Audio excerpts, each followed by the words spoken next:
The atmosphere in the hospital is heavy with gloom. A melancholic ringtone fills the air as the automated voice on the other end of the line says, "The number you have dialed is temporarily unavailable. Please try again later." It's 12:37 p.m. on April 10th, 2019. Kong Jae-won sits on her hospital bed, staring at her phone, trying once more to call her husband. But there's no answer, no text reply, no sign of him. He hasn't visited her since she was admitted.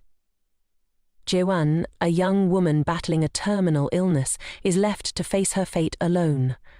The doctor has already told her she has only a few months left to live. The nurses, witnessing her suffering, do their best to care for her. But when a nurse arrives with Ji-won's medication, she finds the bed empty. Ji-won is gone, having slipped away unnoticed, determined to spend her remaining days on her own terms. While waiting for a taxi, Ji-won reflects on the contrast between her deteriorating health and the beauty of the world around her. It's springtime, and as cancer ravages her body, the flowers bloom vibrantly. How envious she feels. When the flowers wither, they still retain their beauty. A taxi pulls up and Ji-won gets in, directing the driver to the apartment she shares with her husband. The driver glances at her, his expression filled with concern. "Are you in a lot of pain?" "You'll be better soon," he reassures her. Ji-won says nothing, lost in her thoughts. It's been a long time since she's heard the local dialect in Seoul. A familiar image flashes in her mind, memories of happy times, when her father was still alive. There was a time when she truly experienced joy. The driver, noticing her silence, continues to encourage her. "Have you ever heard the saying, 'The child who died yesterday still wants to see tomorrow today'?" he asks. "If I were that child, I would probably think the same way," Ji-won replies wearily. "But even if I had to die today, I wouldn't want to see tomorrow. Nothing good would come my way anyway." The driver chuckles softly. "But if something good did happen, wouldn't you be happy?" he asks. The car comes to a quick stop beneath her apartment building. Ji-won reaches for her wallet to pay the fare, but the driver waves her off, refusing to take it. "Consider it pocket money from your father for your outing. Good things will come your way. You'll recover, make lots of money, travel the world, and meet someone who also feels like he's already dead." Today was the driver's last day on the job, and Ji-won was his final passenger. He wanted her to live well, to see that money as a promise he made to her as she opened the bill. She found a piece of candy inside. Ji-won smiled, agreeing with the driver's words as he drove away. She stood there, silently thanking him for giving her one last beautiful memory in an otherwise painful life. It felt truly nostalgic. Back to reality, Ji-won hurried into the building. She stood in front of the apartment door she hadn't seen in months since being hospitalized. Suddenly, she felt a bit hesitant, but gathering her courage, she took a deep breath and opened the door. As soon as Ji-won stepped inside, her eyes landed on a pair of red high heels, ones she had gifted to her best friend, Soo-min. Her heart sank. At that moment, she heard the voices of a man and a woman chatting in the room. Ji-won trembled as she moved closer, her anger building. Gritting her teeth, she pushed the door open slightly. What she saw confirmed her worst fears. Her husband, Min-jun, lying in bed with her best friend, Soo-min. But what she heard was even more venomous than she could have imagined. They were discussing how they would enjoy the 500 million won payout from her life insurance after she died. Rage boiling inside her, Ji-won burst through the door, shouting, "Who gave you permission to do this?" The two on the bed jumped up in terror. Min-jun panicked, trying to explain, but Ji-won was too consumed by fury to listen. She glared at him, gritting her teeth, and spat out, "Min-jun, you dog! Did you really think I'd just lie down and die without a fight? I'll make you pay for this. I'll expose you to the entire company, your families. Hell, I'll post it on social media so you'll never be able to show your faces again. I'll make you cough up everything you've gained so far." At her threatening words, Soo-min turned pale with fear. She rushed over, grabbing Ji-won's hand, pleading, "Please don't do this. We're friends, remember? I'm your best friend." Ji-won laughed bitterly, shaking her off. "Best friend? What kind of friend dates and leeches off her dying best friend's husband, all the while counting down to her death so she can cash in on life insurance? Do you even understand how disgusting you are? Sumin, terrified, dropped to her knees, begging Jiwon not to expose her to her family and the company. Through her sobs, she cried, "Please, don't ruin my life. I have to live. You're going to die anyway, but I'm not." Those words ignited Jiwon's fury. Without thinking, she grabbed Sumin by the hair, her rage blinding her as she shook her violently. But before Jiwon could act any further, Minjun stepped forward and struck her across the face with enough force to leave her dazed and stumbling. Jiwon stood in shock, staring at Minjun. "Did you just slap me?" she asked, disbelief in her voice. He shrugged casually and sneered. "You can hit others, but others can't hit you. Just get lost already. Stop dragging us all down with your miserable life. You're going to die anyway, so why bother tormenting everyone else?" Feeling utterly defeated, Jiwon's voice trembled as she replied, "It's because of you and your family that I ended up like this. Your family looked down on me because I grew up without a mother. My dad died of cancer and you took all my money to invest in your worthless stocks. If I'd been hospitalized earlier, maybe I could have survived longer, but now? Even if I die, I'll drag all of you down to hell with me. I won't let any of you die peacefully." Her words left Minjun both shocked and furious. In a blind rage, he raised his hand and struck Jiwon again. She was too weak to dodge, and her head slammed into the corner of the table. Fresh blood poured out, and Jiwon collapsed to the floor, unconscious. Minjun and Sumin looked down at her, but they didn't even care anymore. They were too consumed with panic over what to do next. Sumin nervously muttered, "What are we going to do now?" while Minjun paced, his eyes betraying a hint of panic. Things had escalated far beyond their control. As for Jiwon, in her fading moments, the doctor's words echoed in her mind. 3 months at the shortest, 6 at the longest, and if a miracle happens, maybe 10. But at the age of 37, Jiwon would not even live out those few short months. In the midst of her pain, she heard a voice. A warm, loving voice. It was her father's. His presence was so unlike the cruel intentions she had just faced. Juen turned toward him joyfully. She saw her father's familiar figure, his hand reaching out to her. In that moment, memories of the promise she made to him flooded back. "You must live a truly happy life in the future," he had told her. She had agreed to that promise long ago. Her father smiled at her, content, before slowly fading away. As cherry blossom petals bloomed and fell to the ground outside, Jiwon's world went quiet. Suddenly, a noise jolted Jiwon awake. Someone was gently shaking her shoulder. When she opened her eyes, she was startled to see Assistant Jay, a colleague who had left the company 10 years ago. Concerned, Jay asked, "Jiwon, are you okay?"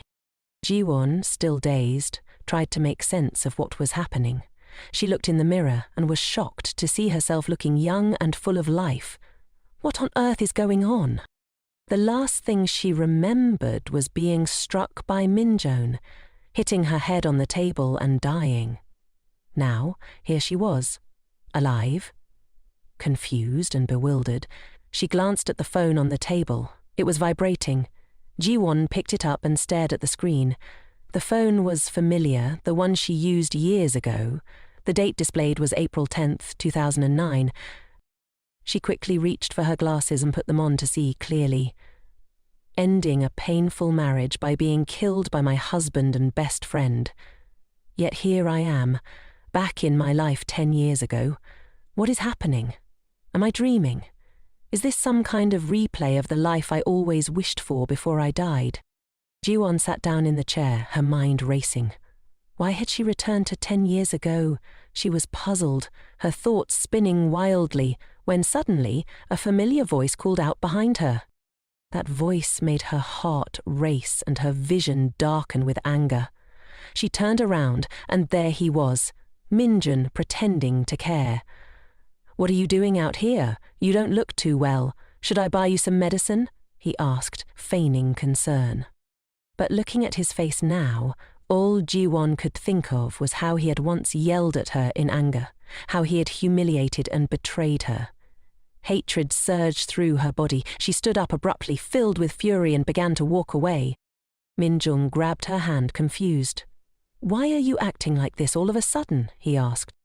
Ji-won angrily yanked her hand free, shouting, "Let go of me! Don't talk to me, and don't ever look at me again!" Just then, another voice called out from behind her. "Ji-won? What's going on? I heard some arguing in here." The voice sent a wave of panic through her. It was Su-min, her so-called best friend and the woman who had slept with her husband. Just the sight of her made Ji-won feel utterly nauseous. She couldn't believe that even after dying, this couple was still clinging to her life. She muttered curses under her breath. "Go to hell, you scumbags." Su-min, still clueless, asked, "What's wrong, Ji-won?" Looking at her fake, concerned expression, Ji-won trembled with rage. The anger boiled inside her, and she wanted nothing more than to lash out. The resentment she had suppressed for so long was bubbling to the surface. Just as she was about to act, Assistant J appeared and interrupted. "The manager is looking for you," Assistant J said, urging her to hurry over. Ji-won wiped away her tears with the back of her hand and left without another word. Yet sorrow still gripped her heart. "Where am I? Why couldn't I have died more beautifully?"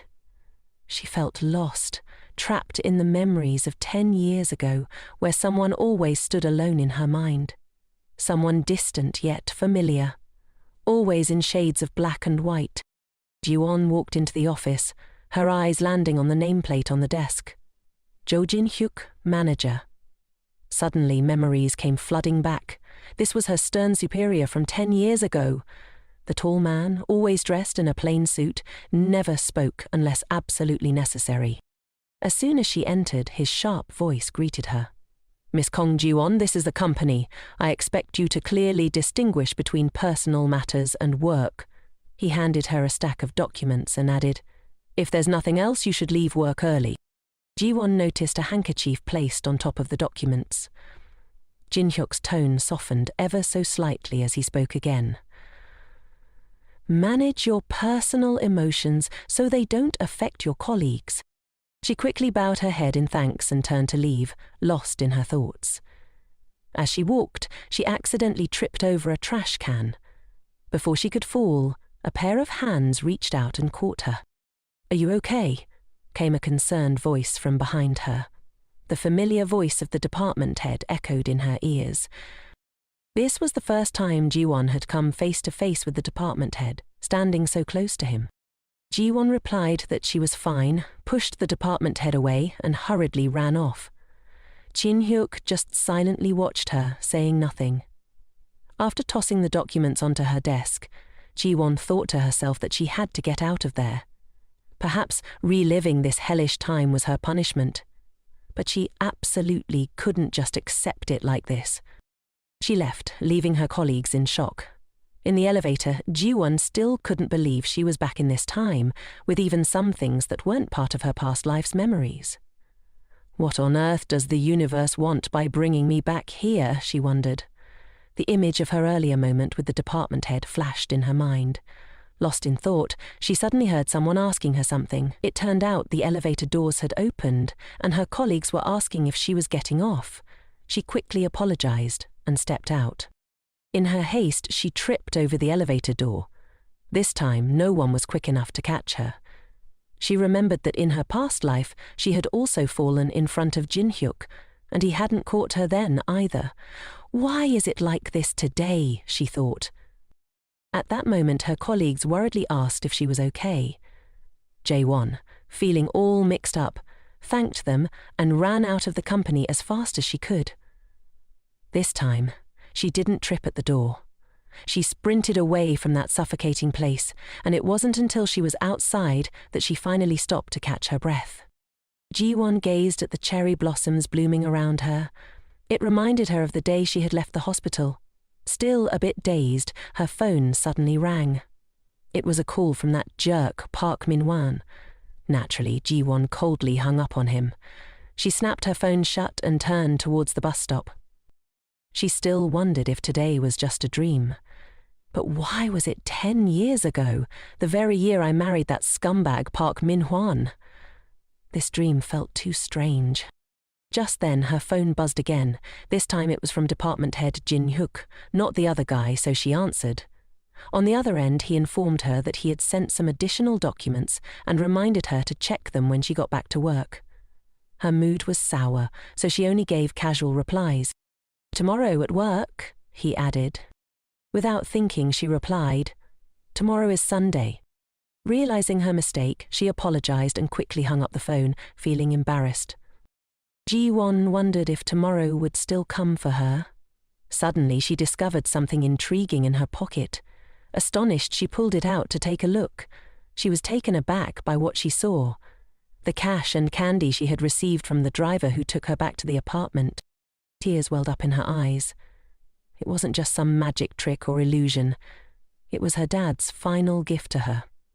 She silently thanked her dad, realizing she really had travelled back 10 years in time. This must be his way of giving me another chance, she thought.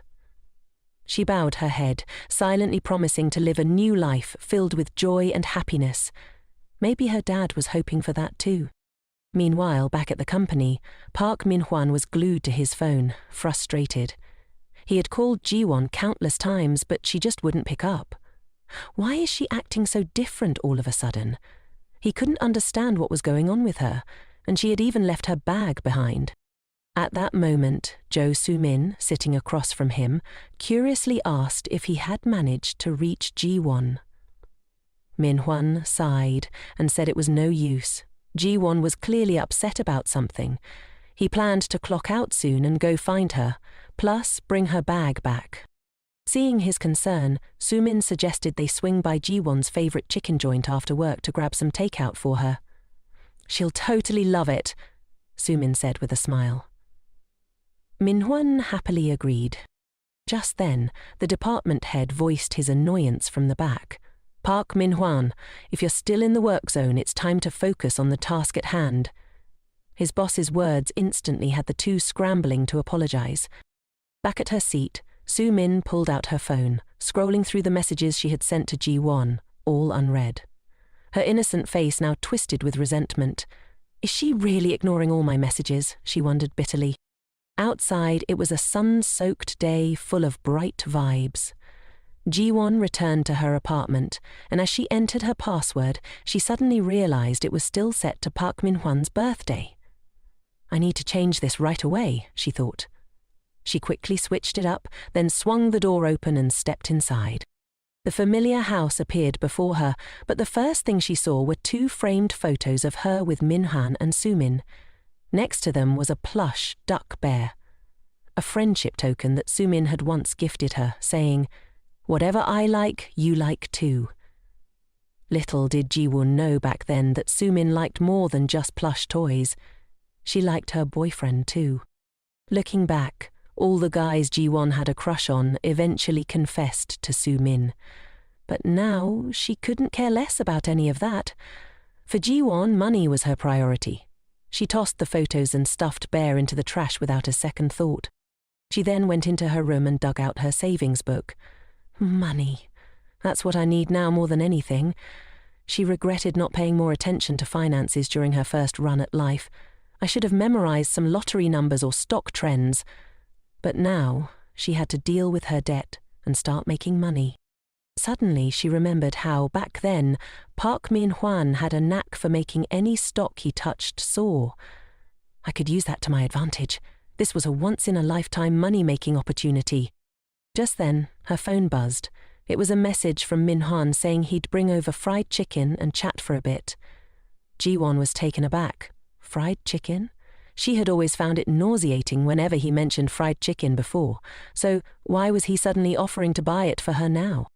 She decided it was time to move out, but before that she needed to deal with Min-hwan and Soo-min. Ji-won texted Min-hwan back, setting up a meeting with him and Soo-min at the bar near her place. Park Min-hwan was taken aback when he received such a short message from Ji-won. What on earth is going on, he wondered.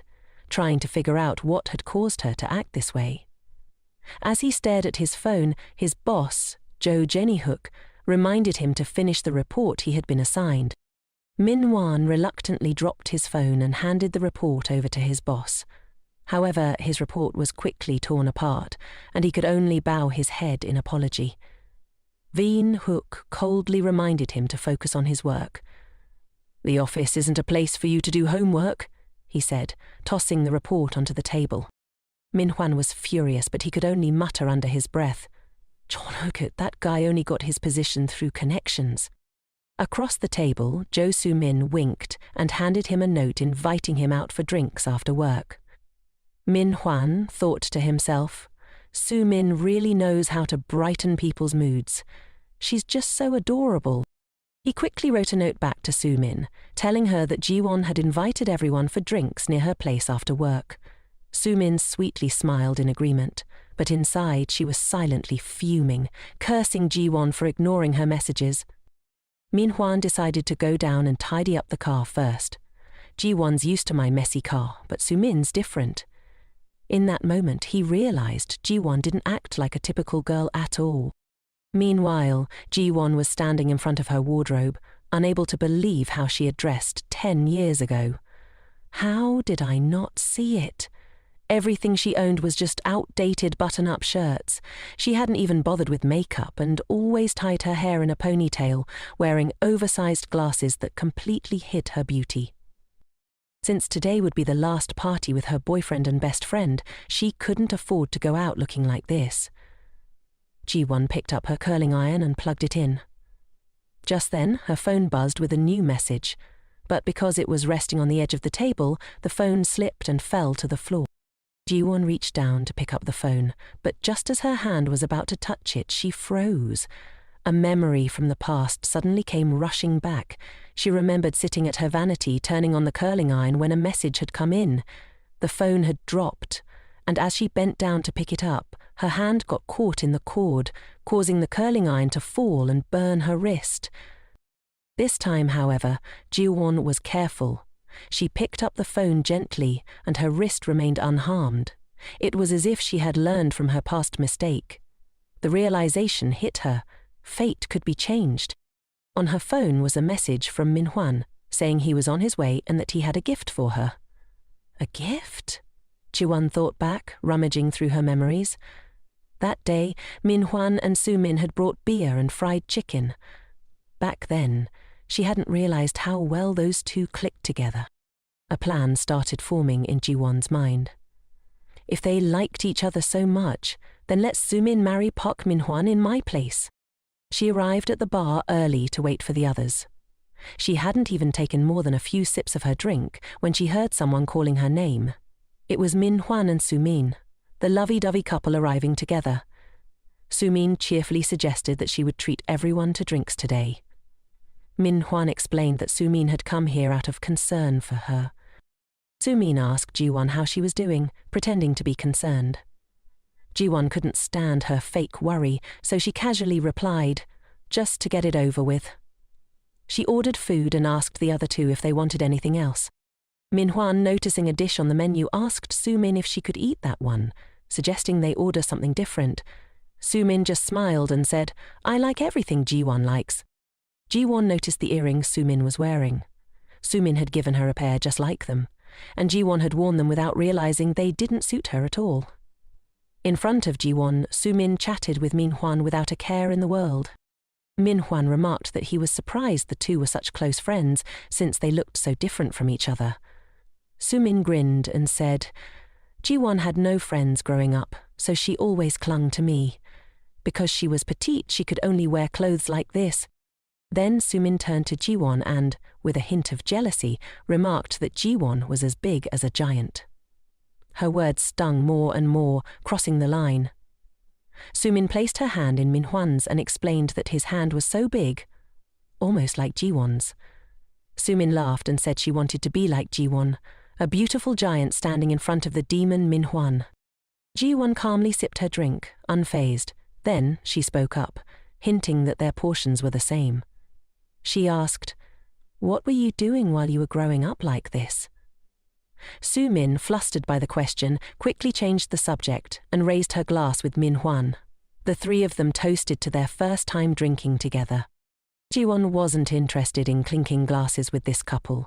She silently watched their fake camaraderie. Soon, the boneless chicken was served, and Su-min exclaimed it looked gross. Min-hwan asked her if she had just said she liked it. Su-min, trying to cover, quickly replied, "Well, if Ji-won likes it, then everyone must like it, right?" She complimented Ji-won, saying she ate so well and that it must be delicious. Ji-won calmly called her out. "You called for chicken the last time we ate together and even ordered 3 bottles of soju." Su-min's face turned awkward, forcing a smile and asking if she really had done that. At that moment, the staff brought out the fish cake soup, but a drunken man stumbled by, knocking into the server and causing the hot soup to splash everywhere. The scalding liquid landed all over Ji-won's hand. She instinctively hugged her injured hand, wincing in pain. The server rushed over, apologizing profusely and quickly going to fetch ice and ointment. Su-min asked if Ji-won was okay, reaching out to check her injury, but Ji-won pushed her hand away. Su-min was utterly shocked. Ji-won coldly stood up, saying she was going to the restroom for a bit. Inside, she anxiously rinsed the burn under cold water. Her mood was foul as she thought about the strange coincidences that kept happening. Why didn't I fall in the office this afternoon but still tripped on the elevator stairs? The burn on her hand was eerily similar to the one she got from a hair straightener 10 years ago. Could it be that in this lifetime I still couldn't escape marrying that jerk Min-hwan? Is it true that what's meant to be will be? Ji-won thought, as she turned off the tap, determined not to let that happen. Returning to the dining table, Su-min was still using alcohol to act out. She was getting bolder, pretending to be cute in front of Min-hwan. Ji-won knew all too well that Su-min was putting on a show. 1 drink and Su-min would be flushed, while she could handle 3 or 4 bottles without breaking a sweat. However, Ji-won didn't bother to expose her. Suddenly, Su-min asked Min-hwan what he liked about Ji-won. Min-hwan smiled, praising Ji-won for being kind, smart, and very capable, saying she was a great match for him. Su-min chimed in, nodding in agreement, claiming she had a good eye for people. Ji-won silently scoffed. The two of them were such a perfect match in their eyes. Su-min smiled cutely, opening her mouth to ask Ji-won for a piece of fish cake. Ji-won's expression turned icy as she stuffed a huge piece into Su-min's mouth, making her choke. Oh, how the tables have turned, Ji-won thought.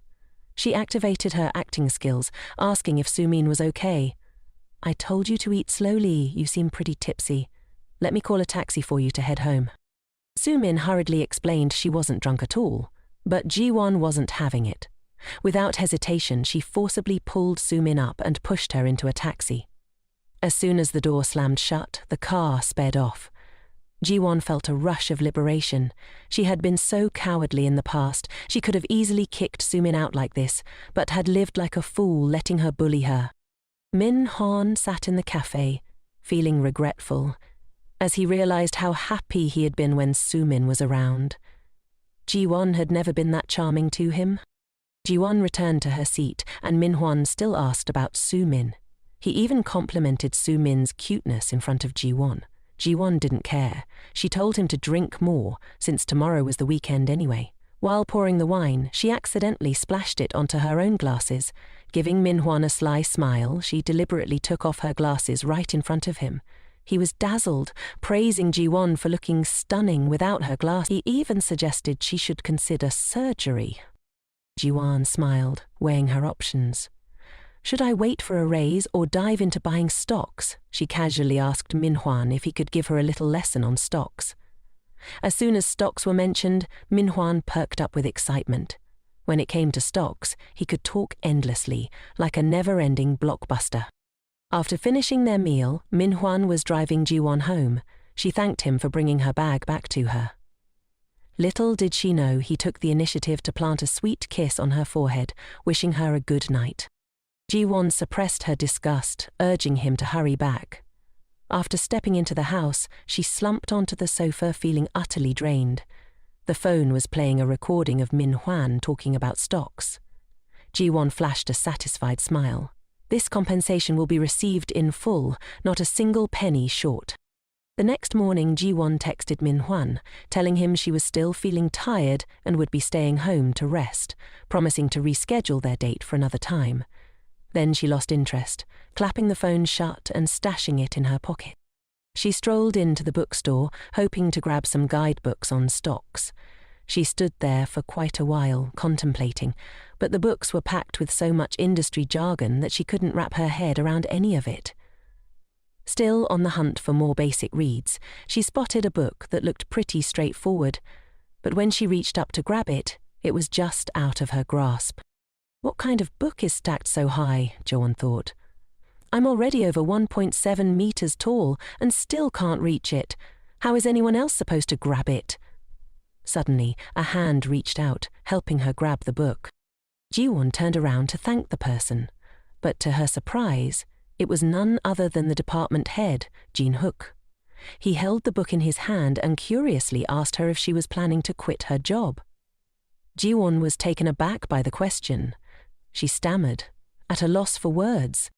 Jin-hook calmly asked again if she was considering quitting her job. Ji-won quickly composed herself and reached out to grab the book. She explained that she wasn't planning to quit, but had noticed Park Min-hwan getting into stock investments and was thinking about trying her hand at it too. Little did she know, Jin-hook's expression turned sour. Why on earth did I run into the department head here, she thought, and why did I have to provoke him? She quickly made up an excuse, claiming that she had already picked out her books and wanted to leave early. But then Jin-hook suddenly asked if she was planning to meet Park Min-hwan. Ji-won forced a smile and replied that she wouldn't be meeting Min-hwan today. She also asked if he could keep their meeting a secret from the other staff. Jin-hook raised an eyebrow and asked why he should do that. Ji-won hesitated and explained that she had told Min-hwan she was sick. He asked if she was really unwell, to which she smiled and replied that she was perfectly fine. It was just the weekend and she wanted some time alone. Jin-hook seemed about to say something, but when Ji-won asked, he simply said it was nothing. He turned as if looking for a book on the shelf and told her to head home, saying they would see each other at the office tomorrow. Ji-won prepared to leave, but couldn't shake the feeling that he seemed to have something more to say. Suddenly, he glanced up and complimented her earrings, saying they suited her well, unlike the previous pair. Ji-won was taken aback. Those earrings were likely the ones Soo-min had given her as a friendship token. She remembered that the department head had also mentioned that the previous earrings didn't suit her. She politely bowed to thank him and asked to leave first. For some reason, she felt a strange discomfort in her heart, but didn't dwell on it. She didn't notice Jin-hook watching her thoughtfully from behind. The next day, after arriving at work, Ji-won looked at the clock, which showed just past 7, and noticed the office was completely empty. She sighed, realizing this was the first time she had come to work so early. Suddenly, she spotted Jin-hook, who had been there for who knows how long. Curiously, she walked over to him and saw that he was sitting with his eyes closed, looking like he was in a deep sleep. She pulled the curtain shut, commenting that if he was tired, he could have come in a bit later. She stared at him, realizing his skin looked even better up close. Without his glasses, he looked just as handsome.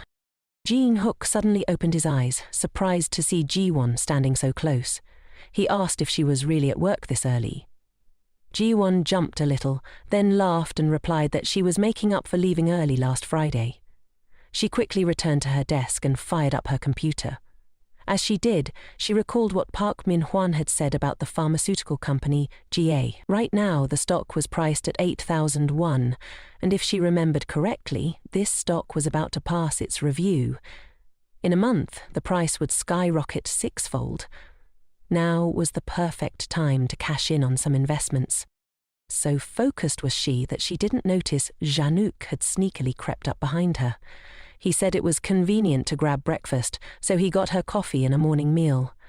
Janook hesitated instinctively, preparing to decline, but then she paused. If she wanted to change, she should stop this habitual rejection. She decided to flash a bright smile and thank him. Thanks for treating me to food. From now on, she would embrace life and welcome the care of others. Jin-hook furrowed his brow in silence as if taken aback by something.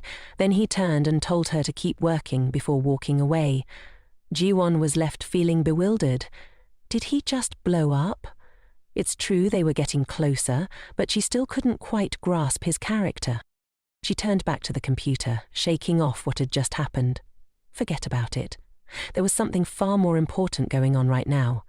It was 8:23 a.m., and she had just finished the breakfast that the boss had picked up for her. Then, diving into the stock market with a sprinkle of fun, she started investing in GA Pharmaceuticals.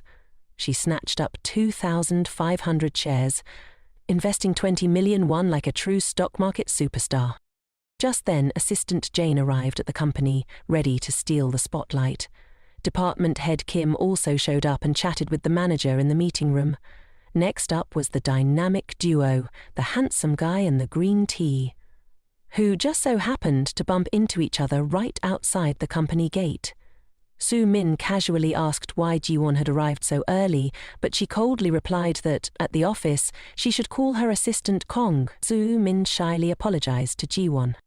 Min Hanan, standing on the sidelines, disagreed, saying that no matter what, they were still best buddies and there was no need to be so stiff like that.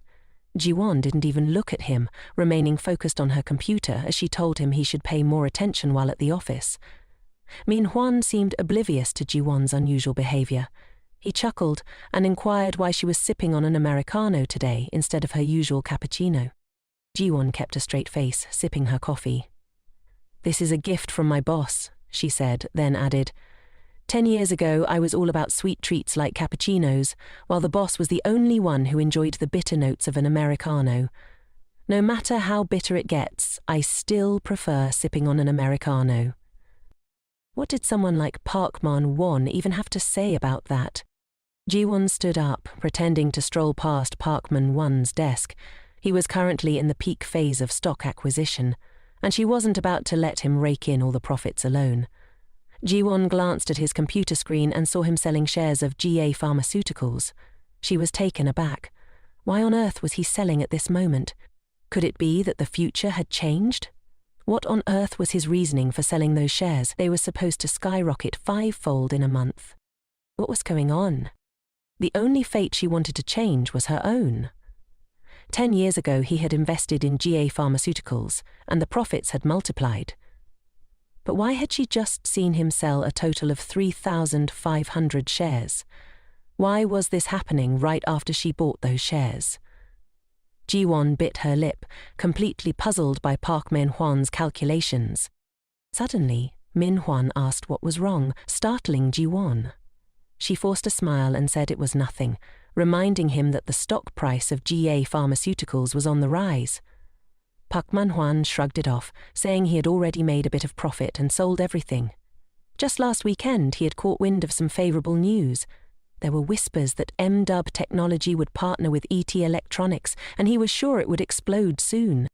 As Park Man-hwan rambled on about the intel he had gathered, Ji-won was lost in thought. A company like M-Dub, even one as clueless about stocks as her, was well known after introducing new technology in mobile phones.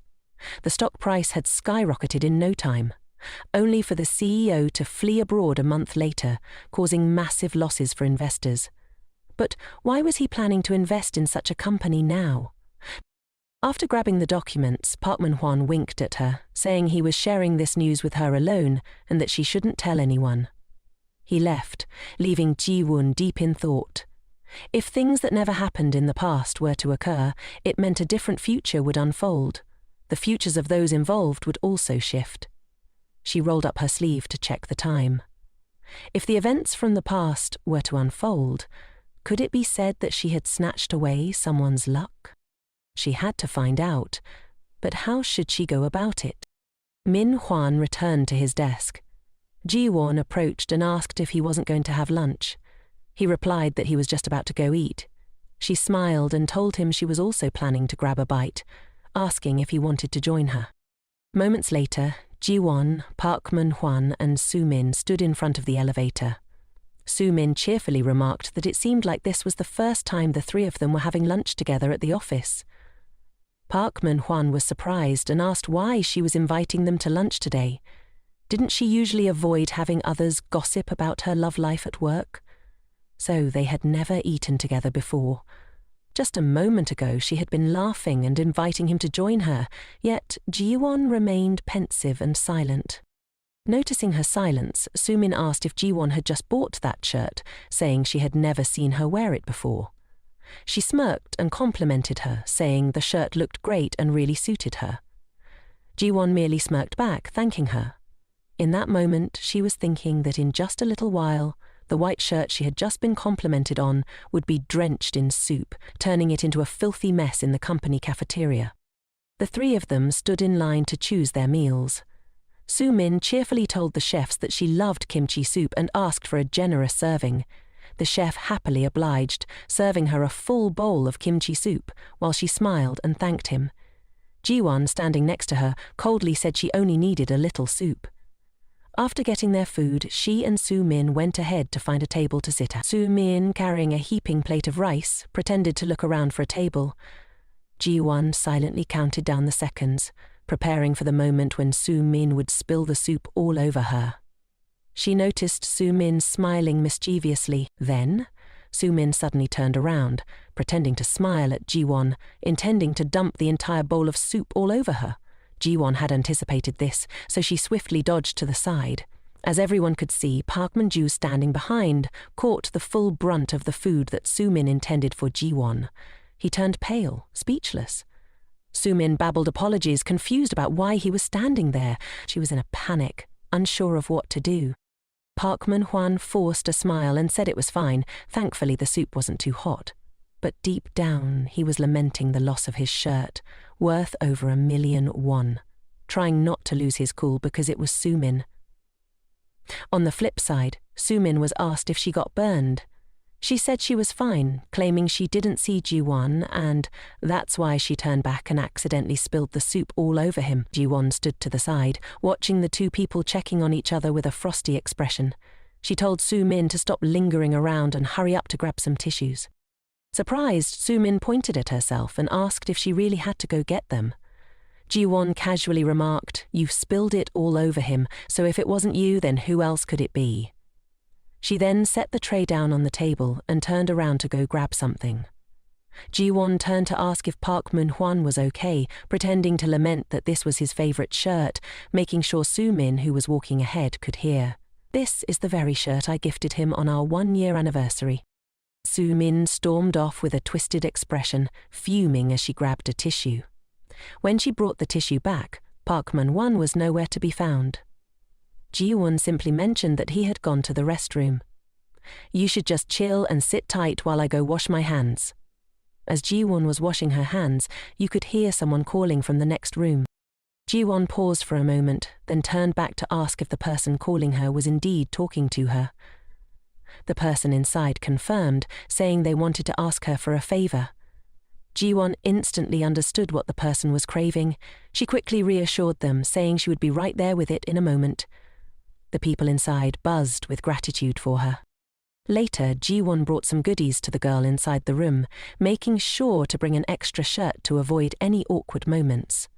The girl could only express her heartfelt gratitude to Ji-won, feeling lucky to have her by her side. Without her, she wouldn't have known what to do.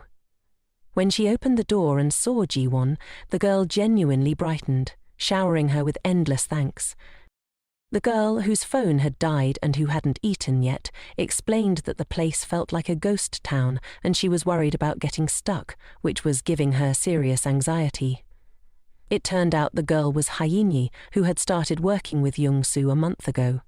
Hyeni was still smiling and thanking Ji-won profusely, mentioning that there were people who came before, but when she asked for help, they all just ghosted her. Ji-won asked if Hyeni wanted to grab a bite together, since she hadn't eaten yet. Hyeni's eyes sparkled with excitement as she instantly agreed. The two of them chatted away as they made their way back to the cafeteria. Meanwhile, Soo-min was having a lively chat with Park Man-hwan about how she's always ready to lend a helping hand. She mentioned that since childhood she's been super busy worrying about Ji-won. She also added that Ji-won wasn't really a social butterfly back in school, just to fill him in. Park Man-hwan praised her, saying she truly is a good person. Soo-min, trying to reclaim her image in front of Park Man-won, suddenly recalled that 10 minutes ago she had gone to the restroom to grab some tissues for him. She yanked the paper angrily, feeling humiliated by Ji-won, who had just been staring at her, making her look like a complete fool. If it were before, Ji-won would have automatically brought tissues, so why had she suddenly been acting so differently lately? Just then, someone knocked on the door, calling out to see who was outside, hoping to get her assistance. Ji-won, already fuming from the earlier incident, felt her face scrunch up in annoyance. She ignored the question and dramatically swung the door open, stepping outside. Right now, it felt like they were bringing up the time she helped someone stuck in the bathroom to win Park Man-hwan's favor. Just when the fun was getting started, Ji-won made her comeback. Next to her was Hyeen, carrying a plate of food. Ji-won smiled at Soo-min and asked what they were chatting about. Soo-min was flustered when she saw Hyeen arrive. Hyeen cheerfully greeted her and Park Man-hwan, and everyone was on board with having another person join the group. Ji-won cheerfully invited Hyeen to take a seat across from her, and Hyeen happily agreed, wishing everyone a delicious meal. Soo-min felt uneasy. Why was Hyeen so confident when they were the same age? Was it just because of her face? Park Man-hwan sat next to them and asked how Ji-won and Hyeen had suddenly become so close without him even knowing. Hyeen cheerfully mentioned that Ji-won had just helped her out with a few things. Then she noticed his shirt was stained and asked if he was okay, since it looked quite pricey. Park Man-hwan just smiled and said it was no big deal, just a shirt after all. Ji-won, gripping her chopsticks tightly, listened. The gift she had given him, and he treated it so lightly. Soo-min quickly changed the topic, saying that Hyeen must be really hungry, wondering how a girl could possibly eat that much. But Hyeen didn't care. She just thought that if she wanted to achieve something big, whether she was a girl or a boy, she had to eat a lot, just like her grandfather said. Soo-min pretended to laugh and said, "Your grandfather must have done something really grand, huh?"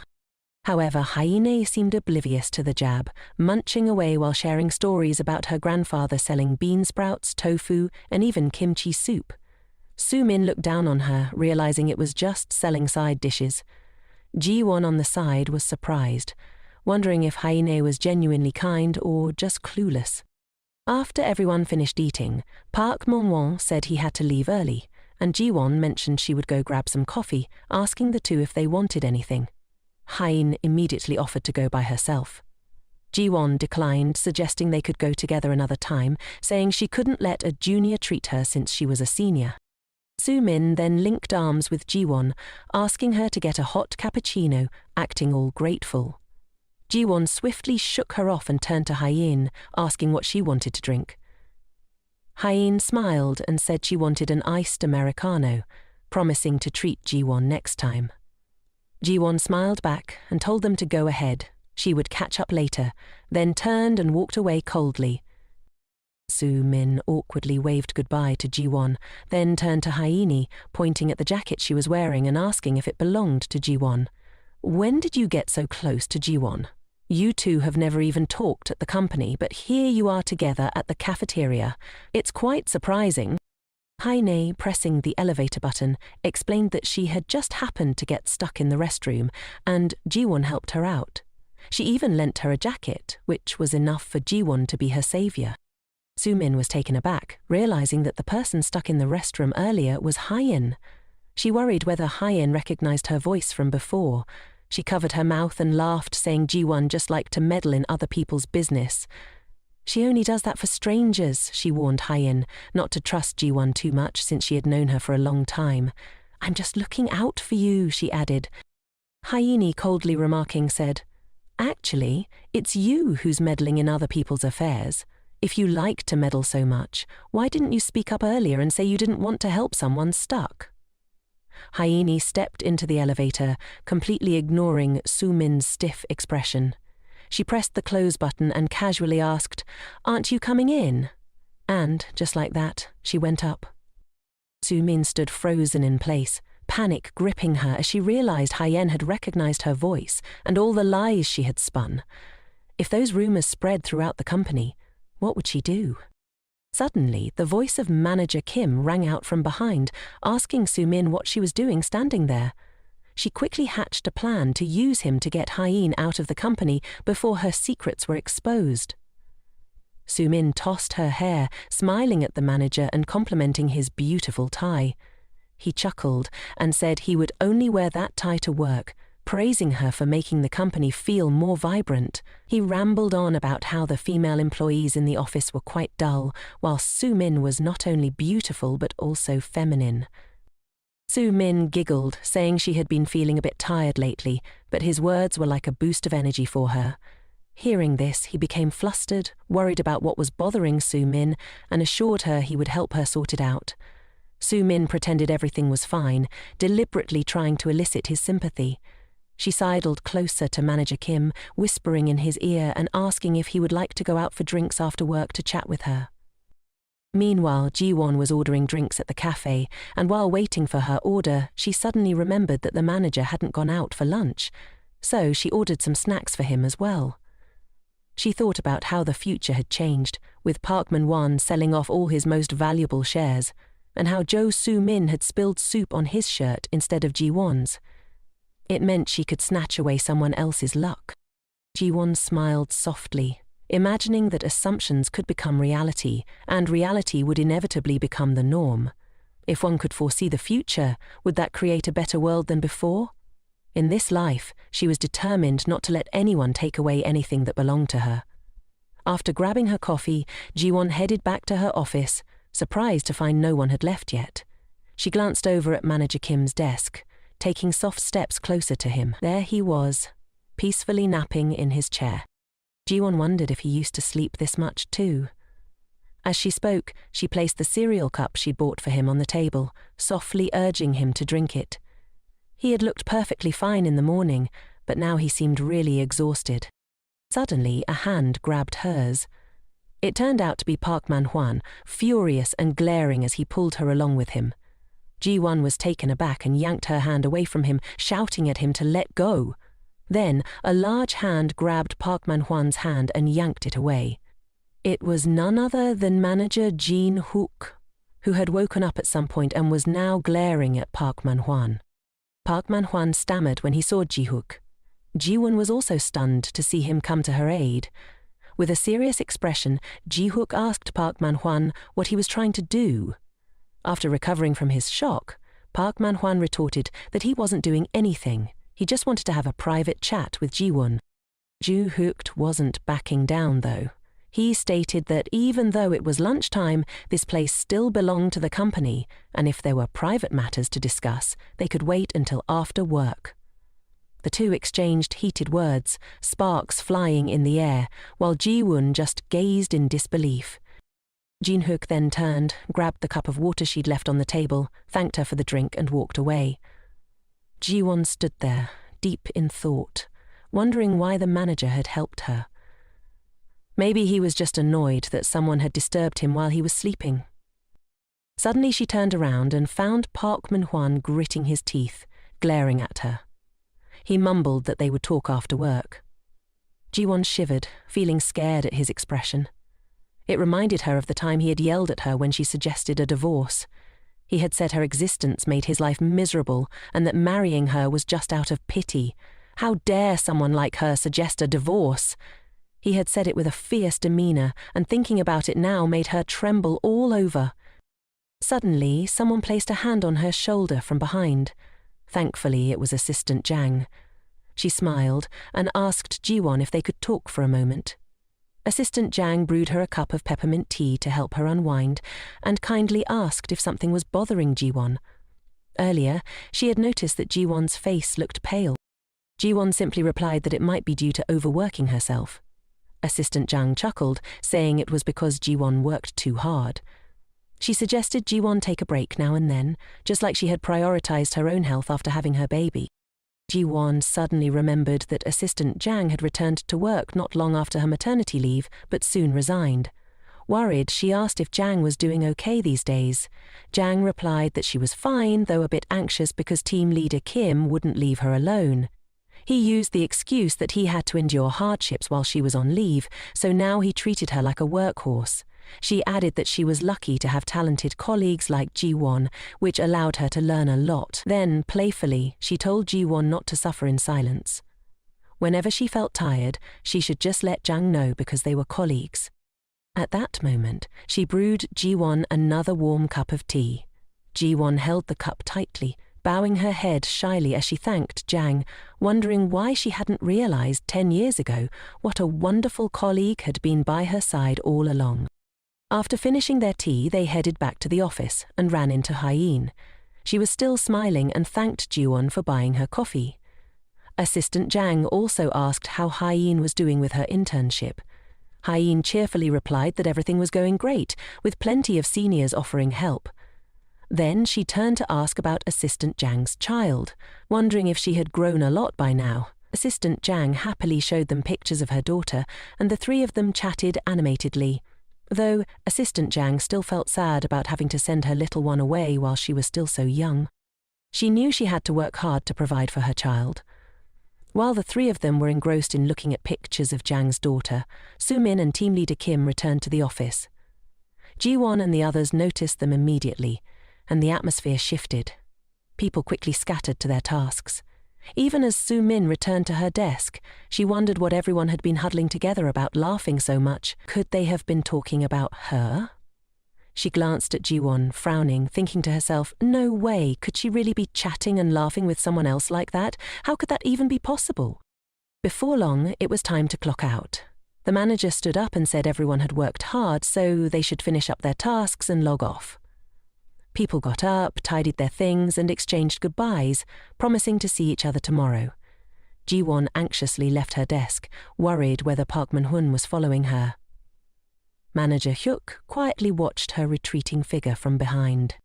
Ji-won entered the restroom and nervously checked her phone for the message Jo Soo-min had just sent her. It mentioned she had something to take care of and left early. Scrolling down, Ji-won saw a message from Park Man-hwan saying he was waiting for her at the company entrance and to call him when she came out.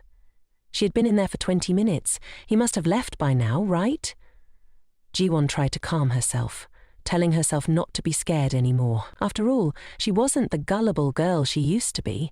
If she wanted to avoid another stroke of bad luck, she had to start by changing herself. As she stepped outside, she immediately ran into the manager. He wondered why she was just now finishing up.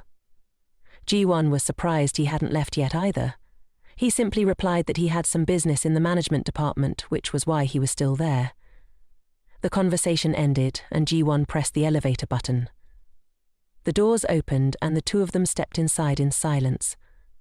Ji-won was still very anxious. What if Park Min-hwan was still waiting for her? She absolutely did not want to run into him.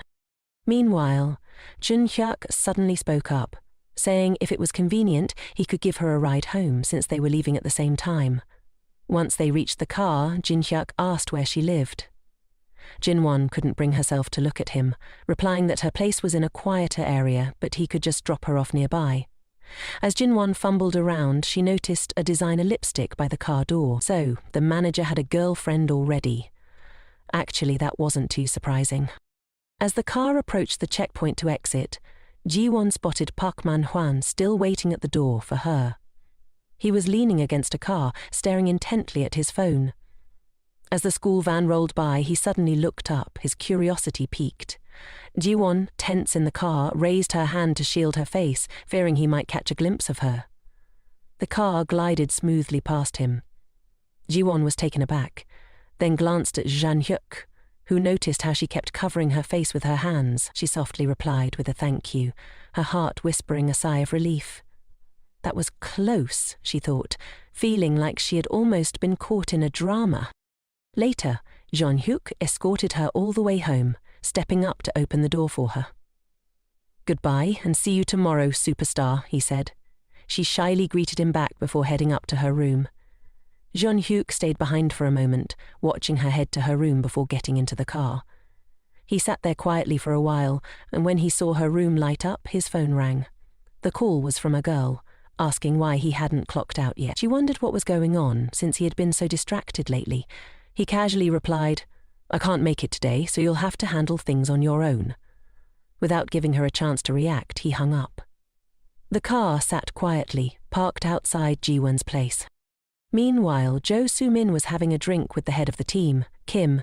Her expression was one of pure discontent, secretly blaming the cheap, cloying scent of his cologne that clung to her like an unwanted sidekick. While Ji-won was out on a date with that handsome guy in designer clothes, here she was, stuck sitting with this smelly old man. The head of the committee, blissfully unaware of her inner musings, finished his drink and began complimenting her, saying that sipping wine with a beauty like her was simply a match made in heaven. He suggested they grab drinks together more often. Jo Soo-min playfully covered her mouth while laughing at him, masking her true feelings. At that moment, he asked her if she had something on her mind, encouraging her to share her thoughts. She simply said it was a small complaint of hers, then grabbed the bottle of wine from the table. Seeing the head of the committee smile, she thought to herself, if we down a few more drinks, maybe he'll spill some juicy details. While pouring a generous glass of wine for him, she casually mentioned Hyeni and assistant Jan, deliberately implying that they weren't fond of her. She pretended to be a damsel in distress, claiming that they had no right to treat her this way. She said she wanted to snap back at them, but if she decided to quit, he shouldn't take it to heart. The head of the committee, hearing this, immediately blew a gasket. He snapped that Soo-min wasn't taking a break and that he would handle them himself. In the company, with the chairman, he couldn't do anything, but here, he was the number one. Soo-min smiled and thanked him, but she didn't forget to add a little fuel to the fire, saying she really wanted to get along with everyone, but that they were being too harsh on her. The head of the department comforted her, suggesting she drown her sorrows in some drinks tonight, and assured her he'd handle everything else. He then turned to cheerfully clink glasses with her. Soo-min took a sip of her drink and shot a glance at him. She secretly smiled to herself, thinking how foolish and easily manipulated he was. Now, all she had to do was sit back and enjoy the show. Meanwhile, at home, Ji-won had just finished her shower, towel in hand while scrolling through her phone. On her screen was a message from Soo-min, pretending to care, asking why Ji-won had turned off her phone. She even mentioned how Ji-won had been making her sad lately, but that she still cherished her, wishing her a good night and saying they'd meet again tomorrow.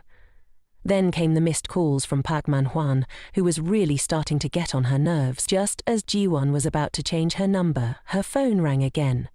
Park Man-hwan was calling. Reluctantly, Ji-won answered. The first thing he asked was where she was. She replied calmly that she was at home and asked if he needed something. Park Man-hwan sounded shocked and incredulous, asking when she had gotten home. He insisted he would come over to talk, but Ji-won declined, saying they could talk over the phone. She was really tired. After a pause, he asked why she had bought coffee for Jin-hook today, something she never did. She explained that Jin-hook had bought her coffee in the morning, so she was just returning the favor. Park Man-hwan still wouldn't let it go, questioning why Jin-hwa would buy her coffee in the first place. Ji-won tightened her grip on the towel and countered, asking if he would drink coffee alone if they were the only two in the office. He was left speechless and quickly changed the subject to why she had turned off her phone. She frowned and simply explained that it was because he had been angry with her and she felt hurt, so she turned it off. If there was nothing else, she said, she was going to sleep. Park Man-hwan then told her to go ahead and sleep, wishing her good night and saying he loved her. Ji-won, hearing that, got furious and threw her phone onto the couch. Exhausted, she slumped into the chair, angry and deep in thought. Both of them claimed to love her, but was there ever a moment when it was genuine? 10 years ago, she had good friends by her side, but perhaps she was afraid that her own misfortune would be discovered by everyone, so she couldn't face those around her. There had been worried glances directed at her before. She suddenly remembered Assistant J. The image of the head of the department scolding her flashed in her mind, throwing documents at her. She recalled how she could only cry silently by herself. Ji-won jolted up in shock. She remembered that in the past she had ignored her own suffering. At that moment, Assistant Jang had just returned home. As she opened the door, her daughter ran up to her with a bright smile, calling out, "Mum!" Assistant Jang sank down to embrace her daughter, who must have been waiting for her for a long time. Her husband was sitting on the sofa, remote in hand, grumbling about why she was home so late. He was starving. Assistant Jang hugged her daughter and told her husband to stop watching TV and go to the kitchen to make something to eat instead of starving. She urged him to bathe their daughter while she whipped up something to eat right away. He turned off the TV, put his hands in his pockets, and said he had plans. He had to go out. "You just eat and bathe her," he said. Assistant Jang asked why he was out so much. Didn't he see how hard she was working overtime? He walked out the door, putting on his shoes, and said he had been taking care of their daughter all day and was exhausted from submitting job applications. Hearing this, she got angry. "You left her like this? Her hair is still in the braid I did for her this morning, and her diaper hasn't even been changed." Her husband snapped back, telling her to stop nagging. "It's because of you that I have to go out." Assistant Jang was frustrated. She still wanted him to stay home and bathe their daughter, but he just slammed the door behind him and left without looking back, leaving her alone with her daughter, speechless. Ever since she got pregnant, he had used the excuse of a year's salary to quit his job halfway through. Now, he didn't even want to come home anymore. Was he the only one who knew what exhaustion felt like? She was also very tired, dealing with the head of the department's constant nagging while trying to manage the mess of her daughter's food on the table. She still hadn't finished her work. Balancing her daughter on her back while trying to get things done, she was determined to do a great job on this project so that the head of the department wouldn't pick on her anymore. Suddenly, her daughter, who had been sleeping on her back, started to cry. Assistant Jang turned her head to look at the little one and comfort her. It was already 3 a.m., and she had gotten so caught up in her work that she lost track of time. Putting her work aside, she laid her daughter down on the mattress and told her fairy tales to soothe her back to sleep. Suddenly, she reminisces about how, as a child, she wished her life would be just like a fairy tale. Sleepiness hits her like a wave, making her drowsy. She stretches, yawns, and decides to just close her eyes for a moment. Without much thought, she lies down next to her daughter and shuts her eyes. But just as she drifts into slumber, her nose starts bleeding unexpectedly, and she's completely oblivious to it. The next morning, at the office, team leader Kim starts yelling at Assistant Jang. He criticizes her project, tossing the proposal right at her, saying her skills are worse than an intern's. With a fierce expression, he berates her, asking if being at home with her child has drained her creativity. Assistant Jang bows her head, hoping team leader Kim will point out what she's done wrong, but he just angrily jabs a finger at her, questioning if he really has to spell it out for her. After years in the company, she can't even produce a decent proposal. Assistant Jang squats down to pick up the papers he threw on the floor, apologizing and promising to fix it and submit it again. Team leader Kim isn't letting up. He's still furious, ordering her to start over and have it ready by tomorrow morning. Ji-won sits at her desk, frowning and feeling annoyed, watching team leader Kim take advantage of his position to yell at employees when the department head isn't around. She turns to Jo Sumen's desk, where Sumen is smiling happily, looking quite pleased with herself. Meanwhile, Assistant Jang is still bowing and apologizing to team leader Kim, promising to redo the project and submit it on time. He's still not calmed down, waving her back to her desk. Finally, Assistant Jang returns to her workspace. As she passes Ji-won's desk, she looks at her with concern, worried since Ji-won has been working overtime for days. She wonders if she's okay. Ji-won follows her outside, calling out to her with care. But when Assistant Jang turns around, she sees Ji-won with a nosebleed, trying to hide her distress. She asks if Ji-won wants some coffee. Just as she's about to brew some, Ji-won quietly thinks to herself that she's been working too hard these past few days, but she smiles and offers to make the coffee, since Assistant Jang had made it for her last time. Ji-won is genuinely worried, wondering if changing someone else's fate would have consequences. After all, she had died once and come back to life, so whatever happens, happens. Only she knew the rules of this world. If something that had never happened in the past occurs, it would change something in the future. Suddenly, Jae-um reminded Assistant Jang about the project she was working on, and insisted that she absolutely should not redo it. Instead, Jae-won suggested that she follow her lead and create a new project. Jae-won explained that it wasn't about changing the content of the project, but just altering the font and layout enough to submit it again. She believed that Chief Kim hadn't thoroughly read the content of Assistant Jang's project. He was simply looking for an excuse to criticize her. Assistant Jang hesitated a bit. Submitting an identical version felt a little off, but Ji-won urged her to trust her just this once. With a bright smile, Ji-won added that if Chief Kim complained about the project being the same, she would redo it, and of course submit it under Assistant Jang's name. Assistant Jang thought to herself, "Is Ji-won really like this?" She reluctantly agreed, saying that if the chief found out, they could just say it was a mix-up. Then Ji-won slipped something into her hand. Assistant Jang asked if it was related to the project. Ji-won replied that it wasn't. It was a voice recorder. Whenever Chief Kim scolded her, she should record it. Assistant Jang looked at the recorder. Even though Chief Kim often scolded her, he had worked hard during her maternity leave, so she felt she should have some conscience. Ji-won countered, "Who said Chief Kim worked hard while you were on leave?" She sighed, recalling that during Assistant Jang's maternity leave, she had to handle half of the workload, with the other half divided among the other staff members. She remembered the scene where Chief Kim angrily threw documents and made employees redo their work. He probably only worked hard throwing reports around, she thought.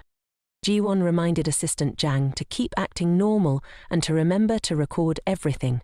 It might come in handy in the future. After that, the two returned to the office. As soon as they opened the door, they saw Chief Kim yelling at Hye-in again. He was loudly pointing his finger at her, berating her, and she could only bow her head and accept the blame.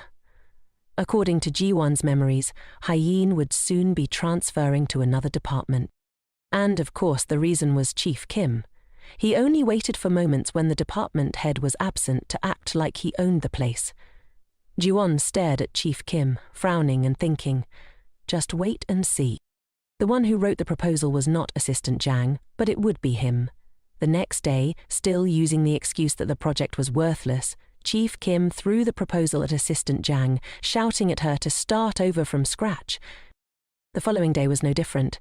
He continued to nitpick Assistant Jang's proposal, saying she had all this time to work on it, and this was all she could come up with. 3 days later, without even looking at it, he tossed the proposal back, demanding a redo. Days passed, and the demand for a redo continued. A week later, this time Chief Kim pretended the proposal looked better and said he would let it pass. He told Assistant Jang to print it out and bring a copy to the meeting, while the original should be submitted to the department head. He reminded her that the promotion evaluation was coming up and that he wouldn't be so lenient next time, so she better get it right. Assistant Jang sighed and thanked him. She returned to her desk, thinking that he hadn't even read the proposal closely. She had only changed the font and layout, and he didn't even notice. Looking back at Ji-won behind her, who was giving her an okay sign, she smiled, realizing Ji-won was right. Suddenly, a notification pinged. It was Ji-won saying she would submit the proposal to the department head, while Assistant Jang should just print and distribute it to the other staff. Assistant Jang was surprised. Ji-won was going to submit it to the department head, and she was holding the original. But who knows, maybe Ji-won had her own plan. Meanwhile, after grabbing the prepared documents, Ji-won brought them to the department head's desk and handed them over, saying this was the proposal for today's meeting, approved by Chief Kim. The department head took it and told her to prepare for the meeting, adding that Hye-in had already gone to buy coffee, so there was no need to prepare anything else. Ji-won complied, but was curious about Hye-in buying coffee. Soon, the table was filled with Americanos that Hye-in had brought back. Everyone was grateful and praised Hye-in for being so thoughtful. Just as everyone was in high spirits, Hye-in smiled brightly and said, "It's nothing. The department head is treating you, not me spending my own money." Suddenly, Chief Kim's voice boomed, asking who had brought coffee to the company. Hearing this, Hye-in immediately said it was her who had bought it and cheerfully handed him a cup. He not only refused to take it, but also yelled at her for bragging to him. He shouted loudly, criticizing the coffee she bought as overpriced and mediocre in taste. Who drinks coffee before a morning meeting anyway? There's plenty of coffee piled up in the break room. How dare a contract employee use the company card so recklessly like that? Little did he know, manager Jean-Hook had been standing behind him the whole time, his brow furrowed. He informed the man that it was he who had given the company card to Hyene to buy the coffee. The man was taken aback, stammering that he had also intended to use the company card to buy coffee. Jean-Hook coolly replied that it was his card, and since he didn't like instant coffee, he had asked Hyene to go get some. Ji-won and Soo-min, standing nearby, were astonished. Ha-jung had used the manager's personal card to buy coffee. No one had ever done that before. Soo-min, with a displeased expression, turned away to another spot. After that, the meeting commenced, with Jin-hook sitting at the head. He asked if the project was from Assistant Jang. Assistant Jang held the project proposal and began to present her work. Everyone focused on the copies in their hands, listening intently to her presentation. Suddenly, Jin Ye-hook interrupted the presentation. He flipped through the proposal he was holding and pointed out that it didn't match what Assistant Jang was presenting. Seeing this, Chief Kim got furious and scolded Assistant Jang. He had told her to submit the original document to the manager, yet here they were with the wrong version. She hesitantly apologized for submitting the wrong proposal that Chief Kim had returned. Chief Kim turned pale and handed Jung-hook his copy of the proposal to review, not forgetting to scold Assistant Jang a few more times. Jun-hook took the document and began to examine the proposal. As if he had discovered something, he asked Assistant Jang if this was indeed the proposal that had been returned. She looked at the stack in her hands and confirmed it was. Jung-hook then turned to Chief Kim and asked why he had returned the first proposal. The man fumbled, trying to cover up by saying the proposal wasn't clear enough. Assistant Jung had hastily patched together some content from the internet and submitted it to him, which is why he had returned it. He then pretended to shake his head, claiming that since this time it was done well, he was approving it today. Jin-hook coldly asked how many times the proposal had been returned. He then tossed the proposal onto the table, telling him that both proposals only differed in structure. The content was identical. In the end, what had he read that made him return it and then approve it? Chief Kim looked as pale as a ghost and turned to scold Assistant Jang for daring to play him. Assistant Jang stammered, but Ji-won stood up and apologized. She explained that the first proposal had been written by Assistant Jang, while the one submitted was her own. Jin-hook questioned her, asking what she meant by that. Ji-won bowed her head and explained that she had seen Assistant Jang unwell earlier and had helped her out. She thought the proposal she received was just a reference document, so she based her submission on that. Since Assistant Jang didn't have time to redo it, she submitted that version to the department head. Ji-won bowed, taking responsibility in front of the department head, admitting that submitting the wrong proposal was her fault. Ji-won sincerely apologized. Department head Kim, seeing this, pointed at her and scolded her, questioning if she was even aware of what she was doing. Mistakes could happen, but how could she mix this up? If she knew it was a mistake, she should have asked for an extension to write a new one. Department head Jin-hook adjusted his glasses, frowned, and shot a glare at department head Kim, asking if he was trying to pin the blame on someone else. Suddenly, the fierce reprimand from earlier vanished, replaced by a stiffened posture as Kim stammered that he might have been tired and confused. Jin-hook tapped the proposal folder and echoed the question that Kim had just asked Ji-won. How could this be mixed up? He stood up and met the gaze of the bowing man, promising that this would never happen again. Jin-hook looked at him with a cold, wolf-like glare and told him he didn't need to apologize to him. Instead, he should prepare a written self-reflection for him by tomorrow. At that moment, department head Kim trembled in fear at Jin-hook's intensity, unable to utter a word. Ji-won, seeing this, brought the new proposal folder to Jin-hook. He accepted it and addressed everyone. For future proposals, they should skip the first confirmation and bring them directly to him for review. The meeting continued, and everyone in the room had their own expressions. Ji-won and Assistant Jang smiled cheerfully, while Department Head Kim looked both anxious and furious. Meanwhile, Jo Soo-men bit her lip in annoyance. The meeting wrapped up, and everyone filed out of the conference room to return to their desks. Ji-won let out a sigh. She had been really scared, but thankfully she had managed to resolve the situation smoothly. She hoped Assistant Jang wouldn't be asking for leave anymore. A message came in for her. It was from Assistant Jang, thanking her for the help. She said that from now on she would be less harassed. Another message popped up and Ji-won clicked to open it. It turned out to be from Jo Soo-men, reminding her not to forget their appointment this weekend. Ji-won thought to herself, did she have any plans with her this weekend? Either way, she wasn't going to go. She glanced at her calendar. Her mouth suddenly froze mid-drag. Gwan's face went pale all of a sudden. Wasn't this weekend the day of their class reunion from years ago? She really just wanted to erase all memories of that day. Back then, young Soo-men had promised to take her to a famous restaurant, but unexpectedly she led her to the reunion instead.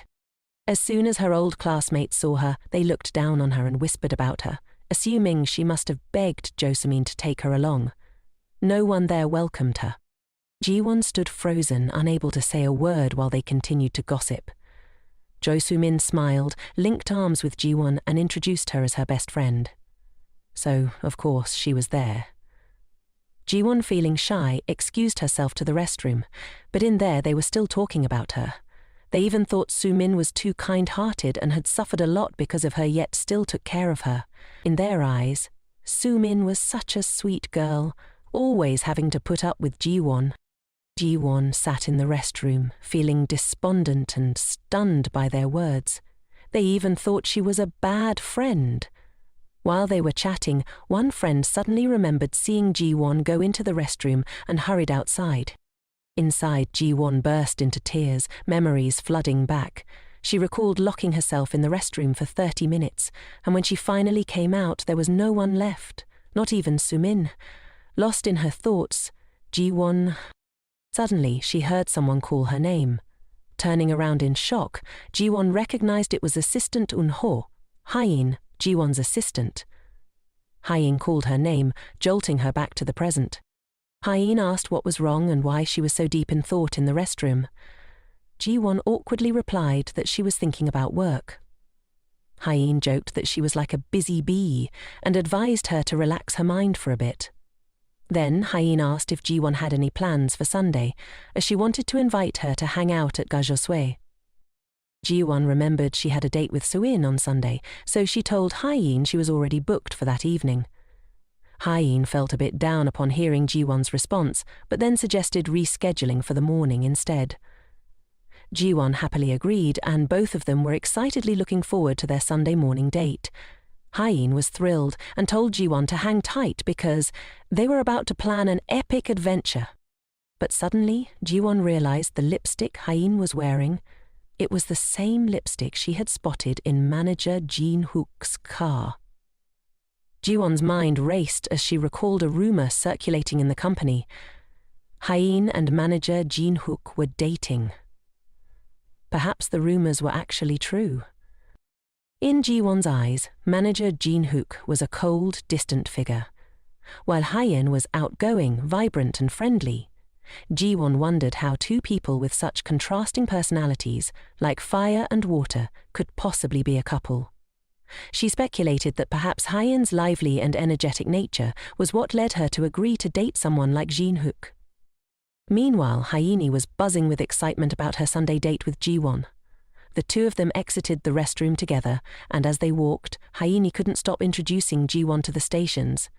Ji-won confessed she had never been to the area before, and with a cheerful and confident vibe, Hae-in told Ji-won that she was a regular at a few spas in the area and knew quite a bit about them. Jin-hook had just stepped out of his office and overheard their conversation. He asked where they were planning to go this Sunday morning. Ji-won was about to respond when Hae-in swooped in, completely dodging Jin-hook's question, and whisked Ji-won away in a flash. Ji-won hesitated, glancing back at the manager, thinking to herself, can I really just walk away like this? If she did, the rumors about manager Jin-hook and Hae-in dating would definitely be true.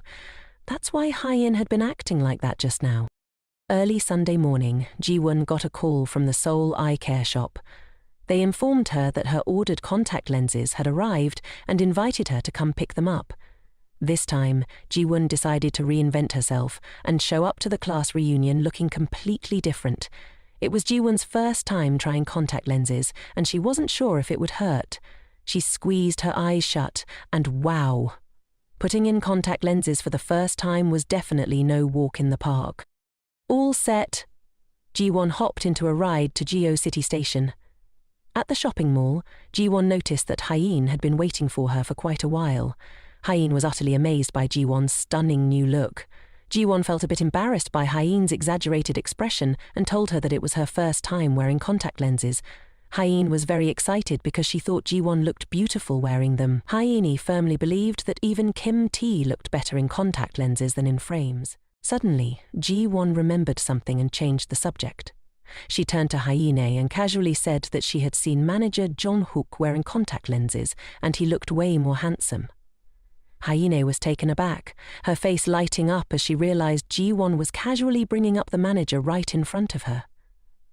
Ji-won secretly thought that maybe Hyeen wasn't a fan of others praising her boyfriend. Hyeen didn't deny it. She skillfully dodged Ji-won's comment and switched the conversation to their plans for today's outing. Ji-won was surprised. There was actually a whole plan in place. The first stop Hyeen took Ji-won to was a hair salon. Hyeen introduced her boss, someone she really admired, to the cafe owner. Ji-won, eager to reinvent herself, asked the owner for advice on a hairstyle that would suit her. After a bit of admiration, the shop owner told Ji-won that she would rock a curly hairstyle under the magic touch of the cafe owner. Ji-won eagerly anticipated a totally transformed version of herself. First, the stylist trimmed Ji-won's hair a bit, and then continued to curl the ends. Finally, it was all about the glam. Ji-won became the boss lady and didn't forget to ask for the perfect hairstyling steps for her face shape. Finally, it was done. Hyeen was the first to rush over, roaring with excitement at Ji-won's transformation, while the owner beamed with pride and satisfaction over her masterpiece. But the most surprised of all was Ji-won. She almost didn't recognize herself in the mirror. Suddenly, the phone rang out like a dramatic plot twist. Sween called to remind Ji-won about their date tonight, and especially reminded her to wear the earrings she had gifted her. Of course, Ji-won knew those earrings didn't suit her at all, but she still agreed with Sween. Ji-won smiled as she thought about her original plan. She would have Sween marry Park Min-hanan in her place, next on the agenda. She invited Hyeen for a shopping spree. And of course, Hyeen happily agreed right away, as this was part of the fun outing she had been eagerly anticipating for the past few days. On Sunday night at the class reunion, everyone was thrilled to finally catch up after such a long time apart, and the atmosphere was buzzing with laughter and lively conversations. Sween couldn't help but bring up Ji-won during the chats, fully aware that everyone thought Ji-won was the reason behind her many embarrassing moments. Meanwhile, Sween played the noble card, totally unfazed by all that drama, while her classmates thought she was just being a total airhead. Some people were curious about what Ji-won was up to these days, but they couldn't resist throwing shade at her down-to-earth fashion choices. Sween continued to defend Ji-won in front of their friends, and also shared with everyone that Ji-won would be joining the event. Sween pulled out her phone to call Ji-won, but the real reason she wanted Ji-won to come to the class reunion was something only the two of them understood. Ji-won picked up the phone, and Sween eagerly asked where Ji-won was, offering to come pick her up. Ji-won coolly replied that there was no need, and quickly stepped inside, ready for the show to begin. Everyone present was left in awe. They were taken aback as Ji-won cheerfully waved hello to everyone. She was no longer the everyday plain Jane. She was completely transformed into a showstopper. It had been ages, and Sween was the most surprised one of all. Ji-won was totally in sync with Sween, casually asking her about their date while pretending to be completely clueless about the class reunion. Sween rushed over to Ji-won, introducing her to the whole class as her best friend. And the one who brought her along, the whole class was buzzing with whispers. A guy even jumped up in surprise upon seeing Ji-won transform into a stunning beauty. But Ji-won didn't recognize him. She asked who he was, and he clearly answered, "Me, Kim T-song." Ji-won recalled that he was the one who teased her all the time back then. He noticed that Ji-won and Soo-in were wearing matching earrings, and couldn't help but emphasize how perfectly they suited Ji-won, while Soo-in looked like she had borrowed her mum's pair. Tong even asked Ji-won for her phone number and casually inquired if she had a boyfriend yet. Ji-won glanced at Swin, who was biting her lip in silence. The classmates were buzzing about Tong's actions, claiming he had no conscience. Ji-won got up and headed to the restroom, where the whole class was whispering and gossiping about Ji-won's transformation, even comparing Swin's look to something straight out of a fashion faux pas. Soo-in was fuming over the gossip, completely baffled by the situation unfolding around her. Everything was spiraling out of control, far from what she had anticipated. In the restroom, Ji-won slipped in because she found the class reunion utterly boring. She opened the door to the third bathroom, pondering as she gazed inside, vividly recalling the memories from this day 10 years ago. Soo-in, someone she once considered a close friend, had always been spreading rumors and bad-mouthing her. She couldn't understand why Swin's friends hated her so much.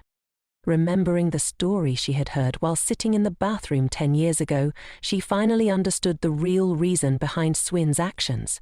This was precisely why she was revisiting that dreadful memory once again. Ji-won gritted her teeth. Even now, she couldn't believe it. Suddenly, a notification pinged on her phone.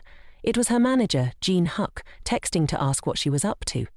She replied that she was at a class reunion, unsure if there was an urgent matter since it was the weekend. She snapped her phone shut and heard footsteps approaching.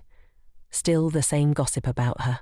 She had heard these words a decade ago, and she remembered every single one, as if etched in her mind. Their conversation played back in Ji-won's head like a tape rewind, but this time was different. She couldn't let herself run away like a fool anymore. She pushed the door open, surprising them all. Ji-won asked if they wanted to hear what she had done to Swin back in high school. Swin's friends were taken aback by Ji-won's sudden appearance, but they still defended Swin, claiming she was just pretending to be clueless. They asked if Ji-won remembered Baek and Hanan. Ji-won was equally shocked to hear them mention that name. It turned out it was because of him that her friends criticized her for liking Baek and Hanan, which supposedly prevented Swin from confessing to him, but she knew that wasn't the truth. She had always thought that Baek and Hanan had a crush on Swin throughout their 3 years of high school. Back then, Ji-won received a love letter, but Swin told her that Baek and Hanan had confessed to her, even claiming she had no feelings for him. So Ji-won assumed that the letter was meant for Swin, only to realize now that it was actually for her. She didn't deny that she liked Baek and Hanan, but she had no idea that Swin liked him too. Yet those friends continued to defend Swin, even suggesting that Swin's failure to get into college was Ji-won's fault. They demanded that Ji-won leave Swin alone, especially since Swin was about to work at the same company as Ji-won. Hearing this, Ji-won could no longer hold back. She pulled out her business card and told them that Swin got hired as a contract employee because she had referred her. All of Ji-won's friends were skeptical about what she was saying. They snatched the business card from Ji-won's hand, and after reading the information on it, they realized Ji-won was right. She emphasized that, as a contract employee, Soo-in was super busy and had no time for beauty care. She even sarcastically remarked that the handbag her friend Ji-won was using was a knockoff. Hearing Ji-won say that, the whole group panicked. They demanded she apologize immediately, but they had no idea that Ji-won had changed. She knew the whole truth now. She had come back to get revenge on all of them. The ones who should be apologizing were them, not her. Throughout their high school years, they had blindly followed Swin in bullying her without checking if it was right or wrong. The group fell silent because the truth was undeniable. Ji-won asserted that if they saw the receipt for the handbag from the mall, she would apologize for calling it a knockoff. However, the more they heard, the angrier they got. Ji-won pointed out that while they were feeling wronged, she had felt the same way all those years.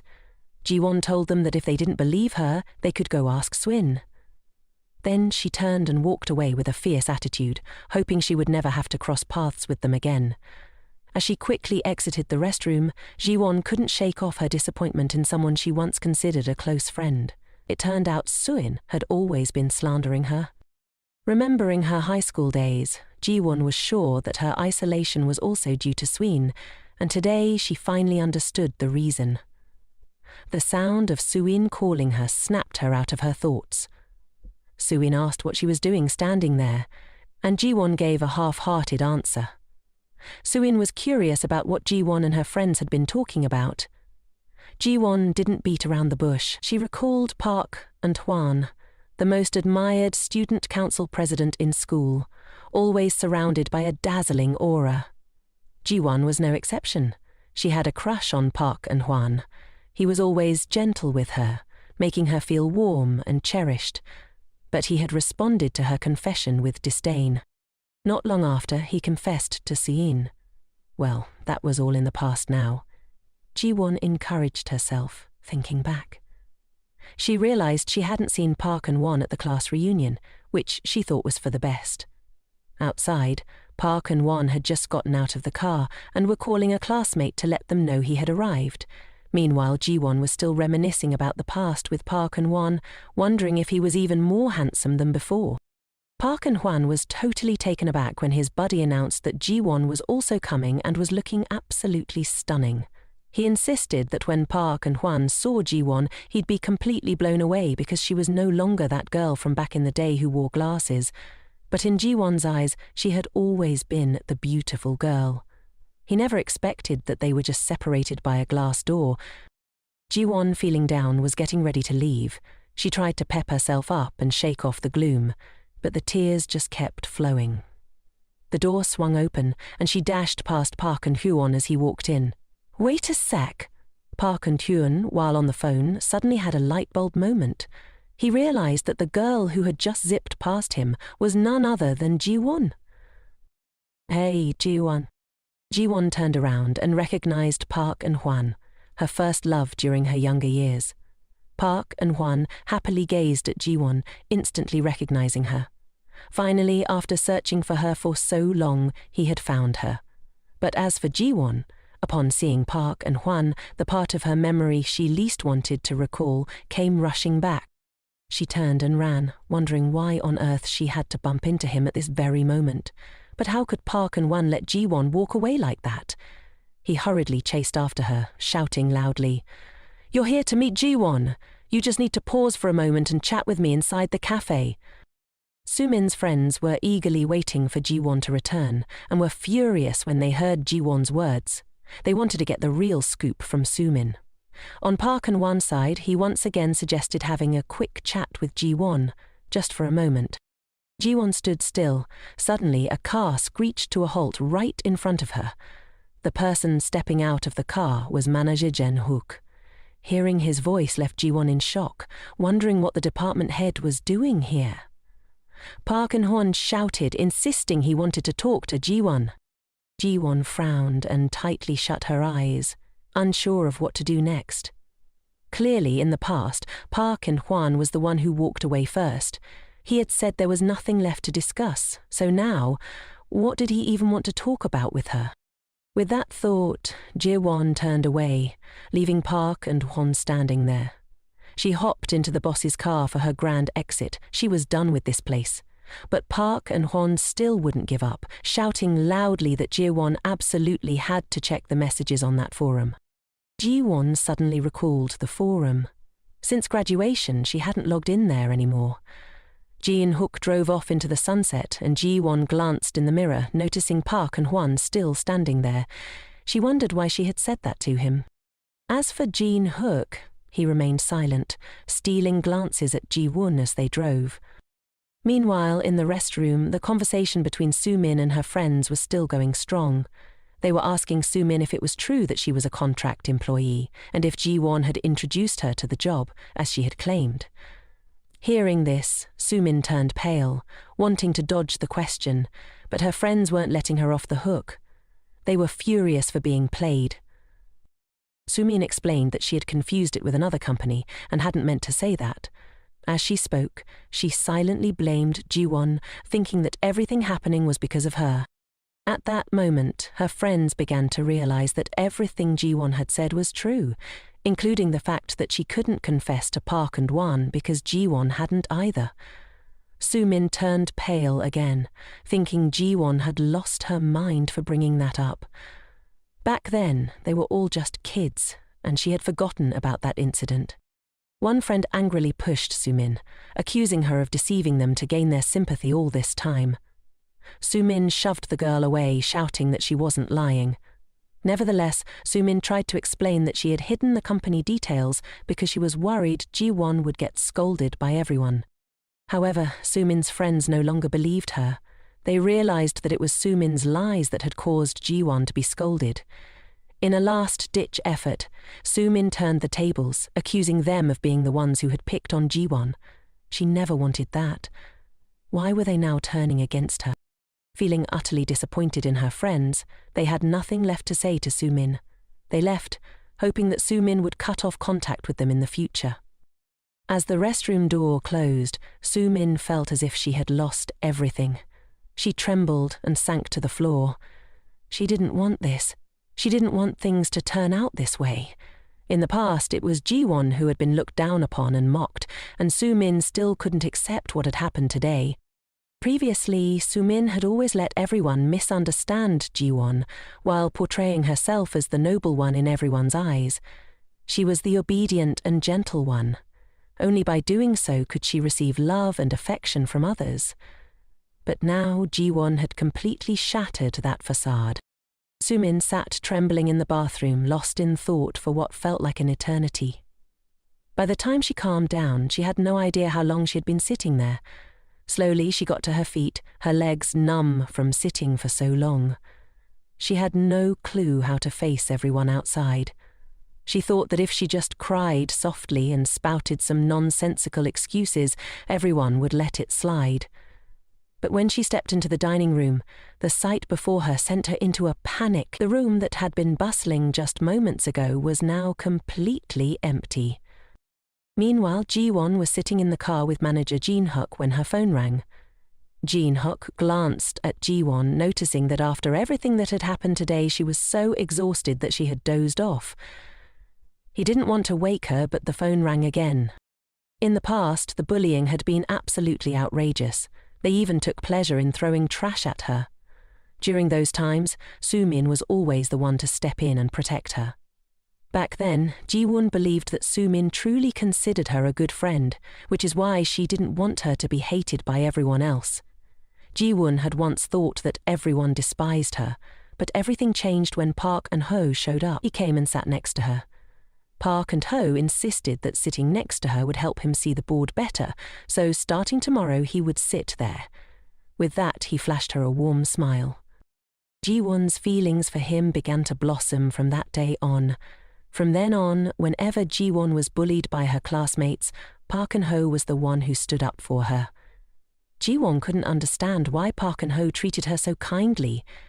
It all started when he told her to smile more, because she looked so much prettier when she did.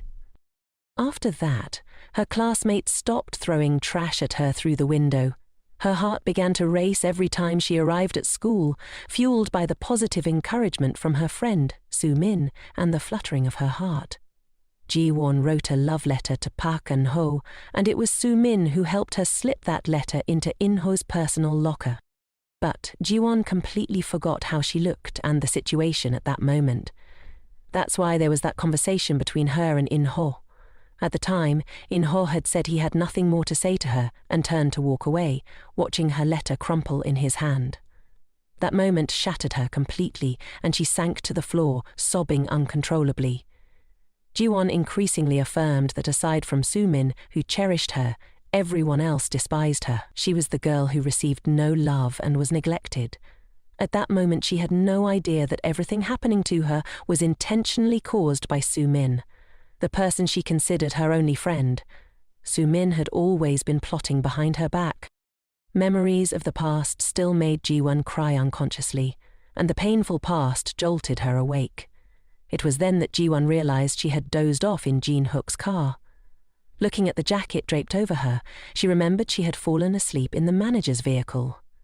Jin-hook, noticing she was awake, casually asked her a question. Ji-won hurriedly apologized and asked the manager what time it was. Jin-hook glanced at his watch and saw it was already 10. Jiwon couldn't believe she had slept for a full 3 hours. Feeling embarrassed, she thanked the manager and quickly opened the door to get out of the car. Suddenly, a hand grabbed hers, shutting the car door again. Jin-hook reached across her to grasp the door handle. At that moment, the distance between them was incredibly close. She had never been this near Jin-hook before, and her heart raced wildly. Jin-hook apologized to Ji-won for meddling, but he thought she wouldn't want to see Park and-wan right now. Hearing Jin-hook's words, Ji-won looked up and saw Park and-wan standing in front of her apartment building. She wondered why he was there. Unable to approach her, Park and-wan got back in his car and drove away. Watching his car leave, Jin-hook confirmed with Ji-won once more. Ji-won sighed in relief, realizing that the manager was quite perceptive, as he seemed to know she was avoiding Park and-wan. She thought to herself that she would have to move soon. She explained to Ji-hook that she and Min Hanan had a falling out over company matters, which was why things were like this. Remembering that the manager's hand was still on hers, Ji-won quickly pulled her hand away.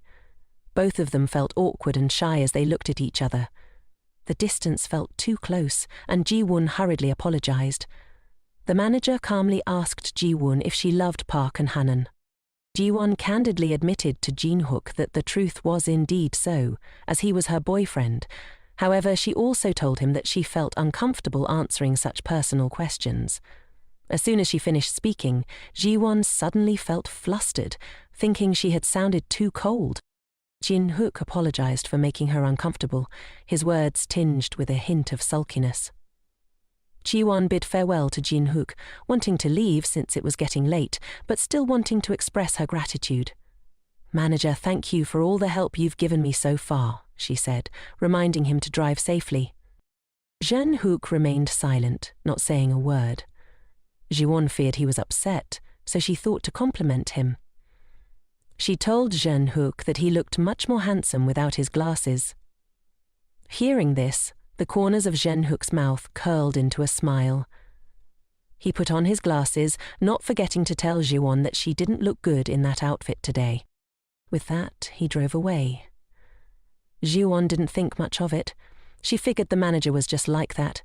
As she walked up to her house, she couldn't help but wonder if that outfit really was that bad. Jin-hook continued to watch Ji-won through the rearview mirror. His heart raced as he recalled the moment Ji-won smiled brightly at him.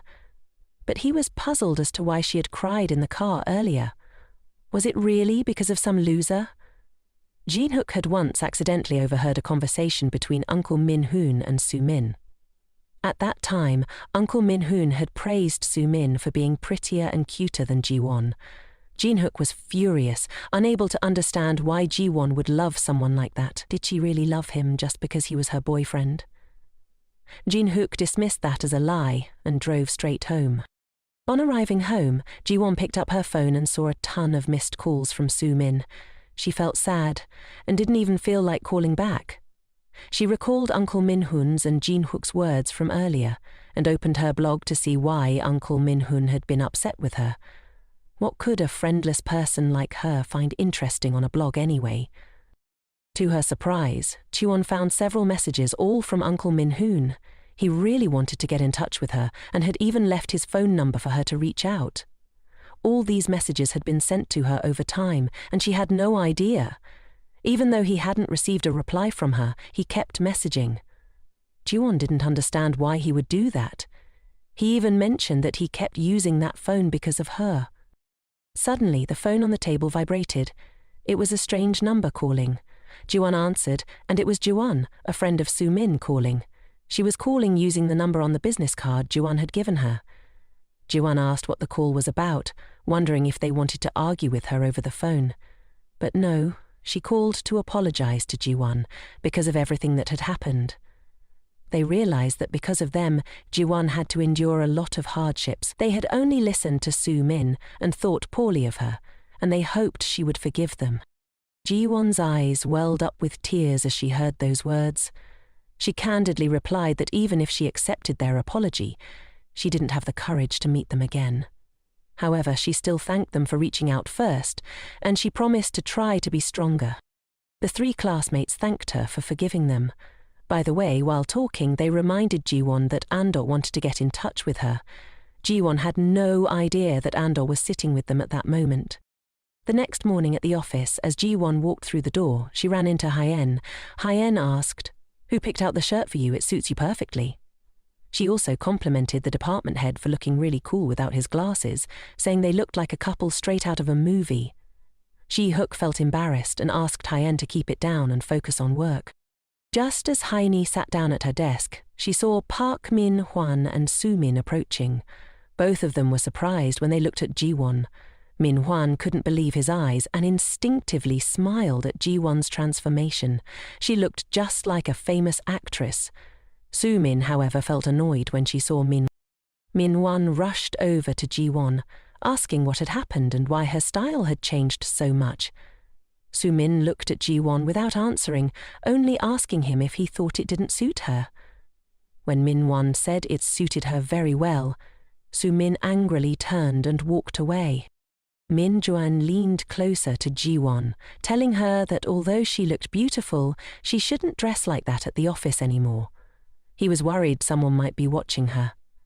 Min-juan was hinting at department head Jun-hook, who usually wore glasses and a tie, but today looked really cool.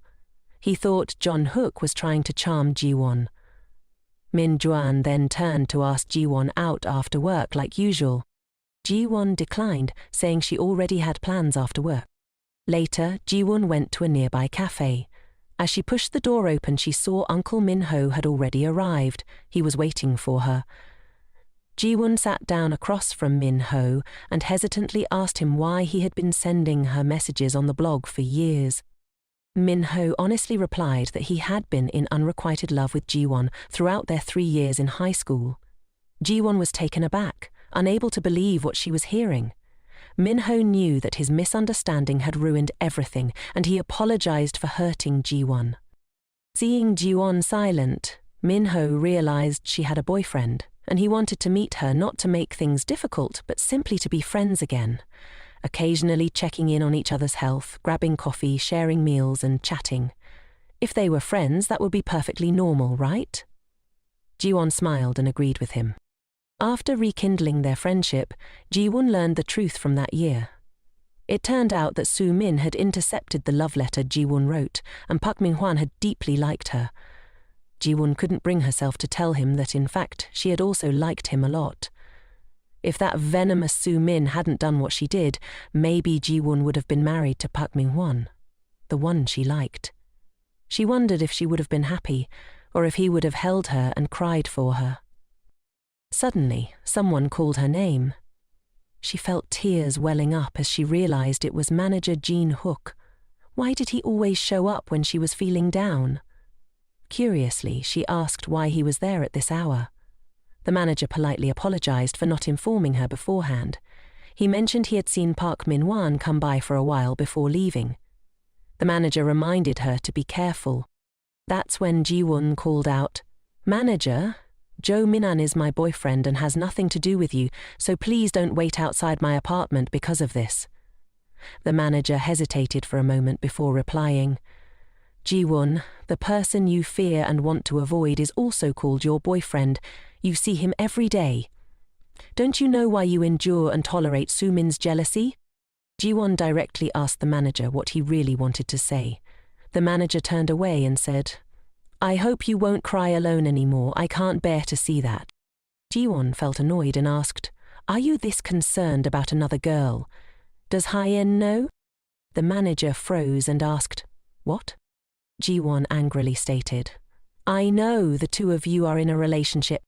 Didn't he feel guilty towards Hyeni? The department head looked a bit flustered, and Ji-won mentioned that even though it was just her hunch, it seemed like that was the case. She added, "So please don't pay any more attention to me, or else I'll spill all the tea to Hyeni." Little did Ji-won know, the boss was about to reveal that the relationship between the two was nothing like she imagined. "Hyen is my little sister," the department head said. Ji-won's face went pale as she asked again. The department head urged her to keep this under wraps at the company since it was a bit of a sensitive situation. He clarified that he didn't show any favoritism toward Hyein, even though she was his sister. He just hoped Jiwon wouldn't get the wrong idea. Jiwon finally realized they were actually siblings. The department head added that, although he had a crush, he was still flying solo. A moment later the phone rang with a cheerful beep. Hyeini's voice, tinged with exhaustion, asked, "Why are you calling me at this ungodly hour? I still have to finish my plan." Hyeini told her that Jiwon already knew they were siblings, which made Hyeini extremely unhappy. Jean-Hook suggested she could pretend not to know. Hein retorted, "Is it really the right time for you to meet my benefactor?" She scolded her brother for putting pressure on girls and warned him that if he kept it up, he might end up in the long-term singles club. Jean-Hook asked back, "What's the difference between them?" Hyein inquired if he was going on a business trip next week and promised to help him in every way possible, but reminded him not to act recklessly. The reason she helped her brother was because she thought that men like Hangyu were just total losers. Everyone in the company knew about that guy and Sumin's little romance, but since Sumin was Jiwon's best friend, she decided to let it slide. However, Hyeini added, this is definitely something we can't overlook. Jiwon had made her grand return home. She flopped down on the bed, utterly exhausted, replaying the scene from earlier in her head. The words of the department head echoed in her ears. Jiwon buried her face in her hands, tears streaming down her cheeks as she wondered why she had done that back then. It's like going on an adventure solo, isn't it? Park and Han's story really took her by surprise. It turned out there were so many people who cared about her, including Hyein and Assistant Jane. If she had been braver back then, would the plot have twisted differently? Suddenly, Jiwon reminded herself to stop daydreaming. Love was a luxury she couldn't afford. She would stop at nothing to get revenge on the couple who ruined her life and absolutely would not live like before. The next day, Park Min-hwan was surprised to receive the food package Jiwon had sent over.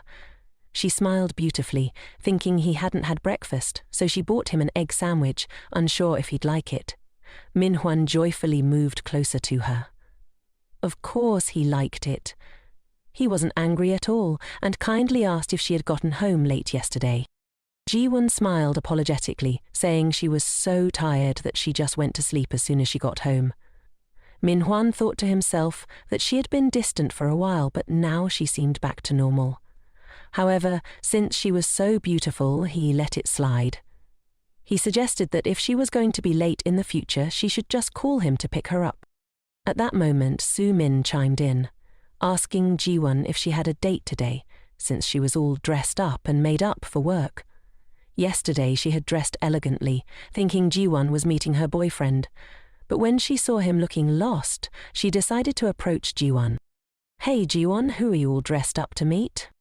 Jiwon replied that she was just meeting a few old classmates. The two of them flirtatiously made plans for dinner, making Su-min green with envy. She secretly cursed Jiwon for being a little dressed up and acting all high and mighty, thinking that no matter what, she would always be beneath her level. Jiwon had clearly noticed that attitude. Su-min couldn't charm him as she wanted, so now she wanted to snatch Park Min-hwan for herself.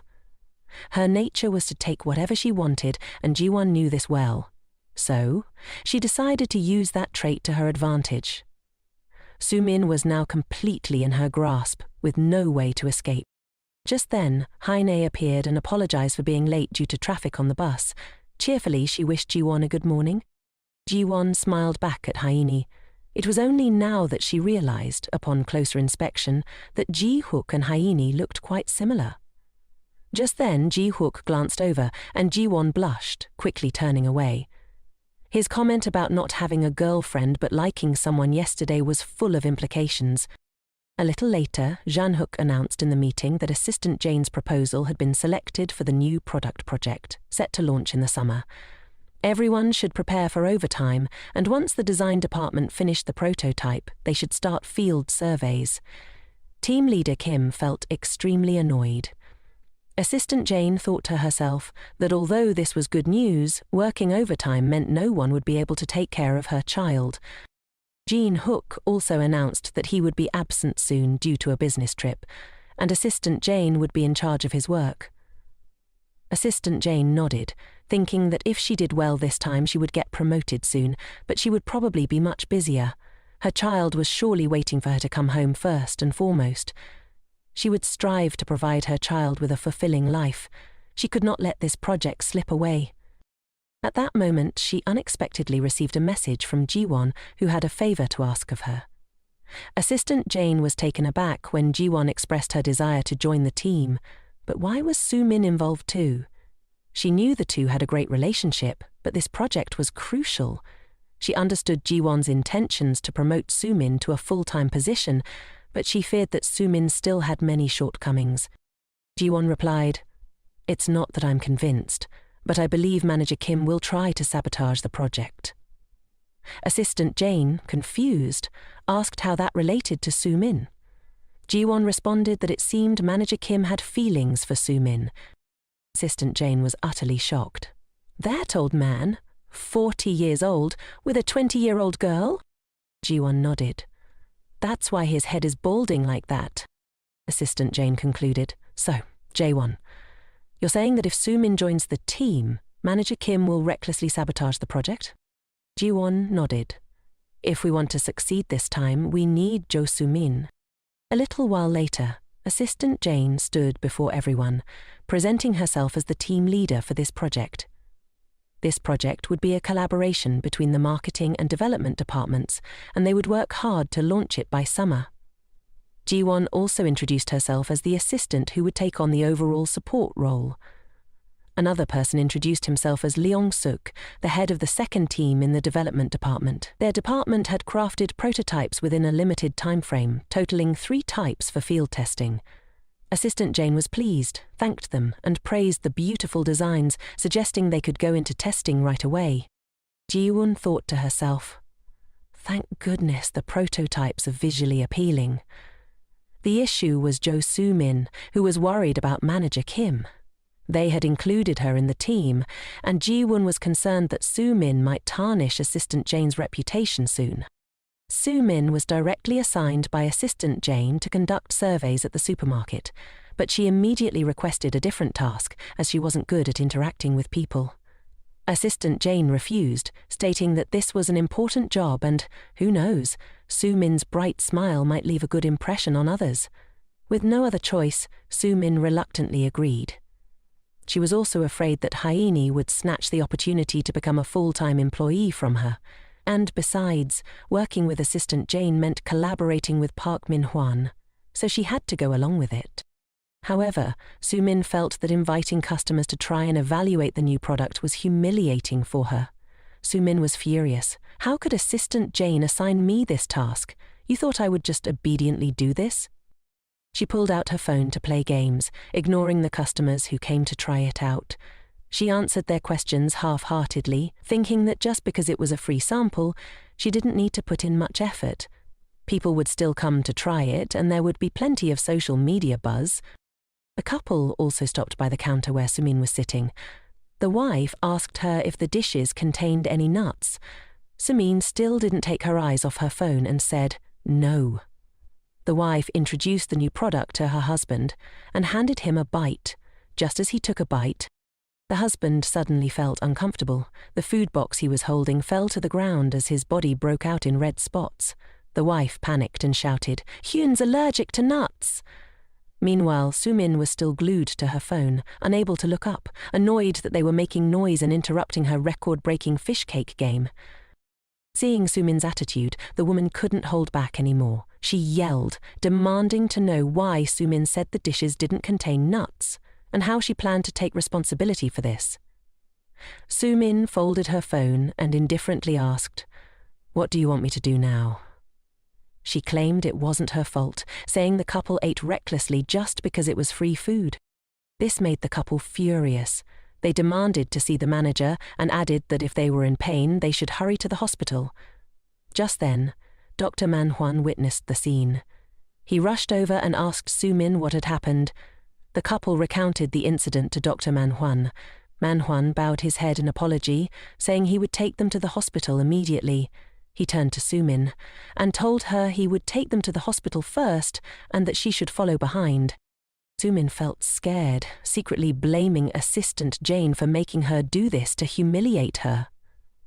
At the hospital, Park Min-hwan asked Sumin if Ji-won had reminded her that the trial products contained allergens. Sumin cried, saying Ji-won might have mentioned it, but she hadn't heard, and apologized to him for that. Min-hwan felt a headache coming on. He was about to marry Ji-won and didn't want her to face disciplinary action, but he also didn't want Sumin to get fired. He suggested that Sumin shouldn't talk about this with anyone and told her to go apologize to the customers so they wouldn't file a complaint with the supermarket. Hearing Min-hwan agree to help her, Sumin hugged him tightly to thank him. Sumin said that even if she got fired, it wouldn't matter, but she was worried about Ji-won. Min-hwan comforted her, thinking that Ji-won had truly found a great friend. He urged her not to worry and to trust him. Min-hwan reached up to wipe her tears. In that moment, Sumin was determined to win this man over. Meanwhile, Ji-won was working, thinking about how Sumin and Min-hwan were managing their business. Just then, her phone rang. It was Uncle Min-hwan calling. He asked her why she hadn't told Sumin that the third sample contained peanuts. Luckily, he had arrived just in time to resolve the issue, or it could have turned into a big problem. Ji-won remembered that she had already discussed this with Sumin, and realized everything. She didn't want to say anything more. Ji-won instructed him not to tell Sumin that she knew about it, and asked him to comfort and reassure her on her behalf. Ji-won chuckled to herself, realizing that Sumin had truly lived up to her expectations. That evening at Assistant Jen's house, as soon as she walked in, she asked if her child had been well behaved at home and if they had troubled the grandparents. She asked her mother if the baby had been a handful, and her mother replied that the child had been very well behaved. Her father and husband asked if she was hungry and urged her to shower and come eat, saying they had prepared kimchi soup. She obediently went to take a shower. It had been a long time since she had bathed with such a light heart. It felt right to follow Ji-won's advice. She remembered a few days ago when she had shared her worries with Ji-won about not having anyone to look after her child. Ji-won had suggested that she asked her biological parents for help, but her parents thought she was living happily and didn't know that her husband had lost his job. She didn't want them to worry. Ji-won encouraged her to reconsider, saying that parents often think of their children and would do anything for them. She hoped that she could have an honest conversation with her parents. Who knows, they might become a solid support for her. She had thought a lot about it and couldn't give up on this project. If she got promoted, her family could live a happier life. Just as she finished her shower and stepped out, her husband rushed over to ask why she was calling her parents and talking about him losing his job. He told her she was crazy. Didn't she just need to go to work early and do overtime? She told him she had to work overtime with the staff at the company, and if he was uncomfortable, he could just leave the house. This house was under her name, and she was the one who paid for both the mortgage and living expenses. He raised his voice, questioning if she was trying to show off just because she had money. Furious, she told him to either go out and earn some cash or stay home and take care of the kid. If he didn't want to be kicked out of the house, he'd better get his act together. The next morning, as soon as she stepped into the office, Ji-won received a call from Assistant Jen. Listening to her, Ji-won said she was doing great, and from now on she could finally breathe easy. Assistant Jen thanked her, and Ji-won felt happy for her, since everything seemed to be settling down. While they were chatting, Manager Jen Hook approached her, causing Ji-won to jump a little. He asked if she was done talking with Assistant Jen. She replied that she was finished, but if she remembered correctly, today was his business trip day, so why was he here? Jin Hook explained that his flight was in the afternoon.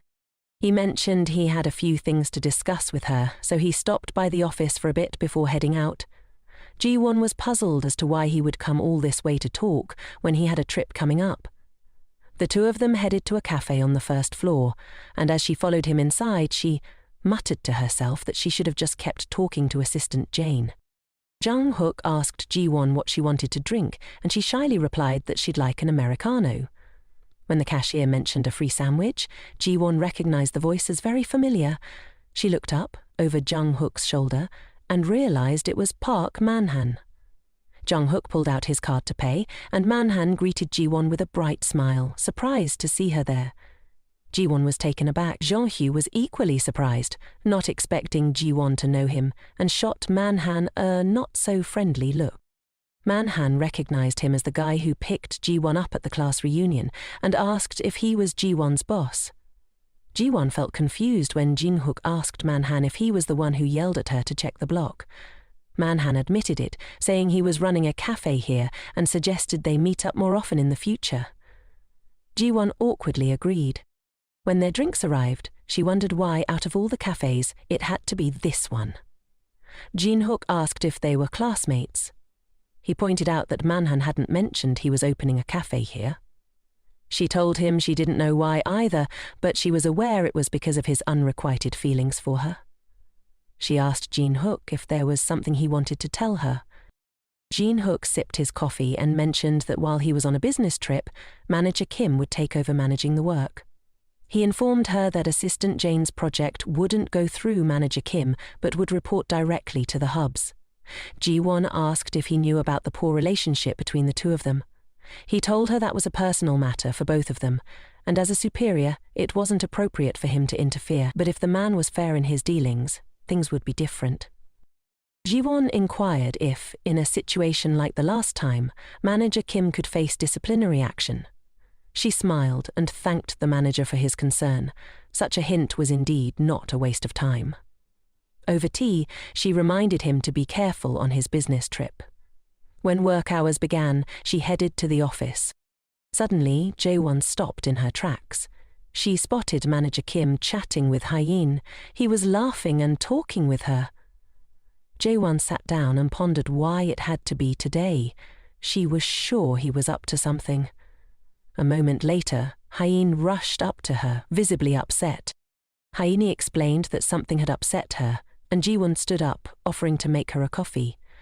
As she passed by Manager Kim's office, she saw him on the phone with someone.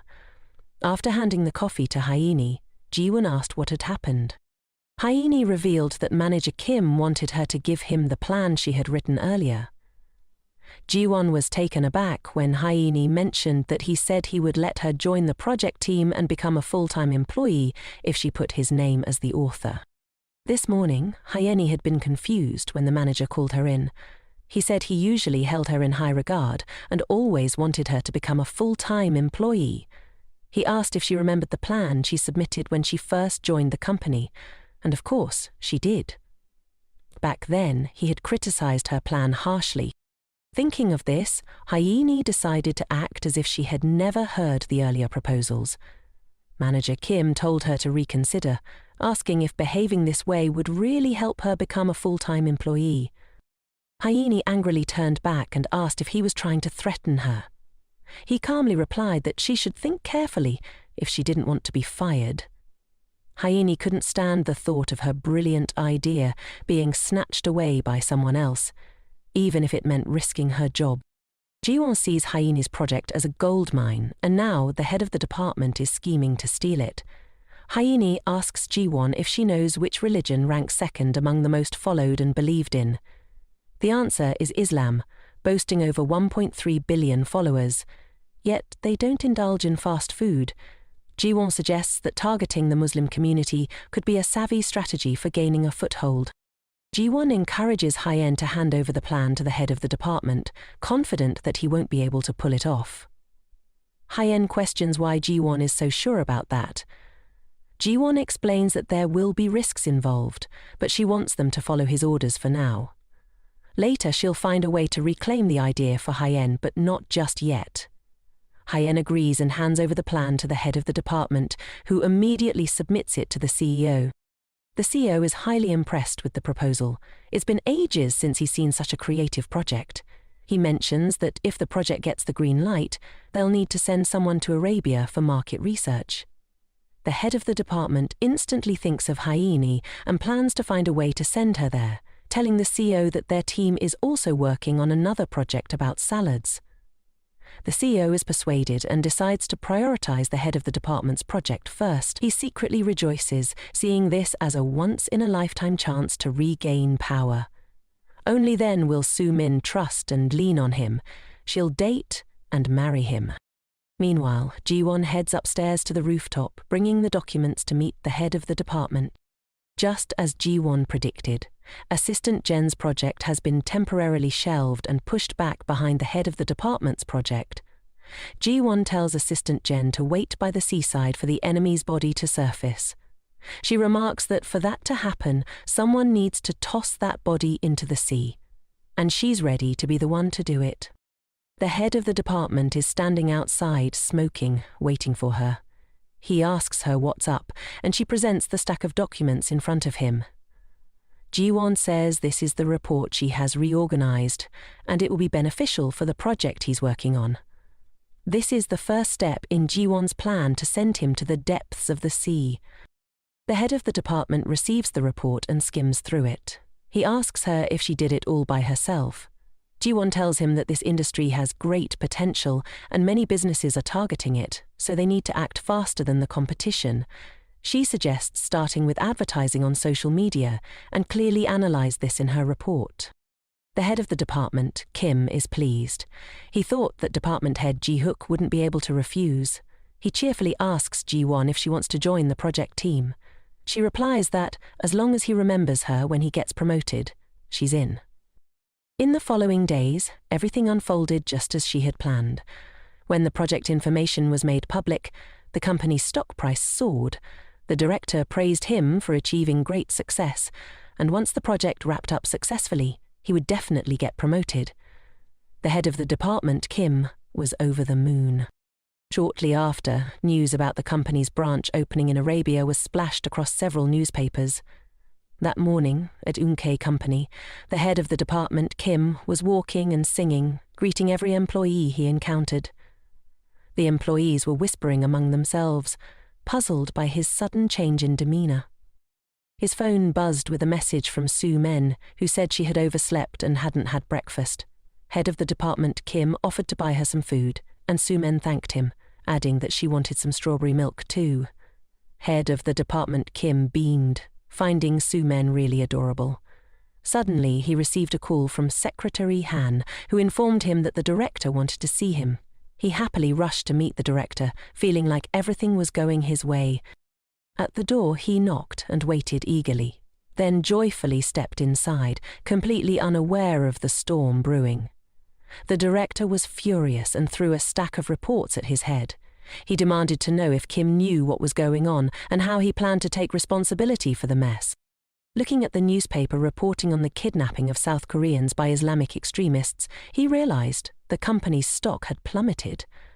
At that moment, head of the department, Kim, understood the gravity of the situation. He bowed his head in apology and suggested they halt the project for now. The director angrily asked if Kim knew how much money the company had already invested, demanding that he come up with a solution quickly. Nervously, Kim rubbed his bald head and confessed to the director that the plan was actually from an intern on his team. He babbled on about wanting to give the new intern a chance, so he claimed the plan as his own.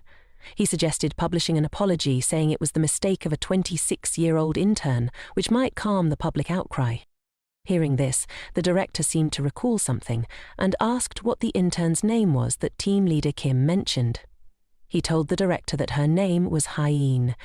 He even proposed publishing an article calling her the Holler Girl, thinking that if he threw Hyene under the bus, everything would be fine and the company would avoid this crisis. The director asked team leader Kim if he had told Hyene that he was the one who initiated the project. Of course, Kim had already said that. Immediately, the director demanded that he go tell Hyene that he had nothing to do with this. Everything was his own doing. The director shouted so loudly that everyone outside the office could hear. All of this was because of him, and now the branch in Arabia was also in danger. Team leader Kim walked out dejectedly, and everyone looked at him, whispering, "Because of him, everything is in chaos." At this moment, team leader Kim could only hang his head in silence. He didn't dare say anything. Pulling out a strawberry milk box from his bag, he tried to cheer himself up, reminding himself that he still had Sue Men by his side, and together they would get through this tough time. But when he brought the drink to Sue Men, she said she didn't drink strawberry milk. Confused, he asked why she had told him this morning that she wanted to drink it. Sue Men turned away without answering. Team leader Kim couldn't understand why she had changed her mind like that. Everyone in the office looked at him with sympathetic eyes. He gritted his teeth. It was all Jiwon's fault. She definitely knew Hyein had connections, which was why she befriended her. If he hadn't listened to her and leaked the documents to the press beforehand, things wouldn't have gotten this bad. Using the excuse of needing to submit a report today, he vented his frustration on Jiwon. But of course, Jiwon was already prepared. She had placed the report on his desk and texted him about it. With nothing he could do to Jiwon, he yelled out loud. He said she had pranked him on the street, and seeing Jiwon's attitude only made him more furious. He dramatically claimed that Jiwon's rudeness was a result of her parents' upbringing. Hearing this, Jiwon's expression darkened and her hand clenched tightly. He could say whatever he wanted about her, but she just couldn't stand it when he disrespected her parents. The head of the committee wasn't done yet. For him, everything that had escalated to this point was all Gan's fault. He raised his hand, ready to strike Jiwon. Department head Jinyu Huk witnessed everything unfold and swiftly intervened to stop him. Jinyu grabbed the collar of the head of the finance department. To Kim's surprise, Jinyu lifted him up high and demanded that he immediately apologize to Jiwon. The head of the department anxiously asked when he would be back from his business trip, but Ji-hook ignored him, demanding that he quickly apologize. Head of the committee Kim reluctantly apologized to Jiwon, pleading for him to stop what he was doing. Ji-hook listened to her and let go, causing the committee head to crash to the ground. Seeing this, Jiwon felt a twinge of sympathy. Jin-hook declared that he would send a disciplinary notice to the company's disciplinary board. This incident was definitely not going to end with just a salary cut. A few days later, the head of the committee received the company's disciplinary report. In addition to the failed assault and defamation of assistant Ji-won, he was also facing extra penalties for stealing Hae-jin's ideas. Head of the committee Kim was taken aback when he overheard Soo-men chatting with Park Man-hwan. She told him that she and the boss had no relationship and that she planned to transfer to another department. Mainan didn't believe her, saying it wasn't necessary. The head of the committee was stealthily trailing behind, eavesdropping on their conversation. Soo-men asked Minan how the head of the department would face disciplinary action, and he said it was likely the High Council would take serious measures. The head of the committee's expression darkened when he heard what Minan said to Soo-men. He bought her a drink and told her that from now on, she didn't need to butter him up anymore. He then asked if getting demoted and suspended for 6 months was like being kicked off the stage. Hearing this, the head of the committee rushed in and threw a punch, straight at Park Man-won's face. He berated Park Man-won as a dimwit, asking if he wanted to get choked by him. Soo-men asked why he would do that. He shouted loudly that he and Soo-men were about to get married, even though he already had a girlfriend and was still flirting with Soo-men. Soo-men felt extremely embarrassed when manager Kim announced this to everyone. She definitely didn't want Park Man-hwan to know about her relationship with him. Manager Kim wasn't giving up. He told Soo-men to clarify whether their love was real, and she panicked, denying everything. Everyone in the company witnessing the scene started believing the rumors about her and manager Kim. Soo-men told manager Kim he wasn't thinking straight, which flustered him. He asked if she was acting cold towards him because of Park Man-won. Seeing so many people whispering, Soo-men hurriedly ran away, feeling embarrassed. Now everyone in the company would know all about her and manager Kim. She ran into the restroom and locked the door. She thought manager Kim could no longer take advantage of her, but now it would be very difficult for her to become a permanent employee. What would she do from now on? Suddenly a smile appeared on her face as an idea popped into her head. If there's no manager, there's still a department head. The next day, during the meeting, department head Jin-hook announced that manager Kim had been suspended and had his salary cut. He also asked if Minin was okay after being hit by him. Minin felt shy. Why was he bringing up that he got hit before the meeting? Jang-hook continued, announcing that the Hala project would be temporarily halted, and mentioned that the plan had been written by Hyein. The company would continue with the project that assistant Jang had paused, which made her feel very excited upon hearing the news. Jean-Huc also mentioned that since Manager Kim was suspended, the team needed to add more personnel. He introduced someone from the development department who would be sent to support them. That person was none other than the head of the marketing department, Monsieur Le Dunay. Jean-Won was surprised to see him. In her mind, Su-min should have been the one transferred to another department. Ji-won couldn't understand how Su-min could still smile brightly, despite the rumors about her and Manager Kim spreading so widely. Finally, Jean-Huc announced there would be a party on Friday. He assigned Hane to choose the venue and inform everyone later. Before leaving, Su-min intentionally said loudly that she had heard everything clearly. She even smiled brightly and deliberately ran her fingers through her hair for the manager to see. In her mind, she thought, "There's nothing easier in this world than seducing a man." After work, Haini pulled Ji-won into a cafe on the first floor and asked how she knew about these things.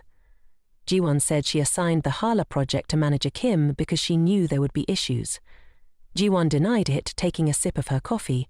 Of course, this was something she couldn't let anyone else know. In her memory, the incident of Koreans being captured around this time of year stood out. She remembered Man Hanan being very angry when the government spent a lot of money to rescue the kidnapped hostages, but of course, she couldn't talk about that with Hyani.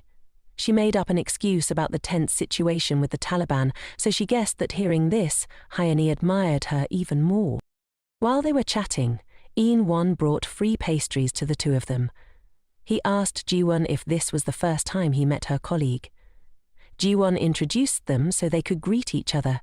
In-won placed the pastries on the table, and Heen realized this was her brother's rival. She told him she didn't like sweet pastries. Park Man-han smiled and told her to give it a try. He only added a little sugar so it wouldn't be too sweet. He went on about the pastry, confident that Hyeen wouldn't regret trying it. Hyeen focused on the pastry in her hand, took a bite, and her eyes lit up. She couldn't believe it had such a sweet flavor. Hyeen exclaimed, "Does this flavor really exist?" She didn't expect Hyeen to introduce her to such a delicious pastry. He really was a good guy. He told her that if she wanted to eat, she could drop by the cafe any time, because he would always save one for the person he had been secretly in love with for all these years. That person was Ji-won. Hyeen understood, but pretended not to hear. Meanwhile, Su-min was sitting alone in her office. Lately, she couldn't figure out Ji-won's moves. Just a moment ago, she had been out with Hyeen who knows where. Suddenly, she heard footsteps nearby. Turning around, she saw the manager heading to get some water. Su-min thought this was a perfect opportunity to make a move on the manager. She suddenly ran over to ask if he wanted coffee. She could make it for him. When he said he drank soda, she snatched the bottle from his hand and helped him open it. She asked, "You seem to prefer soda over coffee. I feel the same way." After pouring the glass of water, Su-min handed it to the manager. As Jang-hyuk reached out to take the cup, Su-min pretended to lose her grip and exclaimed, causing the entire cup of water to splash dramatically to the ground. Su-min gasped and quickly crouched down to ask Soo-hyuk if he was okay. Su-min winced as she pricked her finger on a shard of glass, pretending to cry out in pain. She called the department head, saying her hand was bleeding. Chin-hyuk asked if she was okay and then turned to walk away. Su-min continued to tell him she was in a lot of pain, but Chin-hyuk coldly brushed past her, leaving her sitting there injured. He mentioned there was a first aid kit on the shelf and reminded her to clean the floor once she finished her tasks. Su-min couldn't wrap her head around how someone could be so emotionally detached. As Jun-hyuk stepped out the door, he bumped into Park Man-hwan coming in. Park Man-hwan rushed over to Su-min, concerned and eager to check if she was okay. Su-min spotted him and burst into tears, saying she had hurt her hand. Park Man-hwan was worried about her, reminding her to be careful and asking if she had any other injuries. Su-min thought to herself that this was the typical reaction of a guy, totally different from Hyuk-hyuk. She asked Park Man-hyuk if he could blow on the spot where her hand hurt to help her feel better. Park Man-hyuk immediately agreed. He gently took her hand and blew softly on the spot where she was hurting. Su-min said to him, "Good thing you're around." Meanwhile, Jong-hyuk was hiding by the door, watching as Park Man-hwan held Sumin's hand, complimenting her delicate and charming fingers. He even secretly compared her to Ji-won. Neither Sumin nor Park Man-hwan had any idea that someone was watching them from outside the door. Jong-hyuk tightened his grip on the door, unable to hold back any longer. He thought to himself, "You can't let Ji-won keep dating a loser like Park Man-hwan. If Ji-won finds out the truth, she'll have to endure more heartbreak." Just then, he spotted Ji-won and Hyeon returning. Hyeon was still engrossed in talking about the cake she got to enjoy today, saying it was the best cake of her life.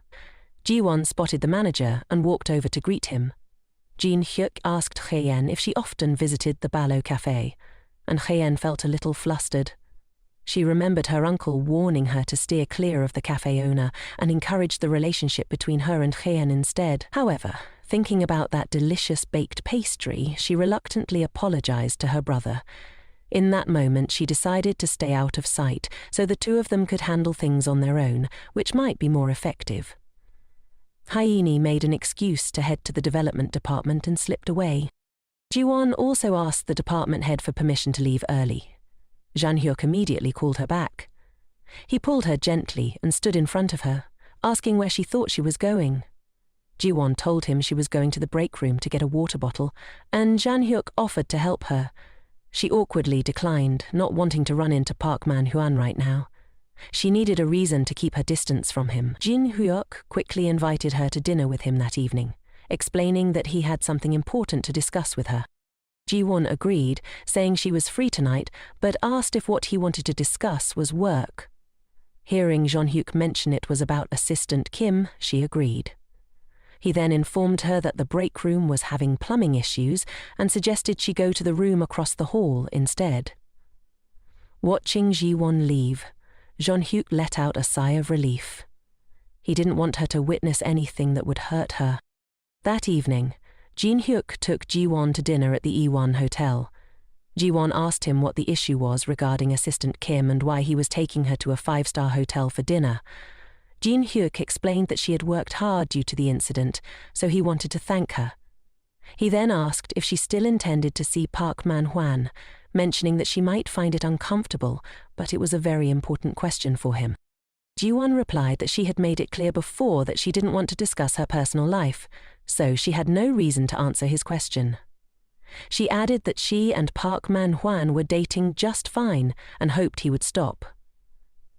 Jin-hyuk agreed, and they continued their meal. He couldn't understand why it had to be Park Man-hwan. As they were leaving, he reminded Ji-won to be careful on the stairs. Just as he finished speaking, she slipped. Ji-won lost her balance and fell forward. Jin-hyuk panicked and didn't manage to catch her in time. Ji-won fell to the floor and her shoe broke. Jin-hyuk hurried over to ask if she was okay, and Ji-won sadly said she had just gotten her shoes repaired and now they were broken again. He helped her up and asked if she could walk. Ji-won wanted to walk on her own, but her foot was throbbing. She told him that she might have twisted her ankle, feeling a bit lost in the moment. Jong-hyuk politely excused himself, then swiftly scooped her up in his arms. He said that continuing to walk would only make her pain worse, and advised her to hold on to him tightly. Jin-hyuk gently set Ji-won down on a chair in the hotel lobby and told her to wait for him there. Ji-won's heart was racing from the sudden action of her boss. She glanced down at her foot, thinking that if she had been more careful, this wouldn't have happened. The lobby door swung open, and Jin-hyuk rushed in, asking Ji-won if she had been waiting long. Seeing him out of breath, she asked if he had run to get a first aid kit for her. Jin-hyuk replied that he borrowed it from the hotel lobby and carefully treated Ji-won's injury. He told her to toss those shoes away, as even if they were repaired, they would just break again and could cause more injuries. Ji-won mentioned that she only had one pair of shoes, but he insisted that there would come a time when she needed a new pair instead of just fixing the old ones. He added that once shoes break, they can easily break again. Then Jong-hyuk pulled out a shiny new pair of shoes, thinking they would fit her perfectly. He carefully slipped them onto her feet and told Ji-won that she absolutely deserved to wear better shoes. Ji-won's heart raced at Jong-hyuk's gestures. Suddenly, her phone buzzed in her bag. It was Min-hun calling. He was on his way to Ji-hwan's apartment, driving while calling, but Ji-hwan stubbornly refused to answer. She remembered that afternoon when she had thought she misheard him. She wondered why she had agreed to dinner with Jin-hyuk. Park Man-hwan was quite annoyed. If he had finished his work earlier, he wouldn't have let her go with Jin-hyuk. How dare he flirt with her? Min-hwan was glad Ji-won was looking more beautiful, but it also brought a lot of trouble. He was sure the coffee shop owner on the first floor of their company had feelings for Ji-won. Just taking the elevator made everyone look at her. There were even rumors in the company that she was the most beautiful in the marketing department, skilled and capable in her work. He thought that at this rate, someone else would steal Ji-won away from him. He called her many more times before Ji-won finally picked up. He asked why she hadn't answered his calls, and Ji-won explained that she had just finished dinner with her boss and had just gotten home. Park Man-hwan never expected there would come a day when he would worry about Ji-won, the girl he was dating, just to snag a bottle of wine. He recalled that when it all started, it was just a prank between him and a colleague. They had bet that if Min-hwan could win her over, his colleague would gift him a bottle of wine. Ji-won had once been a simple girl that Min-hwan won through that bet. He had confidently told his colleague that he only needed 3 days to pull it off. The very next day, he approached Ji-won to get to know her. He asked for her phone number and kicked off his plan, bombarding her with sweet messages, thinking that would be enough to win her heart. But things didn't go as he had hoped, and he started to lose his patience. By Saturday, he called her to see if she was busy. Min-hun invited her out for dinner, asking Ji-won where she lived so he could pick her up. And just like that, he and Ji-won started dating. At that time, Park Man-hwan only intended to get the wine and then find an excuse to break up with her. But everything took an unexpected turn. The more he got to know her, the more he realized how kind and gentle she was. In fact, she was so good-hearted that it bordered on foolishness. She always helped him with his tasks while he was out partying with his friends, never suspecting him of anything. That was what Park Man-hwan liked most about Ji-won. But lately, he couldn't shake the feeling that she was acting differently, and he wondered if she was cheating on him. Regardless, he didn't care about the reasons. He had become a much more capable man than before. Park Man-hwan opened his computer to check the stock market. Seeing the numbers surge, he thought it was time to put his plan into action. The next day, he would take Ji-won on a boat ride on the Han River. On that boat, Park Man-hwan planned to execute his scheme. He absolutely wouldn't let anyone else take her away, even if it cost him everything. She had to be his. Fireworks exploded, lighting up the sky. Under that sparkling sky, Ji-won held the bouquet Min-won had given her, looking stunning. Park Man-hwan took out the ring he had prepared and knelt down to propose to Ji-won. He told her that he loved her, and as long as she agreed, he would make her happy for the rest of their lives. Ji-won beamed with joy. Of course she agreed. Park Man-hwan pulled her into a tight embrace, declaring that from now on she was forever his. He added that she didn't need to worry about their honeymoon home. He'd made a lot of money this time and would take care of everything. Ji-won smiled. Everything was going according to her plan, including the day when the MW company unexpectedly declared bankruptcy. The next morning it was back to work as usual. While having breakfast with everyone in the office, Ji-won shared that her boyfriend had proposed to her and that tomorrow night she would be meeting his parents. Ah-yin asked if the shirt she was wearing and her new bag were also gifts from Assistant Park. Ji-won replied, "Yes, he wanted to make a little from stocks, so he bought them for me. He also said he would take care of the honeymoon home." "Really?" Ah-yin asked. "Park is quite impressive." "Hala, but don't you think getting married so soon is a bit hasty?" Soo-min asked Ji-won if she was really going to marry Park Man-hanan. Ji-won laughed and told her, "Who else treats me with love and kindness while having a stable job and a business mind like him? Marrying Park Man-hanan will definitely make me very happy." She also asked everyone to keep this a secret for her, and Soo-min happily congratulated Ji-won, looking at the ring on her finger. As she watched, Soo-min thought to herself that she must have him at all costs. Seeing Soo-min's expression, Ji-won knew she would be so jealous she might go crazy. Even after finishing breakfast, Soo-min was still fuming. She wondered what Ji-won had that made her worthy of marrying Park Man-hanan. Soo-min was frustrated. She had always waited on Ji-won, giving her whatever she wanted and always being by her side. She thought she had treated Ji-won well without any ulterior motives. Now she was determined to take everything from Ji-won. Dumping the leftover food from her tray into the trash, Soo-min swore she could not let Ji-won live happier than she. Back in her office, Ji-won opened her account to check her pharmaceutical stocks. Currently, the stocks she held were up by 170 million. She thought this money would be enough for her to move out and quit her job after breaking up with Park Man-hanan. She then looked up the tech company MW's stocks, which were continuously dropping in value. Holding the financial newspaper in her hands, reading about the stock market situation, Park Man-hanan couldn't hold back his frustration. He threw the paper down on the table and angrily called the MW security staff for advice, but no one picked up. Clearly, he had told himself that this was a great opportunity, one that no one knew about, so he had invested all his money into buying these stocks. Now, his 40 million was just a pile of worthless paper. If Ji-won found out, she would definitely not agree to marry him anymore.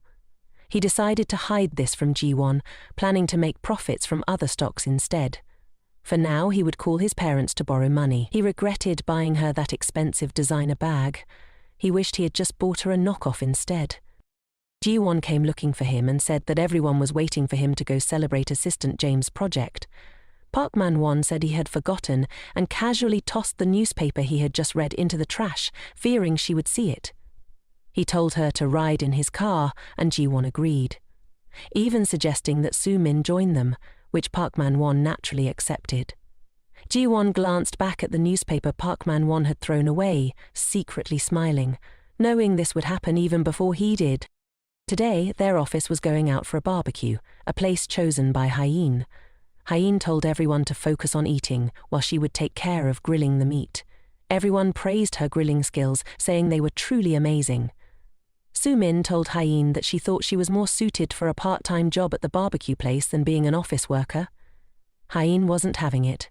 She claimed to be multi-talented and asked Soo-min what she was good at. Soo-min shyly looked at Hyeen, thinking, "How dare this younger girl tease me?" Watching the two of them, Ji-won felt very happy. Jang-hook sat across from her, looking at Ji-won with a sad expression. This morning he had received a message from Hyeen saying that Ji-won had told them she was about to marry Park Man-hwan. Hyeen had asked her brother if he was just going to stand by and watch this happen. He heard Park Man-hwan remind Ji-won that tomorrow was the introduction ceremony for both families, so she shouldn't drink too much. Jang-hook didn't know what to do now. He kept pouring and drinking continuously. Could he stop Ji-won's marriage? Soo-min raised her glass and invited Park Man-hwan to drink. She hoped he would care for her more in the future. Watching Park Man-hwan down his drink, she told herself she would definitely claim him, no matter what. He would have to belong to her. The two of them kept switching glasses, and it seemed that Park Man-hwan was also getting tipsy. In the dining room, Jae-won and the two of them were present, while the manager stepped outside to take a call, and Hyeen and Assistant Jan had gone to the restroom and hadn't returned yet. Jae-won didn't like watching the two of them having fun together. She thought her chance had come, a chance to get revenge on them for all the pain they had caused her. She would return to them what she had to endure. Thinking this, Ji-won immediately stood up to stop them from drinking any more. She told Park Man-hwan it was time to go home, ignoring Soo-min's insistence to keep drinking. Ji-won told Park Man-hwan she would help him into his car first. He handed Ji-won the keys and told her to wait in the car for him, saying he would call a driver and come out later. Watching the two girls leave, Park Man-hwan finished the last sip of his drink, thinking to himself that Soo-min was still cuter. She was sweet and knew how to entertain while drinking. Ji-won took Soo-min to the car. She kept complaining about how hard her life was at the company. Ji-won said she used to feel the same way.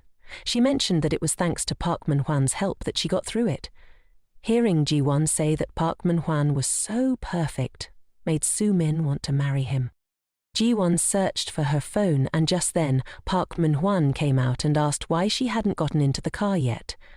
Su-min made an excuse, saying she'd forgot her phone in the restaurant and asked Park Man-hwan to keep an eye on Su-min for her. Ji-won hurried back inside. Park Man-hwan peeked into the car to check on Su-min, who was starting her own plan. She pretended to shiver and told Park Man-hwan she felt very cold. Seeing this, he took off his jacket and draped it over her, then went to turn on the heater to warm her up. Su-min thanked him, her voice warm and inviting. She secretly thought that the bait had been taken. Park Man-hwan told her to hang in there for a bit, as Ji-won would be back soon.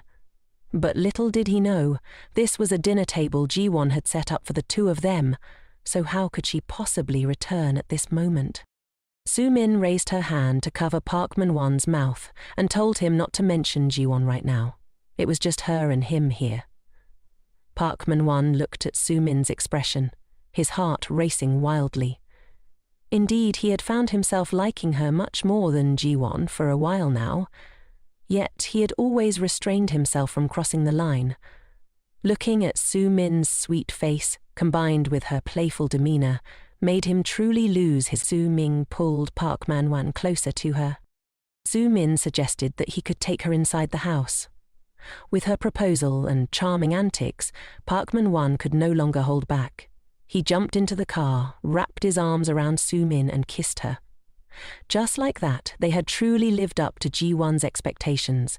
Both of them had different motives. Su-min wanted him out of jealousy towards Ji-won, not wanting Ji-won to be better than her, while Park Man-hwan was simply a scoundrel, a jerk. One was Ji-won's fiancé, and the other was someone she had considered a close friend for a long time. At that moment, both had betrayed her. Su-min suggested that Park Man-hwan hold her tightly, feeling satisfied as she had achieved her goal. She was about to have the man in front of her, the one who was about to marry her friend, Ji-won's boyfriend. They truly matched well, two utterly shameless individuals. Ji-won stood behind, witnessing everything that had just unfolded. They couldn't know that she hadn't forgotten her phone. That was just part of her plan. She watched the two of them embrace, and it seemed like this could finally put an end to everything. At last, Ji-won could take her revenge on them. Yet, even though everything had gone according to her plan, why were her tears still flowing? Clearly, they were the ones who had betrayed her first. She gripped her phone tightly, ignoring the incoming calls. Memories of the two of them flashed through Ji-won's mind, memories she wished to forget, even just for a moment. She remembered returning home from the hospital, looking for Park Man-hwan. When she arrived at the door, she spotted two pairs of shoes, Park Man-hwan's and a woman's. Although she had a gut feeling that something was off, she never expected that the person lying in bed with Park Man-hwan was her friend, Su-min. She was truly heartbroken, but now they would have to endure the pain she once suffered. The nightmare was just beginning. Even so, seeing them betray her once again, Ji-won's tears flowed endlessly. At that moment, the driver Park Man-hwan had called earlier arrived. She watched as the car slowly drove away. Ji-won stood there, frozen. Everything had gone according to her plan. She should have been happy, ready to toast to their new beginning. Wiping her tears, Ji-won told herself not to cry. They were the ones in the wrong. If she cried, wouldn't that mean she was losing to Su-min? With that thought, Ji-won headed to a late-night bar, planning to drink herself into oblivion to forget what was happening. When Ji-won finally opened her phone to check, she noticed several missed calls from her boss, Ji-hook. Just as she thought of him, her phone rang again. He really did care, didn't he?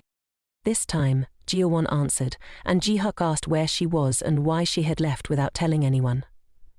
She told him she wanted to get drunk and was sitting alone at a bar. When Ji-hook asked which bar she was at so he could come, she hung up. Ji-won continued to drink. Of course, she wouldn't tell him where she was.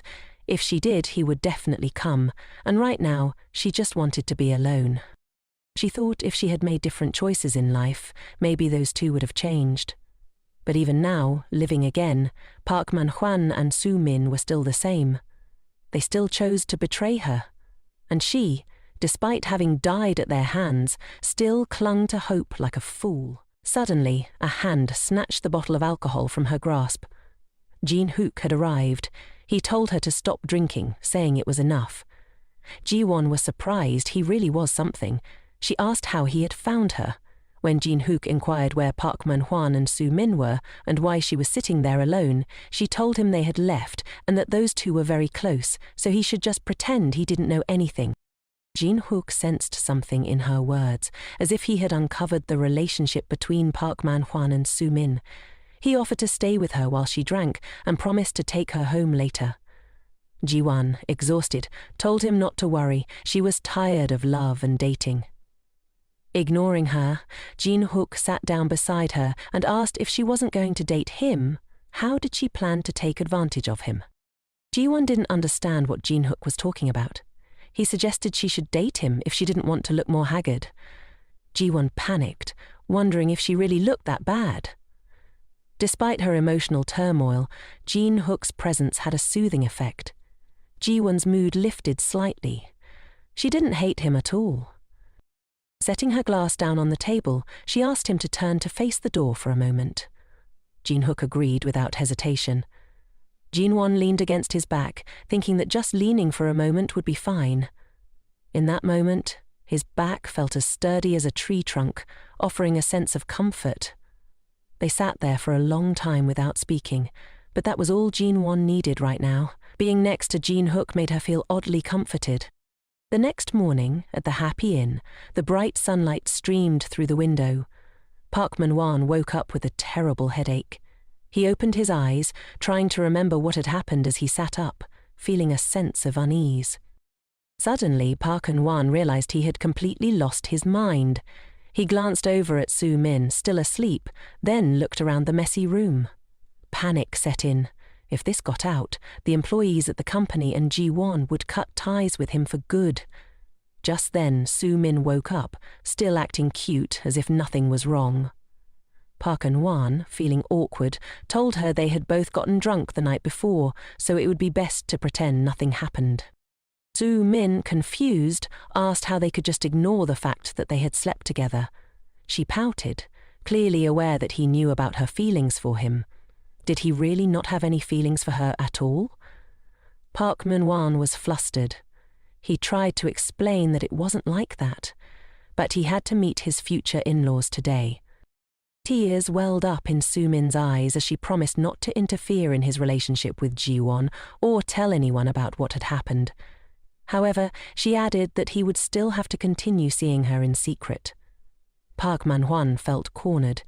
He knew he couldn't accept her offer, but the damage had already been done. Feeling guilty, he embraced Soo-min tightly, thinking to himself that his romantic entanglements were spiraling out of control. Suddenly, the phone on the wall rang. It was Ji-won calling Park Man-hwan. She asked if he had woken up yet and why he had returned before her the night before. Park Man-hwan explained that Soo-min hadn't been feeling well, and since the hired driver had arrived right on time, he couldn't wait for Ji-won to go back together. As Ji-won applied her makeup, she casually asked if he had booked a restaurant for the two families to meet.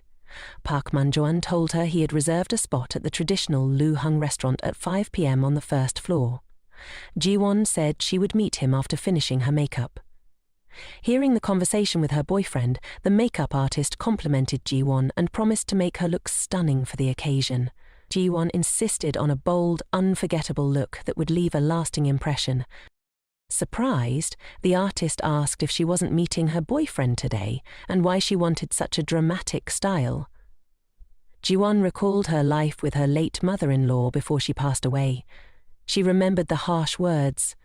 How her mother-in-law once said she didn't accept Ji-won for her beauty, but because she took good care of her son. One morning, she had even yelled at Ji-won for serving leftovers for breakfast, saying that on weekends a wife should wake up early and prepare nourishing meals for her husband. On top of that, she belittled Ji-won, cruelly commenting that those without parents were worthless, and suggesting that Ji-won's parents had died young because of this. This time, Ji-won was determined to approach the situation differently. She would meet Park In-won's family with a new mindset, prepared to challenge their expectations and change their view of her. Meanwhile, after Park Man-hwan had left, Su-min paced angrily in her room. Why had he left her there to meet Ji-won? To Su-min, Ji-won could never compare to her, so why was Park Man-hwan abandoning her to marry Ji-won? Fueled by jealousy and a sense of rivalry, Su-min became even more determined. She vowed to win Park Man-hwan at all costs. Yet, why was everything still not going as she wished? Su-min remembered lying next to him when Park Man-hwan had mentioned over the phone to Ji-won that the two families would meet at 5 p.m. at the traditional Luen restaurant. She couldn't let things stay like this. She couldn't just let them get married. Su-min sat down to fix her makeup. All her efforts up to this point, would they really end up being overshadowed by Ji-won? Surely, before the grand wedding day, she would find a way to keep Park Man-hwan by her side. Once there's a first time, a second is definitely on the way. At exactly 5 p.m., Ji-won hopped into a cab and headed to the meeting spot. The families were already there, chatting joyfully together. Her cheating fiancé, Park Man-hwan, was sweet-talking his parents, completely at ease. A knock on the door echoed through the room, and Ji-won stepped in, politely greeting Park Man-hwan's parents. Upon seeing Ji-won, his parents were genuinely startled by her appearance. She introduced herself as Park Man-hwan's girlfriend, smiling, while everything in the room felt like a replay of her past life. Park Man-hwan's parents were taken aback, mentioning they had heard a lot about her from him. He had described her as a simple girl. Ji-won pretended not to understand his mother's underlying remark as she proudly flaunted the designer handbag Park Man-hwan had gifted her, subtly reminding them of her elevated status. Reflecting on the past, Ji-won realized that even though she hadn't done anything wrong, she used to feel terrified when meeting his parents. But now, things were different. She wondered if Park Man-hwan cared for her at all. He probably cared for his mother more. His mother, however, was quick to assert her authority. She asked if Ji-won knew how to handle household chores, hinting that if no one cooked breakfast, Park Man-hwan wouldn't eat. The tone was clear. Ji-won's worth as a wife would be measured by her domestic abilities, not her love for their son. Ji-won found it quite amusing. She had never even seen Park Man-hwan eat breakfast. With a confident smile, she assured his mother that she would take charge of preparing nutritious meals for Minan, and, if he had to work overtime, she would personally bring lunchboxes to his office. Minan's mother, cheery and wanting to be helpful, suggested that every weekend she could prepare side dishes for Ji-won, and they could just pick them up. Ji-won, however, politely declined the offer, saying that she would come to collect them during the week because she wanted Minan to rest on weekends. This caused his mother to worry aloud that Ji-won might overwork herself since she also had a job. But Ji-won's next statement shocked her. Ji-won nonchalantly revealed her plan to quit her job after the wedding and become a devoted housewife. His mother, taken aback, questioned how she could so decisively choose to quit her career. She asked if Ji-won planned to enjoy life at the expense of her son's earnings, pointing out that other daughters-in-law managed to balance work and family life just fine. Raising children, she argued, would also be very expensive. Ji-won remained calm and countered, asking if it wasn't sufficient for one person to earn money if they didn't have kids. At this moment, Minan began to sweat. He couldn't understand why Ji-won was acting so differently today. Hearing her response, Minan's father, who had been silently observing, could no longer contain himself. He slammed his fist on the table and raised his voice, demanding if they wanted their house to be without a legitimate heir. He insisted that only a son could properly take care of the family's ancestral offerings, and questioned how Ji-won could dare stand before her elders and declare she wouldn't have children. But Ji-won didn't back down. Boldly, she replied that her father, despite having only her as a daughter, still used the offerings she prepared for worship. Her words infuriated Minan's father even more. He argued that once a daughter is married, she must perform the rituals for her husband's family, questioning how she could stomach such defiance. Minan's mother, visibly upset, joined in, lamenting that Ji-won's father's crime was giving birth to a daughter, as though Ji-won's very existence was a misfortune to the family. Hearing this, Ji-won wondered why being born a girl was considered a crime. Furious, she shouted back, calling Minan's mother an old hag. Park Wenpani nearly choked at her words. Everything that had happened was beyond his wildest imagination, and he couldn't understand what was going on with Jiwon today. His father's face darkened, confused as to why his son had brought home such a girlfriend. Minan's mother, shaking with anger, demanded to know why Jiwon dared to speak to her like that. Jiwon stood up, leaving the three of them in shock. With her back straight, she declared that she had decided not to marry their son, so calling her mother would be out of the question. Old hag seemed more fitting, she said bluntly. Park Man-hwan was taken aback, asking what nonsense she was talking about. By now, Minan's parents were livid, claiming they had always suspected she would show her true nature like this. They said those without parents were all spoiled, ungrateful people. Jiwon's expression suddenly changed. She coldly asked why, if Minan's mother also had no parents, she would insult Jiwon's parents when they were in the same situation. Minan's mother was stunned into silence by Jiwon's sharp response. She told Minan that she would never agree to him marrying Jiwon, and that she would never allow her to become part of their family. Jiwon replied calmly, "You'll regret that decision." And with that, she walked away. Park Man-hwan called out to Jiwon, confused and desperate to understand why she had changed so much, but she ignored him. Jiwon stepped outside, realizing she could never become the daughter-in-law they wanted. After everything she had heard, it wasn't just a misunderstanding, it was pure insult. Twice now they had crossed the line, and she couldn't take it anymore. With her head held high, Jiwon hurriedly walked away from the place that had caused her so much pain. Suddenly, Jiwon spotted Sumin stepping out of a taxi, dressed as if she were meeting her boyfriend's family for the first time. Jiwon smiled at her. "Sumin, you've arrived just in time. You should marry that jerk for me," she said, her voice dripping with sarcasm.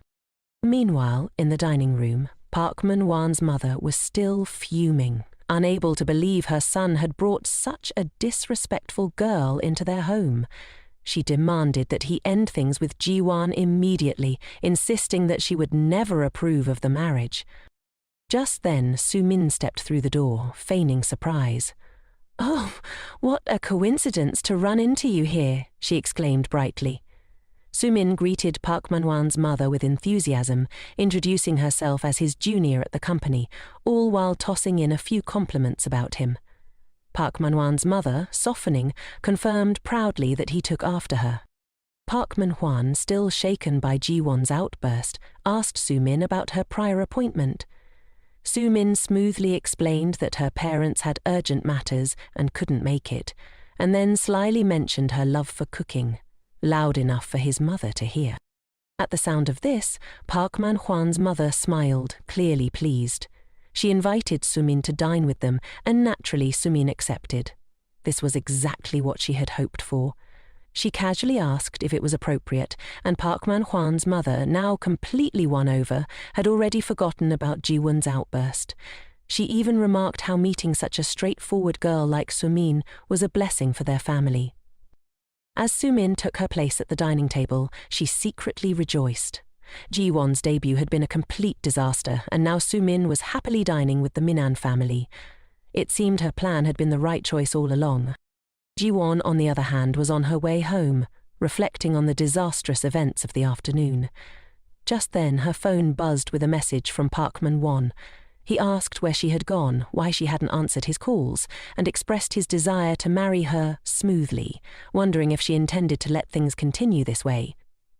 As Jiwon walked and read his messages, she thought about how Park Min-hwan and Sumin were truly a perfect match, two people who had always taken everything for granted.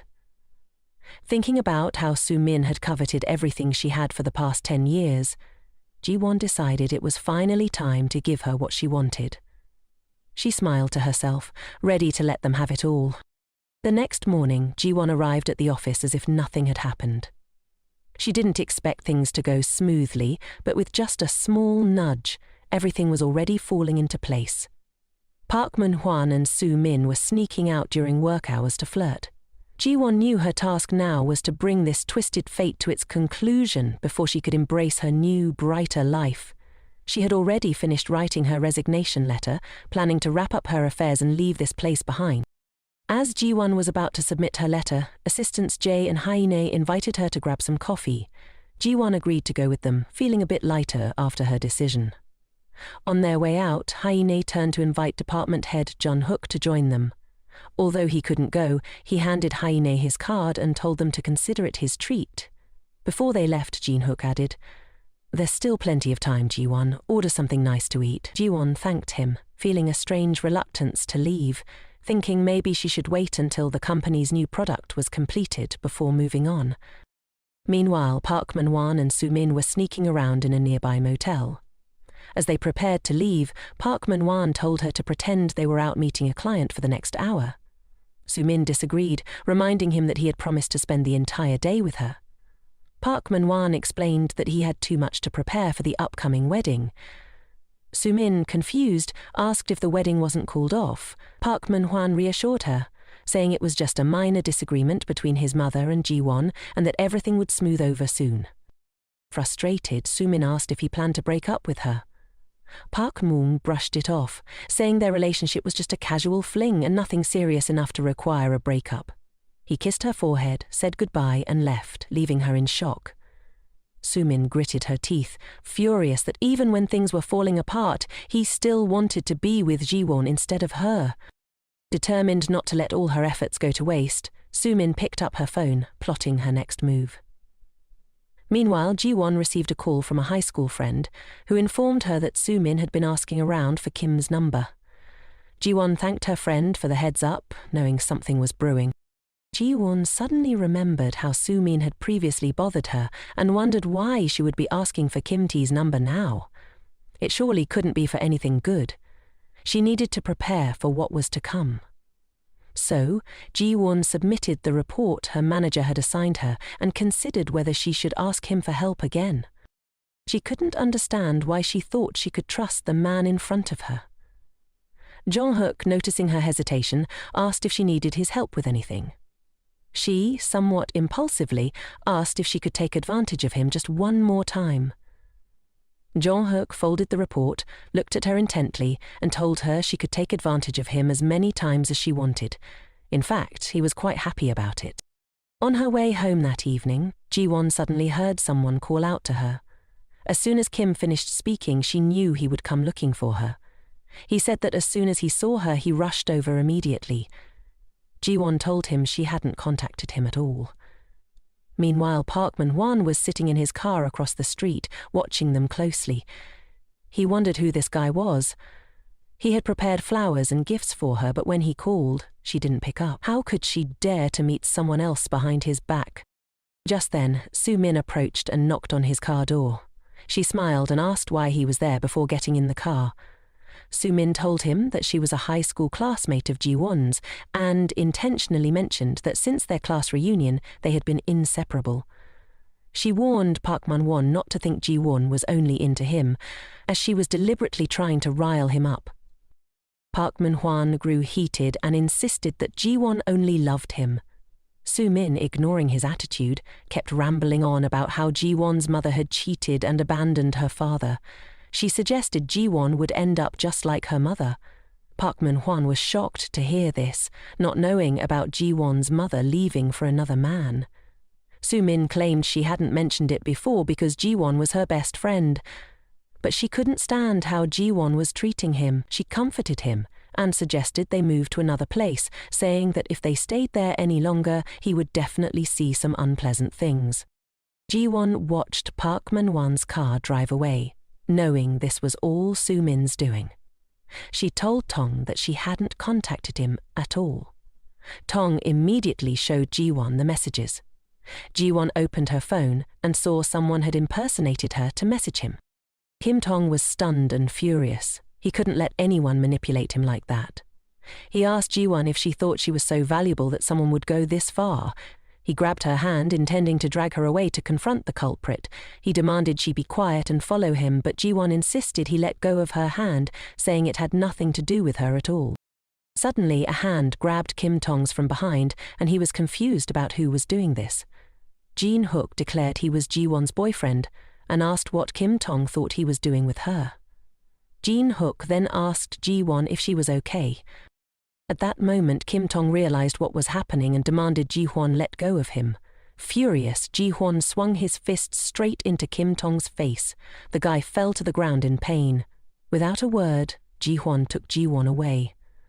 Walking beside him, Ji-won felt incredibly safe. She thought that as long as this man was by her side, she could bravely stand up to anyone else.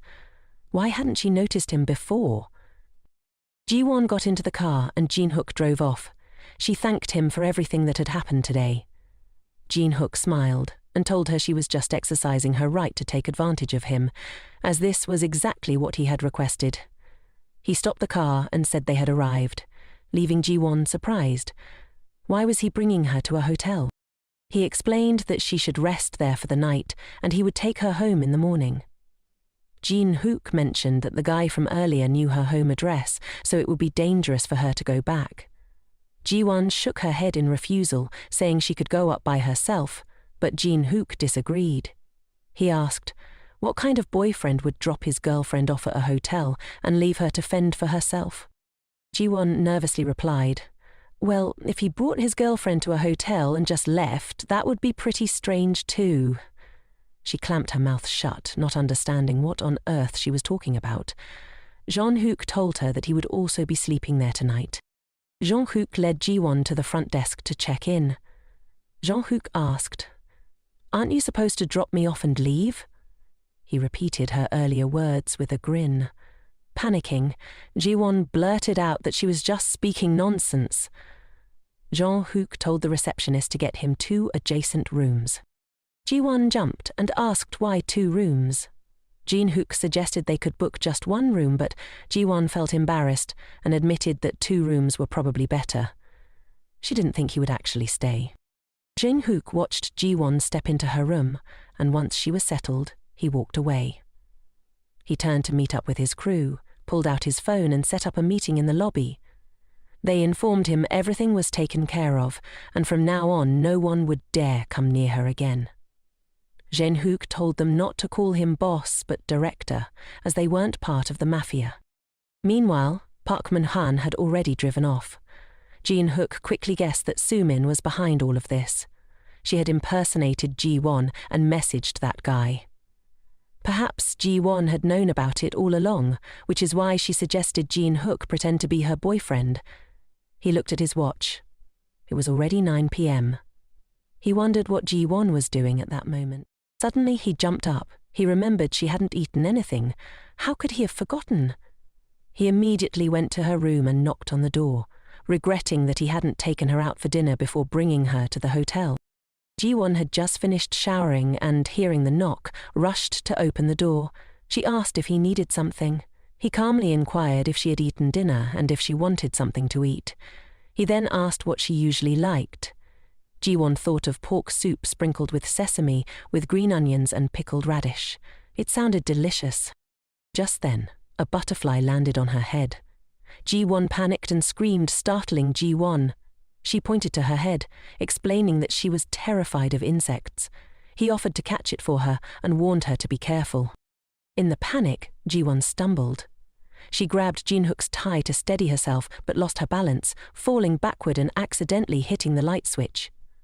The room plunged into darkness. Once again, the distance between Jin Hook and Ji-won was small. They stood close, hearts pounding, and gazed at each other in the silent room. The clock struck 2 a.m. Ji-won lay in bed, tossing and turning, unable to sleep.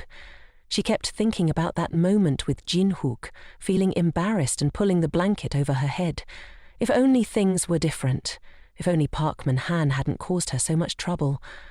Perhaps she could have opened her heart to Jin Hook by now. In his room, Jin Hook felt the same as Ji-won.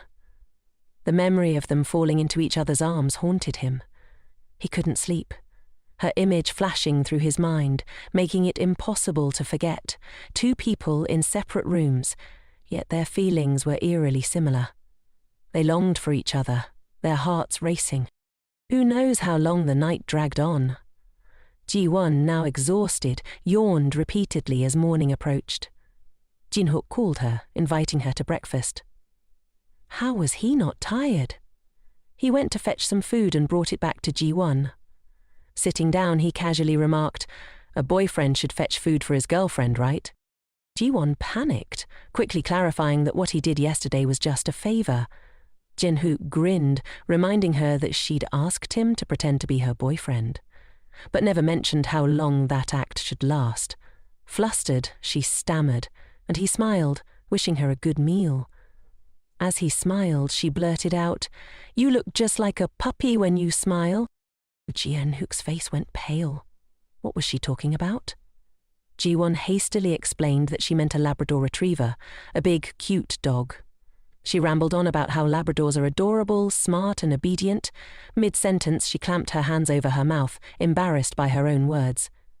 Ji-hook raised an eyebrow, teasing her.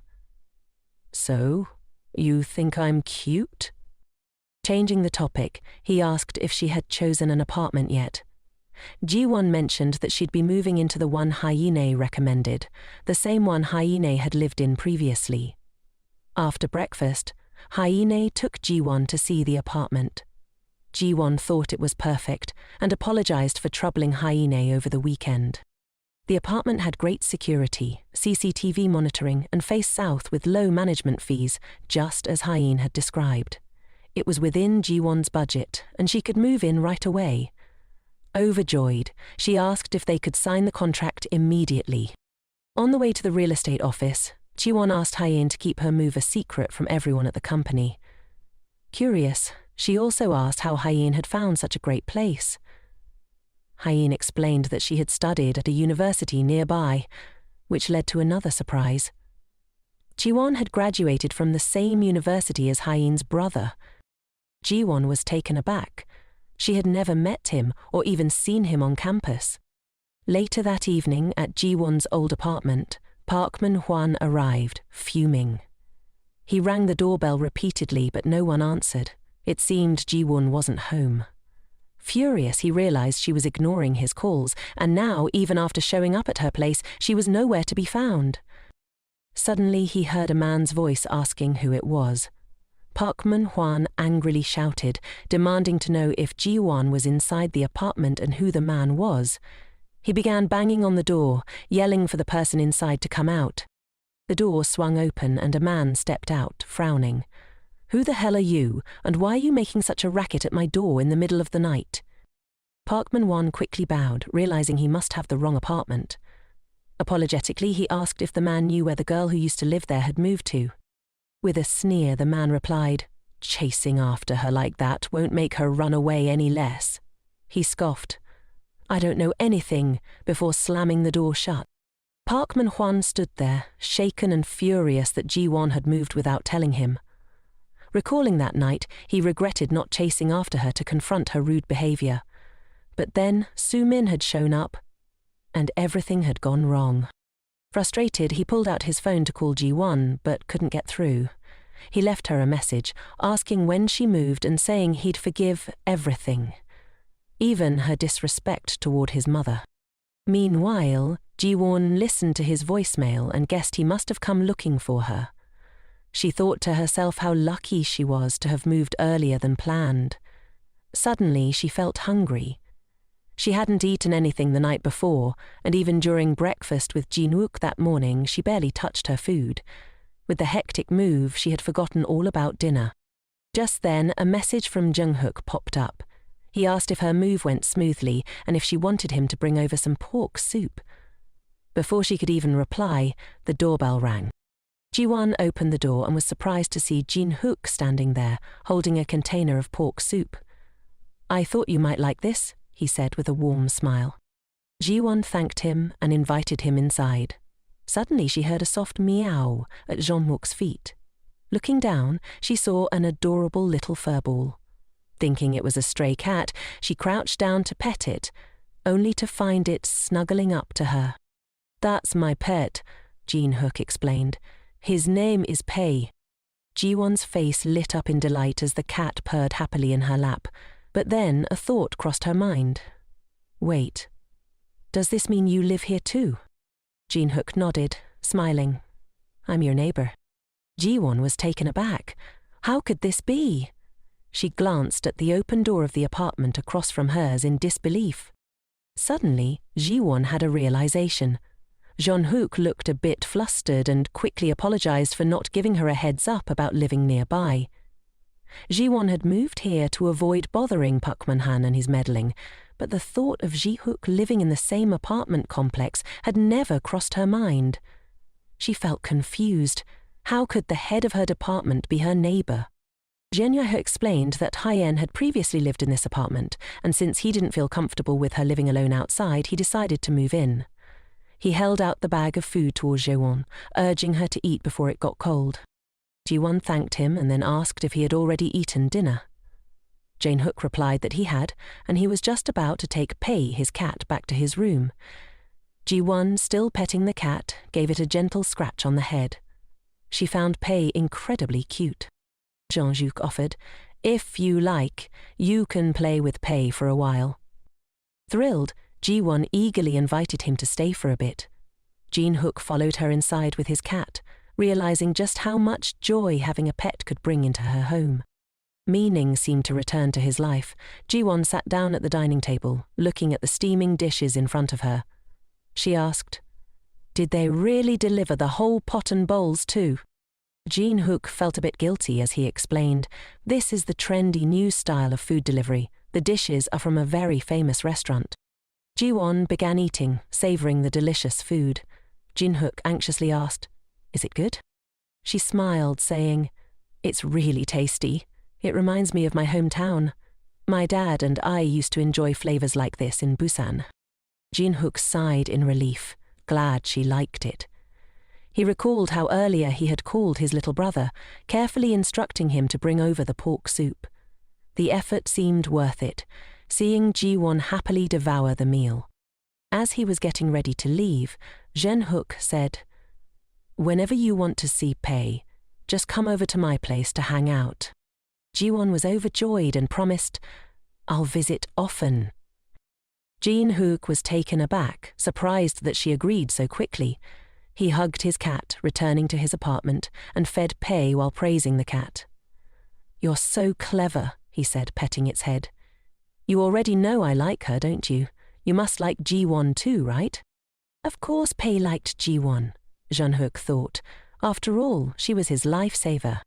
The next morning, Jae-won and her assistant Jae went to a supermarket to survey customer reactions and check the display of new products.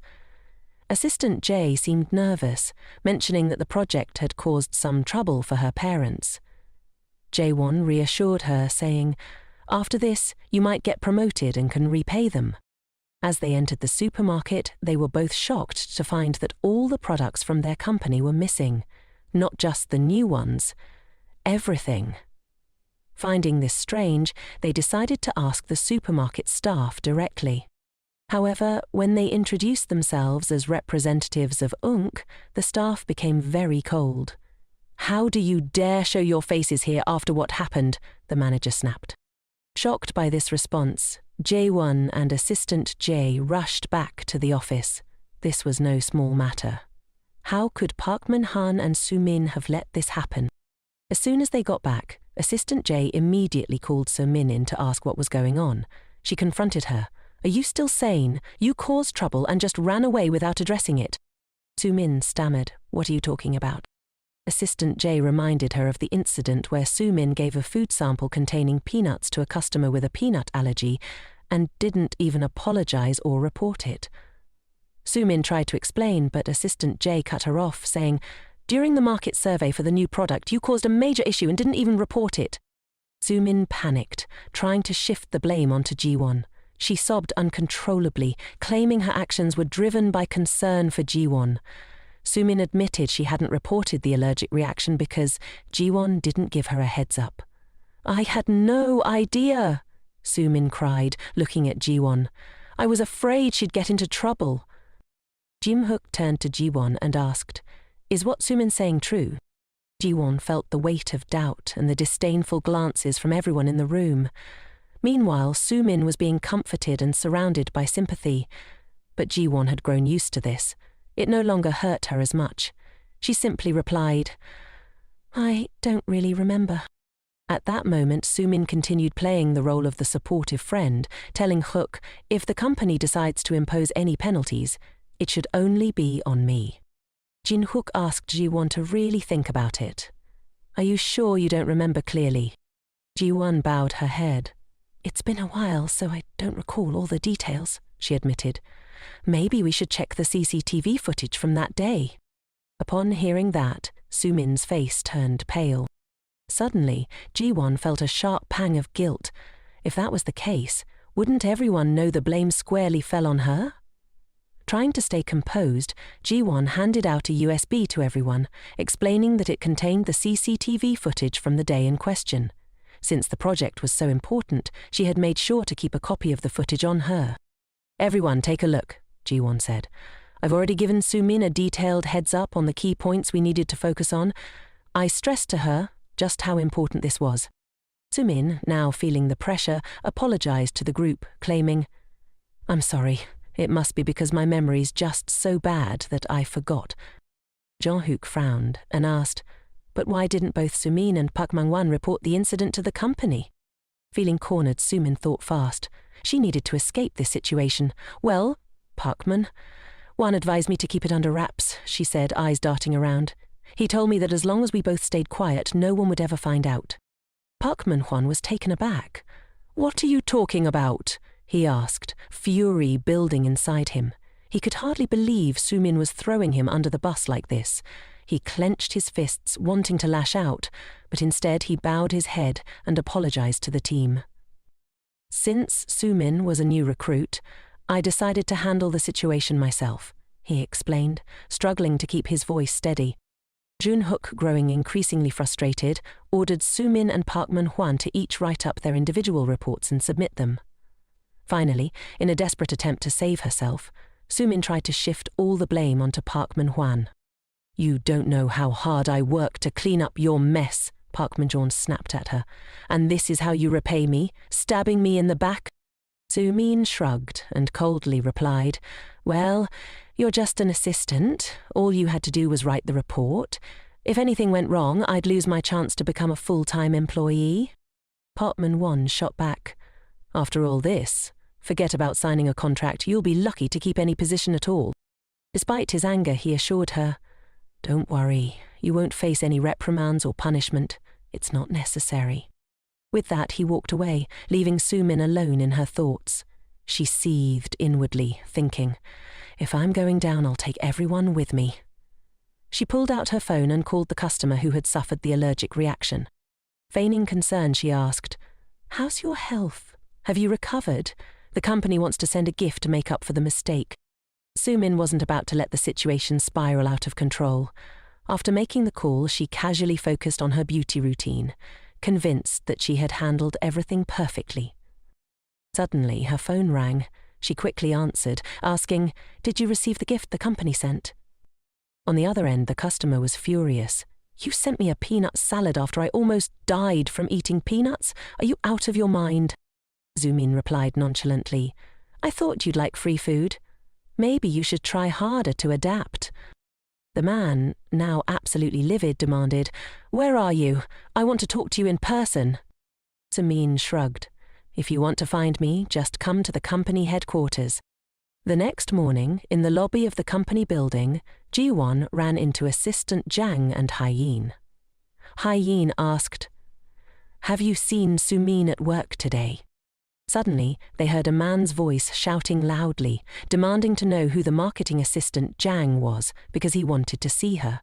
The security guard tried to stop him, telling him he couldn't act like that here, but the man was insistent. In a fit of rage, he threw all the food he had brought onto the floor. Esther Jung decided to step in. She approached the man and introduced herself. "I'm Assistant Jang," she said calmly.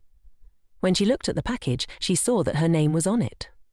Surprised, she told Ji-won, "I never sent a package like this. Someone must have impersonated me." Ji-won immediately suspected Soo-min was behind the prank. Assistant Jang told Ji-won and Hee-in to stay out of it, insisting she would handle the situation. However, the man, still furious, shouted, "You told me to come here, and now you're treating me like a thug."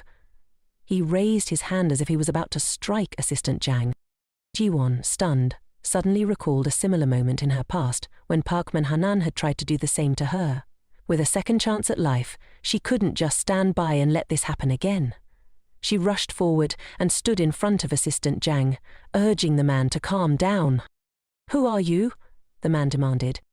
Ji-won bowed and apologized, explaining, "The person who sent that package was definitely not Assistant Jang, but someone else. I promise we'll find the person who spoke to you on the phone and they will personally apologize. We will also come up with a solution to compensate you." The man, though still angry, seemed to soften slightly. He glared at Ji-won and asked, "Are you just talking nonsense? Are you the one responsible for this?" Just then, Jin-hook arrived. He told Ji-won, "You don't need to handle this alone." Introducing himself to the man, Jin-hook said, "I'm the head of the marketing department. If you have an issue, you can talk to me." He suggested they move to a more comfortable place to discuss the situation and escorted the man away.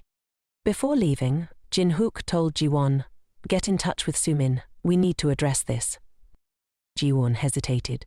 "She probably won't come to the office anymore," she said, "but I'll find a way to make her show up." Unbeknownst to them, the chairman had been watching the whole scene unfold. He turned to his secretary and asked, "Why did Jin-hook only step in at the last minute when Assistant Jang and Ji-won were already handling the situation?" The chairman's secretary replied, "We should move on. There are more important matters to address."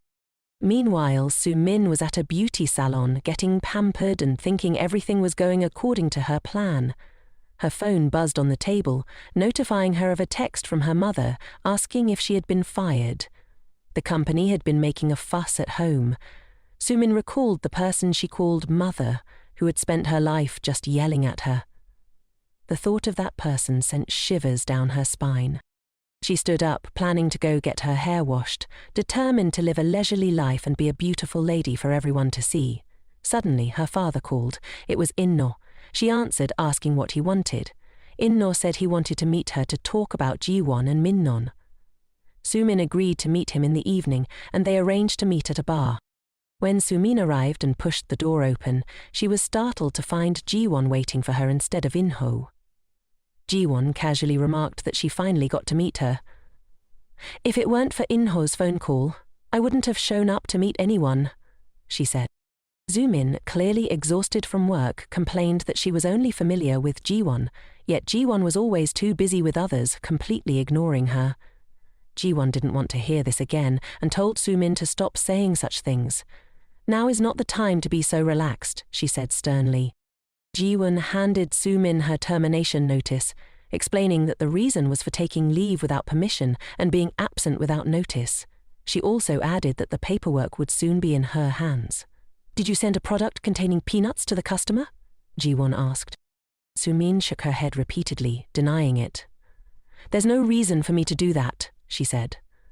Ji-won coldly replied, "If it wasn't you, then you're lucky. That customer has contacted a lawyer. If the company's legal department gets involved, they will submit your call history to the investigators as evidence." Hearing this, Su-min began to feel genuinely anxious. She finally admitted, "I did send a package, but I removed the products containing peanuts and sent it under Assistant Yan's name.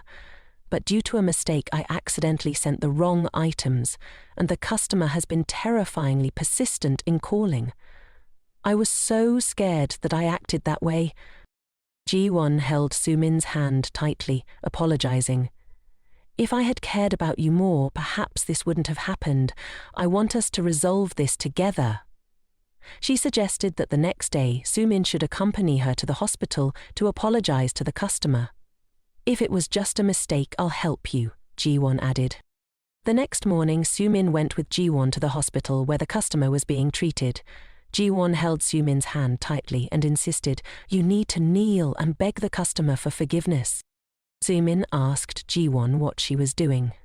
Gritting her teeth, she reluctantly apologized to the customer, even though she didn't want to. The customer didn't accept it, asking, "Is this really the attitude of someone who regrets their actions?" Sumin shouted. I don't even remember what I said on the phone. He raised his voice at me first. Why should I be the only one to apologize? Ji-won yelled at Sumin to stop talking. Just then, department heads Jong-hook and Park Man-wan walked in. Sumin looked at Park Man-wan, hoping for help, but he ignored her. Jang-hook asked the customer if he felt any better, but the man was still furious. Sumin sobbed, saying she truly knew she was in the wrong and hoping he would forgive her. She added that being pregnant had made her emotions uncontrollable, which was why she said such things. Everyone in the room turned their attention to her. Ji-won was equally shocked. She's pregnant? She murmured. Park Man-hwan, meanwhile, went up to the rooftop to meet Ji-won to clarify everything. He took out his phone and called Ji-won, asking if she could talk for a moment. I'm off today and just want to rest, Ji-won replied, her tone flat. She asked, are you going to discuss the baby in Sumin's belly, or the fact that you two are planning to get married? Ji-won made it clear. Whether the baby is yours or not doesn't concern me. I hope we can just be colleagues in the future. Please don't call me again. Park Man-hwan hesitated, wanting to ask her to keep this a secret from the company staff. If everyone in the company finds out, it will be very troublesome for you, he said. Ji-won replied, I don't care about any rumors. I just don't want things to be so ambiguous. With that, she hung up the phone. It became clear to her that he was still only thinking about his own reputation. She couldn't understand how she ever dated such a selfish person. What fiancé, she thought. He's just someone who used to be my fiancé. Meanwhile, Park Man-hwan was also in a tangled mess. He continued calling Ji-won, but she didn't pick up. Frustrated, he then called Sumin, shouting at her, demanding to know what she had said to Ji-won. On the other end of the line, his mother's voice rang out, scolding him for raising his voice at the woman carrying his child.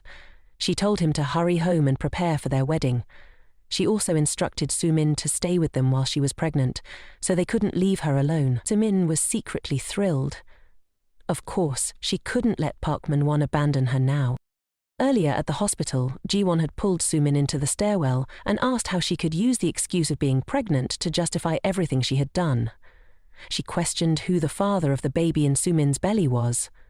Sumin, putting on a pained expression, said she would reveal the truth, but hoped Ji-won wouldn't get angry. Tears streamed down her face as she confessed that the child was Park Man-hanan's. She asked Ji-won if she could forgive her, since they were best friends. Upon hearing this, Ji-won was stunned, unable to believe what was happening. She stormed out, leaving Sumin still apologizing profusely. Even after Ji-won left, Sumin continued to pretend to cry pitifully, thinking about Ji-won's shocked and speechless face. It made her burst into laughter. Wasn't Ji-won just acting all high and mighty, claiming she could handle everything on her own? In the end, she couldn't even utter a word to her anymore. Sumin clenched her fists, reveling in the sight of Ji-won sobbing alone, feeling elated that she had taken everything from her. At Park Man-hwan's house, Sumin asked his mother why she kept feeding her grilled meat, feeling that it was a bit wasteful. The mother cheerfully replied, saying that elders believe eating lots of meat helps you have a son. She also mentioned that it was the first time in her life she had tasted such delicious soybean paste soup and promised to teach Sumin how to cook it for Munan in the future. At that moment, Sumin felt like they were truly a family and she could finally have a happy life. She thanked her, saying she had enjoyed the meal very much. Park Man-hanan's mother continued to bring her carp soup, saying it was very good for having a son. Sumin looked at the smelly liquid covering her mouth and hesitated. She told the mother she couldn't drink it, but the mother insisted that it was precious and she had to finish it. Hearing this, Sumin closed her eyes, pinched her nose, and downed the entire bag of the concoction. The mother smiled and said that when she gave birth, she didn't get to drink such nourishing things, so she had to make sure Sumin finished it all. Just then, a delivery person called for Park Man-hanan's mother. The mother mentioned the wedding invitations, saying they were absolutely beautiful, and asked Sumin to help fold them. Sumin was surprised. Clearly she hadn't placed any orders, but the mother explained that as soon as she heard the news of Sumin's pregnancy, she immediately made arrangements. She asked if Sumin thought they were beautiful. Sumin gritted her teeth in anger. Why should the wedding invitations be according to her wishes? She didn't like this tacky invitation at all. Her anger only grew when the mother said she had already chosen several wedding dresses for her. I was worried you'd be tired, so I prepared everything in advance, she said. How lucky you are to have such a good mother-in-law. Sumin panicked, saying she wanted the two of them to choose the wedding dress together. The mother replied that her son had been working very hard, so why should he have to go with her? If you insist on doing things your way, then there's no need for a wedding at all, she added. Also, I want you to get rid of those awful red fake nails. They aren't good for the baby. Late that night, Park Man-hwan finally returned home from work. He walked into the room, tired, and looked at Sumin, who was lying on the bed reading a book.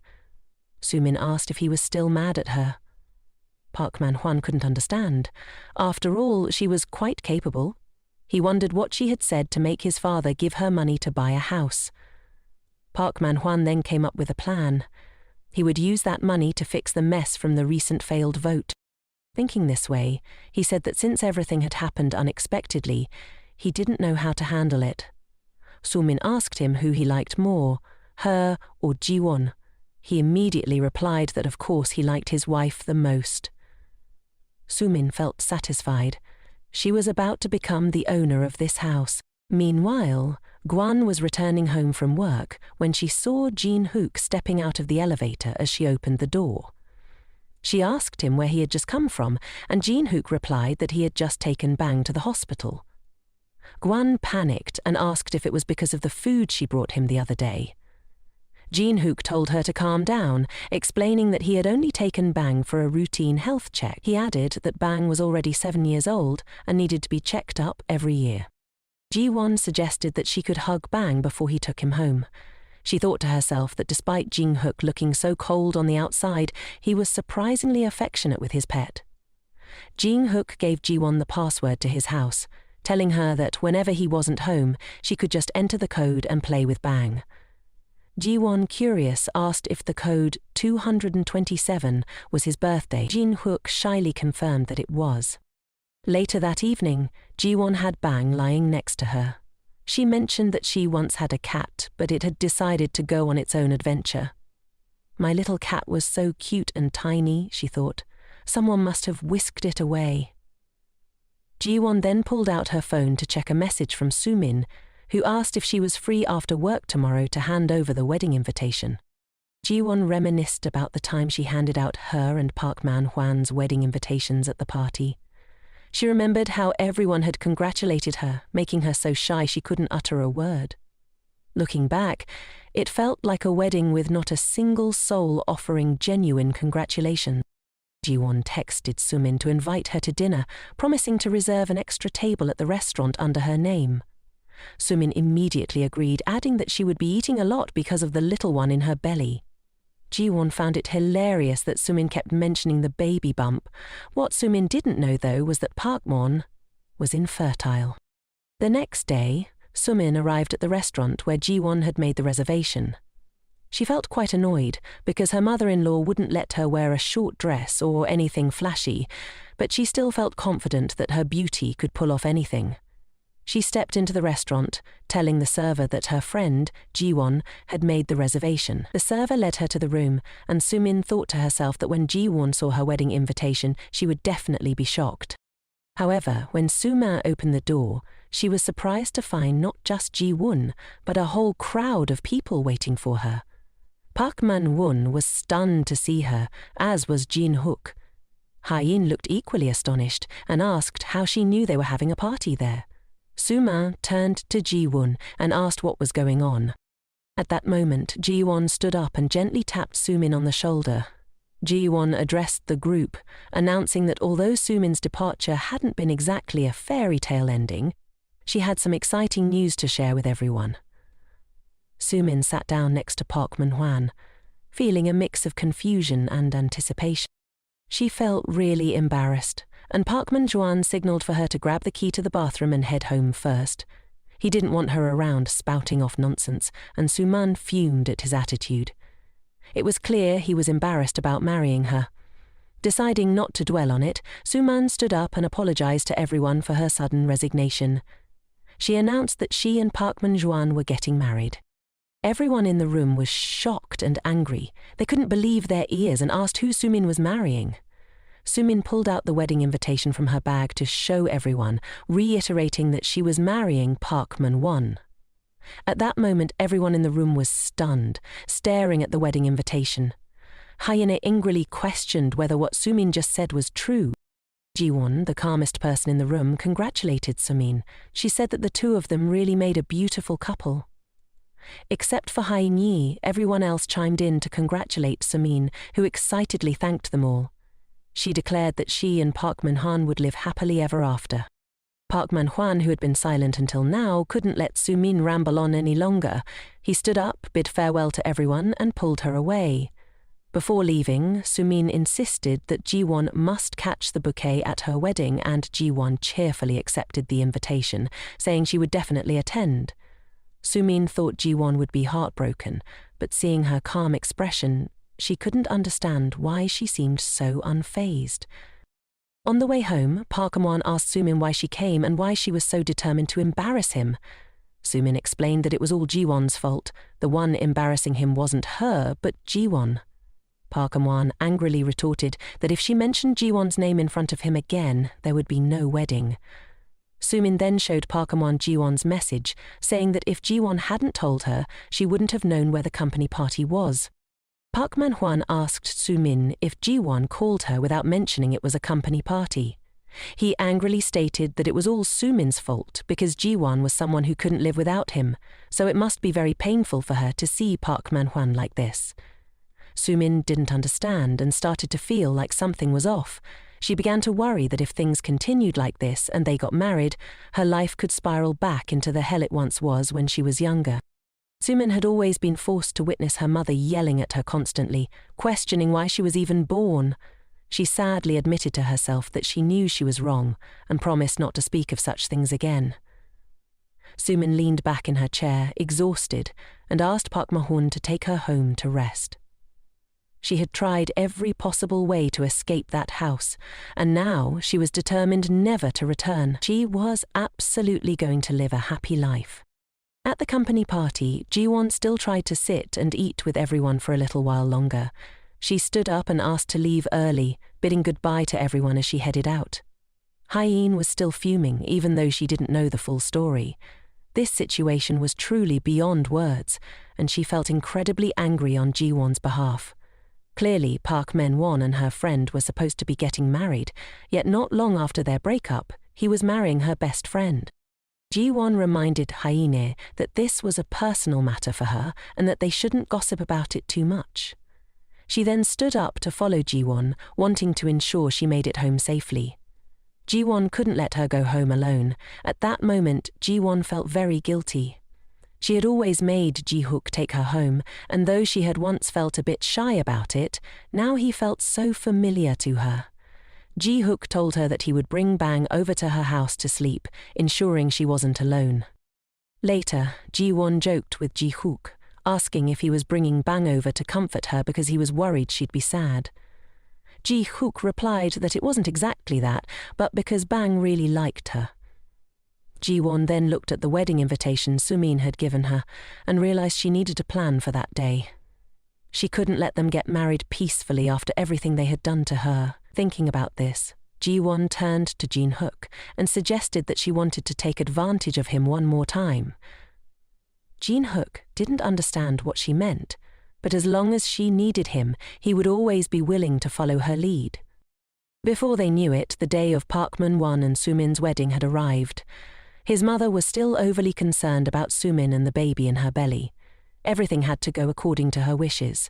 She said the most important thing was still her precious grandson, so anything unnecessary would be avoided if it affected the child. Sumin reluctantly agreed to her wishes. The makeup artist told Sumin that she had a mother-in-law who cared for her a lot, to which Sumin replied that her mother-in-law cared more about the grandchildren than her own parents did.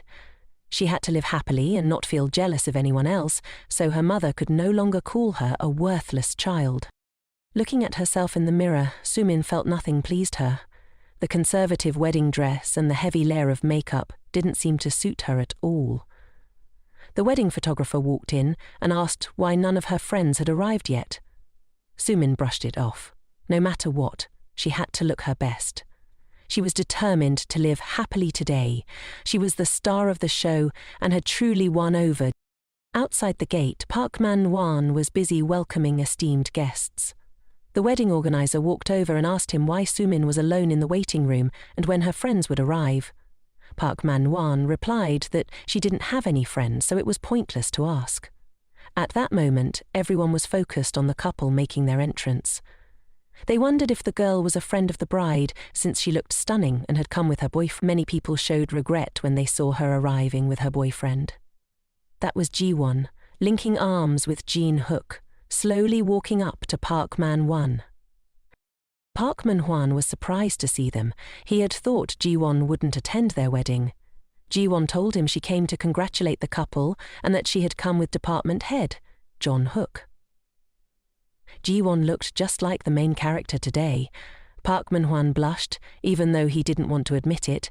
They really did make a beautiful couple. John Hook extended his hand and congratulated Park Man-hwa, mentioning that other colleagues might not be able to attend, so he was glad to see everyone celebrating the wedding. The host rushed over to ask why Park Man-hwan had such a beautiful colleague and hadn't introduced her sooner. He boldly approached Ji-won to get acquainted, asking if she could share her name. Ji-won cheerfully introduced herself as a colleague from the same company as Park Man-hwan. Park Man-hwan's friend grinned widely, saying even her name was beautiful. As he recalled the name she just mentioned, he remembered hearing it somewhere before. Instantly, he realized and asked Ji-won if her company had 2 assistants with that name. She replied that there was only her as the assistant. Ji-won and Jong Hook went inside. He was surprised and asked Park Man-hwan if he hadn't broken up with a girl like that and married the one inside that heavenly room. Park Man-hwan was so furious that his fists clenched tightly. Ji-won was supposed to be his girl, and now he regretted it to the point of madness. Ji-won said she wanted to go to the bride's room to see Sumin for a bit. She opened the door and stepped in. She didn't see anyone at first. When she looked at Sumin, she resembled her from before, a lonely bride just staring at the floor like a doll. Sumin saw Ji-won come in and cheerfully asked why she was late. Ji-won explained that she and Jin-hook had gotten stuck in traffic. Sumin told Ji-won that she absolutely had to catch her wedding bouquet today. She asked Ji-won if she thought she looked beautiful, and Ji-won told her she looked very beautiful. Ji-won admired Sumin, and thus her plan had successfully taken its first step. Sumin was now the one wearing the wedding dress chosen by Park Man-hwan's mother. Back then, on the day Ji-won had her wedding, Sumin was just a guest. Now, the roles had reversed. Suddenly, Ji-won heard Uncle En-hwan calling her. Perhaps he was also invited to the wedding by Sumin. On-hanan told her that Sumin was very worried and had instructed him to always keep an eye on Ju-won. On-hanan mentioned that he had seen her with Du, though it seemed he was a step too late. On said he only came to deliver a wedding gift for Sumin. Ji-won thanked him for his concern, saying that since she and Park Man-hwan had broken up, she didn't mind at all. Gwan thought she was really strong, but perhaps he had run out of chances. He took out his phone to call a friend and told Gwan that earlier he had said he was almost there, but now he still hadn't arrived. Gyan asked En-hanan if he had told them anything about Sumin's husband, and, of course, En-hanan had shared everything. He mentioned that Sumin's husband was Gun's former fiancé. Gwan thought to herself that with their personalities, she was definitely about to witness some drama. Just as she mentioned the devil appeared. All the esteemed guests at the wedding were whispering at the sight of them. Even though they were friends, Gwan was utterly taken aback. The 3 of them looked like they were ready to hit up a music festival. One by one they stepped in, leaving everyone gaping in disbelief. Just by looking at their outfits, it was clear they had no intention of being polite at this wedding. Ji-won wondered why they were dressed so bizarrely for the occasion, of all places to attend a wedding. They complimented Ji-won, saying she looked stunning today. Ji-won replied that if she had known they were coming, she would have arranged to go together. They told Ji-won to pretend she didn't know them, to play the demure lady and just sit quietly. They were there just to see the face of Sumin's precious husband. The two people who could never disappear from Ji-won's life were now hand in hand, stepping into the fiery pit she had created in this lifetime. They would have to endure the suffering she had faced in her past life. Everyone present at the wedding applauded for them, but Ji-won secretly thought congratulations were in order for the two of them as they walked hand in hand into hell. She clapped sincerely, wishing them to feel as much pain as possible, because that was the hell they had once thrown her into too. At that moment, the three of them were causing a ruckus in the hall. Sumin wondered why they were there to stir up trouble, since she hadn't invited them. The photographer, seeing the chaotic scene, asked if they were the bride's friends. They all chimed in, claiming they were her friends. Jian and En-hwan looked at them, feeling utterly speechless at their antics. Seeing the guests' reactions, Park Man-hwan was furious. How could Sumin invite such a crowd and ruin his family's reputation? The photographer called for anyone wanting to catch the bouquet to step forward. Eager to wrap things up and get out of there, only Ji-won stepped forward, making Sumin feel utterly embarrassed. At that moment, Sumin wished she could throw the bouquet right at her. 1, 2, 3. The bouquet was tossed by Sumin, and naturally it landed squarely in Ji-won's hands. Ji-won beamed and told Sumin that she genuinely wished the two of them happiness. Gwan looked so stunning that Park Man-hwan was left in awe. He gazed at her with a look full of regret. Sumin's face immediately darkened. Even at this moment, all she could see was Ji-won. The ceremony concluded, and Ji-won followed Sumin into the waiting room. She candidly told Sumin that she wasn't there to congratulate her on the wedding, but had something to say. Ji-won leaned in close to Sumin and said she congratulated her for picking up the trash that her friend had thrown away, adding that this action was no different from that of a beggar. The photographer then called the bride out for a photo shoot. He requested that the bride and groom hug and kiss, claiming that only then would the picture turn out beautifully. Sumin immediately placed her hand behind Park Man-hwan's neck and told him to kiss her. She wanted everyone to see that she had snagged a wonderful husband and that they were very happy together. In front of everyone, they exchanged a kiss to testify to their love. This marriage was not something she picked up, but something she had fought tooth and nail to steal. She snatched it from the hands of a friend who once considered her unique, but now she was determined to outdo her. After the wedding photos were done, the bride and groom invited all the guests to dine at the restaurant. The group of D also stayed behind to enjoy a meal, and when they asked why D wasn't staying, she replied that, of course, if she stayed and had to look at Sumin's face, she wouldn't be able to swallow a bite. They looked on as Sumin walked by, deliberately complimenting her beautiful handbook outfit and asking if it was something her mother had left her. Park Man-hwan's father asked Sumin if they were her friends, to which she immediately denied, claiming she didn't know them. D excitedly shouted that they were friends, and Park Man-hwan's mother was furious. She told the staff to kick those three out or she wouldn't pay the remaining bill. The staff approached the group of D, explaining that the host had complained they were disrupting the party and hoped they could leave. The three jumped up, claiming they had put in the effort to come and congratulate, but now were being disrespected, which was typical of someone who dared to take her friend's fiancé. Sumin was mortified and shouted for the staff to hurry up and get rid of them, but they argued that since they had already given a wedding gift, how could they be kicked out? At that moment, a man appeared. He called the staff over, handed them his card and said he would cover the bill for the three of them so there wouldn't be any more issues. It turns out he's one of Ji-nyuk's underlings. The waiter took the card from him and said he would take care of it. After the waiter left, the man gently approached Ji-won and told her to enjoy her meal. He knew they were friends of Ji-won, and Ji-won felt shy. She found the man in front of her to be very strong. By the time the party ended, they all met outside. Ji-won thanked Ji-hook's underling Singu. Ji-won winked at him and said she hoped to share a drink with him next time they met. Ji-won suggested that he would treat everyone, and Singu offered to drive Ji-won's friends home, while the two of them should go on a fun date. Both of them blushed and felt shy. Ji-hook said he would take Ji-won home. Ji-won asked Ji-hook if he wanted to invite her to dinner. She mentioned that she had received a lot of wedding gifts today, but hadn't eaten anything at all. She had received 5 million won in wedding gifts, which would go towards Sumin's cancer surgery. Meanwhile, Park Man-won and Sumin were on their honeymoon. He tiredly asked her if she felt satisfied with how everything had turned out. Sumin replied that it wasn't her fault. Ji-won had shown up uninvited and she hadn't invited her.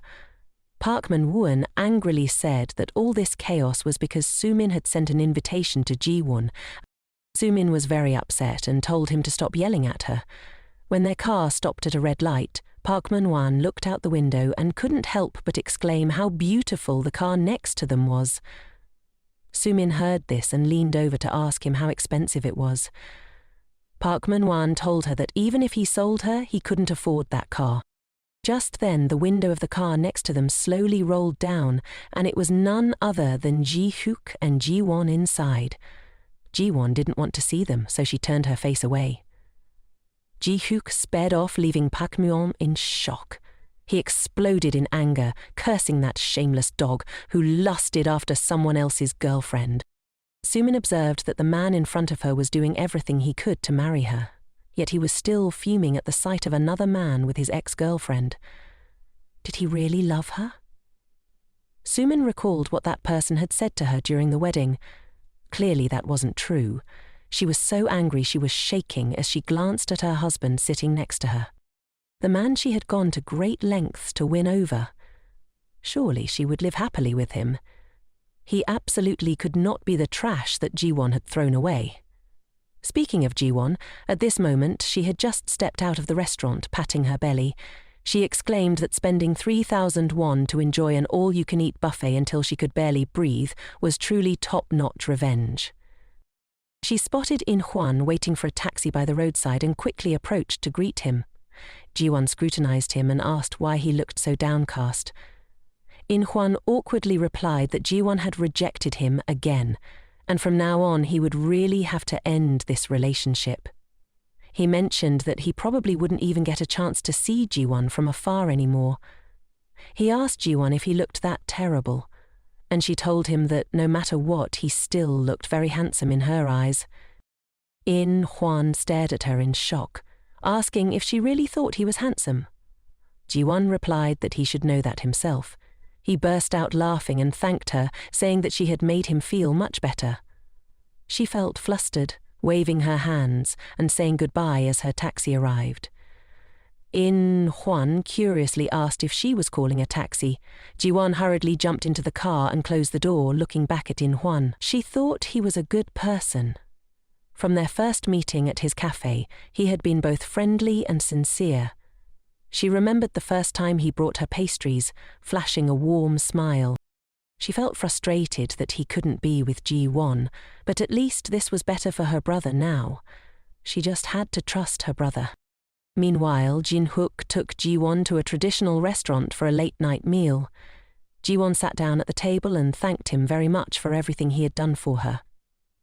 Jin-hook asked her what she was thanking him for, and Ji-won suggested that if he ever needed her help, he should just let her know and she would do her best. She told him that whenever he needed her, he could take advantage of her, just like she had done with him. The two clinked their glasses and downed their drinks. Jin-hook said that whenever she needed his help, even at 3 a.m, he would fly over, but if she asked for his help, she should think it over carefully before coming. Jinwon didn't understand and asked him why he said that. Jin-hook replied that it might just be his desire to satisfy his own cravings. After saying that, he downed his drink in one go, leaving Jinwon coughing and spluttering. She was surprised that such a composed man could joke around with her like that. Just as they were about to leave, the rain started pouring down. Jin-hook told her to wait there for a moment and he would be right back. Ji-won stood outside the cafe to wait for him, unable to understand why he would go out in such heavy rain at that moment. A moment later, Ji-won saw Jin-hook returning with an umbrella. His tall, striking figure radiated a cool demeanor that caught the attention of all the girls on the street. Anyone who looked at him would agree he was quite the catch. But why would a guy like him be interested in her? Jin-hook approached Ji-won and held the umbrella over her. He mentioned he had called a cab and they would head to the parking lot to go home. Ji-won quickly ran under the umbrella to stand next to him. She asked him why he liked her, and Ji-hook replied that it was for no particular reason. Ji-hoon inquired when he started liking her, but he said that was a conversation for another time. He added that if she gave him a chance, he would answer her question soon. The cab arrived, and they were driven back to the apartment. The two of them stepped out of the elevator on their floor. Ji-hoon told him she was a bit thirsty and wanted something refreshing to drink. Jin-hook mentioned he had some cans of beer in his apartment and asked if she wanted to stop by for a drink and to see Ping for a bit. Ji-won gently petted the cat Ping, who nuzzled against her hand. Jun-hook took off his outer jacket and told her to make herself comfortable. Ji-won opened his fridge and found it stocked with expensive imported beers. She asked if she could drink one. He told her she could have as many as she wanted and reached for a can similar to hers. Being so close to Ji-hook, Ji-won could smell the intoxicating scent emanating from him. He asked if she needed anything else, noticing her flustered expression. He said if she didn't need anything, he would close the fridge, warning her that leaving it open for too long could lead to catching a cold. Ji-won blushed in embarrassment, feeling like her limbs were utterly unnecessary at that moment, as they locked in a dramatic stare. Maybe Ji-won had also developed feelings for Jin-hook. As he gazed at her flushed face, his heart raced wildly. At this moment, Jan-hook could no longer hold back. He leaned one arm against the fridge and moved in closer to Ji-won. He told her he was dying to kiss her and asked if she could make that happen. Ji-won reached her arm around Jan-hook's neck. She could no longer resist his charm. The beer in her hand slipped away, and what was meant to happen, happened. The two embraced tightly and shared a passionate kiss. That year, at the Hope University enrollment consultation event, a tall, dashing young man casually strolled home. As he walked past the soccer field, a group of friends called him over.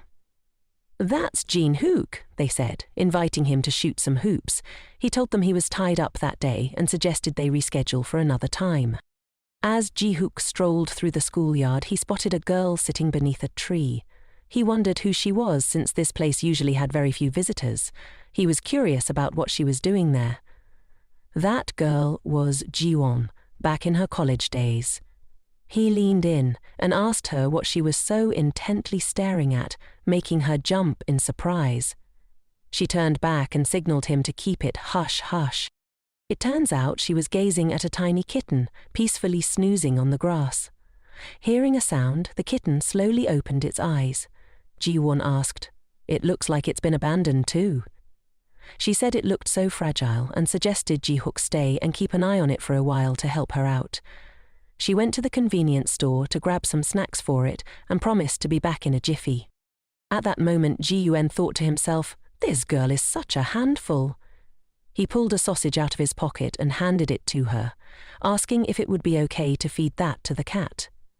Ji-wen took the food from his hands and thanked him. At that moment, he was really curious why she was chatting away but couldn't bring herself to look him in the eye. The cat devoured the sausage she handed over with gusto. She introduced herself and asked if the cat still didn't have a name. Ji-won asked the little cat where its mum might have gone, probably just for a bit, surely not abandoning it because it was so adorable. She joked, "If I were as cute as it, my mum would have come back to find me by now." Ji-hook looked at her and said, "You're really beautiful too." Ji-won handed him a 100,001 bill and said, "This is for the cat's food. It's all I have." Before leaving, she added, "If there were more, maybe her mum wouldn't come back at all." Jin-hook recalled the story she shared with the kitten earlier, mentioning that it was also abandoned by its mother, which meant she felt the same way. He turned back to look at the little kitten sitting there and said, "If it likes you that much, then it should follow you. It looks like a tiny little mouldy mushroom." He told her to wait there for its mum because he had some business to take care of. "I think we should give this money back to you," he said. "But I don't know if she'll show up here again tomorrow."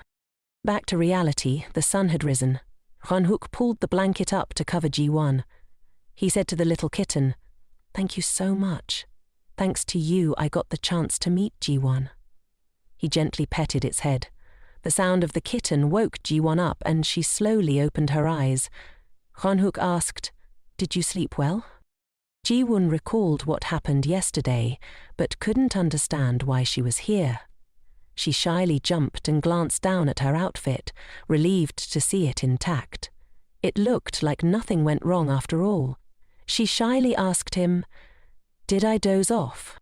Jin-hook smiled mischievously and said, "Do you really not remember anything from yesterday?" While the two were sharing a passionate kiss, someone rang the doorbell.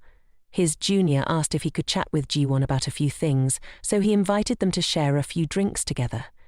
He asked her if she liked a muscular guy like him and also wanted to know if Ji-won had a crush on anyone. Ji-won cuddled the cat in her arms and gestured for Jin-hook to come over to her. Then, with both hands, she cupped his face. She waved her hands playfully and asked, "Where are you planning to sneak off to? We still need to wrap up the unfinished business from earlier." Seeing this, the younger crew members politely asked to take their leave. They wished Ji-won and Jin-hook a fiery time together. Looking back, Ji-won wished she had a place to hide. She couldn't understand why she acted that way. Jin-hook smiled and asked Ji-won if she was feeling any headaches or dizziness, or if her stomach was bothering her in any way. Ji-won said she was doing great. Jin-hook suggested, "We should get to work now or we'll be late." Ji-won asked Jin-hook why he didn't wake her up. He mischievously smiled and said, "Your sleeping face was too adorable to wake you up." Ji-won quickly got up to get ready for work. "Being late is no big deal as long as you approve of my reason for being late," she said. Jin-hook found her utterly charming and told her he didn't need to remember that. Meanwhile, Minhwan and Sumin were supposed to be enjoying their honeymoon, but Sumin expressed her desire to go out and play while Minhwan was glued to his computer. He told her to go alone and come back early. Frustrated, Sumin huffed, wondering why they had even travelled all the way to the beach for their honeymoon if they were just going to stay cooped up in the hotel all day. She complained that her body felt heavy and questioned how she could possibly go out alone. Minhwan pouted, suggesting she could just swim in the rooftop pool instead. Furious, Sumin shouted that if he kept this up, she would tell his father how he had used the money meant for buying a house to gamble in the stock market. Clutching her belly, she added that the baby was kicking her too hard because of him. Minhwan reminded her that they had agreed to wait until after the baby was born to go on their honeymoon, but she had insisted on going, so he reluctantly came along. Sumin plopped down on the bed, realizing she had dragged him along against his will. She pouted and muttered that if Ji-won were with him, he definitely wouldn't treat her like this. She added that Ji-won had probably shifted her focus onto Minhwan when she and Sumin were having issues, just to swoop in. Sumin knew that mentioning Ji-won would always make him furious. She remarked that Ji-won was just like her mother, always complaining to her. Sumin claimed that Minhwan was just a temporary replacement and that from the start, he should have met with manager Jin-hyuk instead. Minhwan got angry, demanding that she shut up, insisting Ji-won would never say such things. Sumin gritted her teeth in frustration and told Minhwan to forget about Ji-won from now on, or she would spill all his secrets. She also revealed that Ji-won had asked her to get close to him. Sumin confessed that from their very first meeting she had liked him, which left Minhwan very surprised. But back then he had only had eyes for Ji-won. Even now, while he was with Sumin, his heart still belonged to Ji-won. Sumin cried, revealing that Ji-won had told her to get pregnant with Minhwan's child, so she would have a valid reason to break up with him. Minhwan was furious. He couldn't believe Ji-won would do something like that. He angrily rushed towards Sumin, gripping her tightly, demanding to know who had deliberately gotten her pregnant. Sumin replied that she was just following Ji-won's orders. Ji-won had told her to do this so she would have an excuse to marry Minhwan, and then she could freely meet Jin-hyuk. Ji-won assured her it was a mutually beneficial arrangement, and she was just doing what she was told. Sumin insisted that he let her go, saying he had hurt her. She then revealed something that shocked him. She had suffered a miscarriage. Through tears, Sumin explained that the day Ji-won wanted her to kneel before clients in the hospital room was likely when the strong impact caused her to hemorrhage. She recalled how, during a checkup, the doctor informed her of the miscarriage. Manhwa shouted in frustration, unable to bear the situation any longer. "Why are you only telling me this now?" he asked, overwhelmed. They had already registered their marriage and planned a wedding, and now she was saying she had miscarried. Sumin shot up and exclaimed, "How could I have said anything when both your parents were eagerly anticipating a grandchild?" She pleaded with him to pretend he didn't know anything. Manhwa angrily retorted that she had been pretending to be pregnant, all while complaining about stomach pains and demanding to eat everything in sight. He found her truly cruel and disgusting, even more so than Ji-won. Sumin reminded him they were already husband and wife. Was he really considering divorce? Manhwa was at a loss, saying divorce might be easy, but his parents would never accept it. Sumin suggested that all they needed was for her to get pregnant again. Hugging him tightly, she insisted she held no resentment towards Ji-won, as it was because of her that she got to be with him. "All I need is you, and that's enough," she whispered. Manhwa recalled Ji-won's appearance at their wedding, filling him with rage.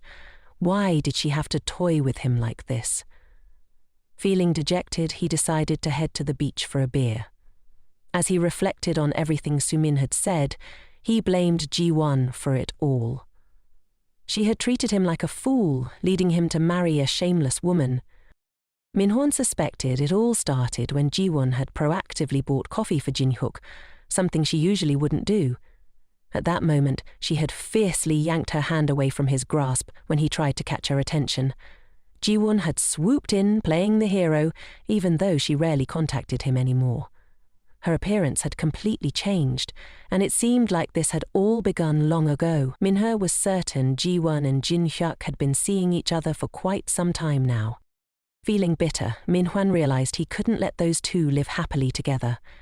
He grabbed his visa and searched for the business card his friend had given him, a card from a company that would do anything for the right price.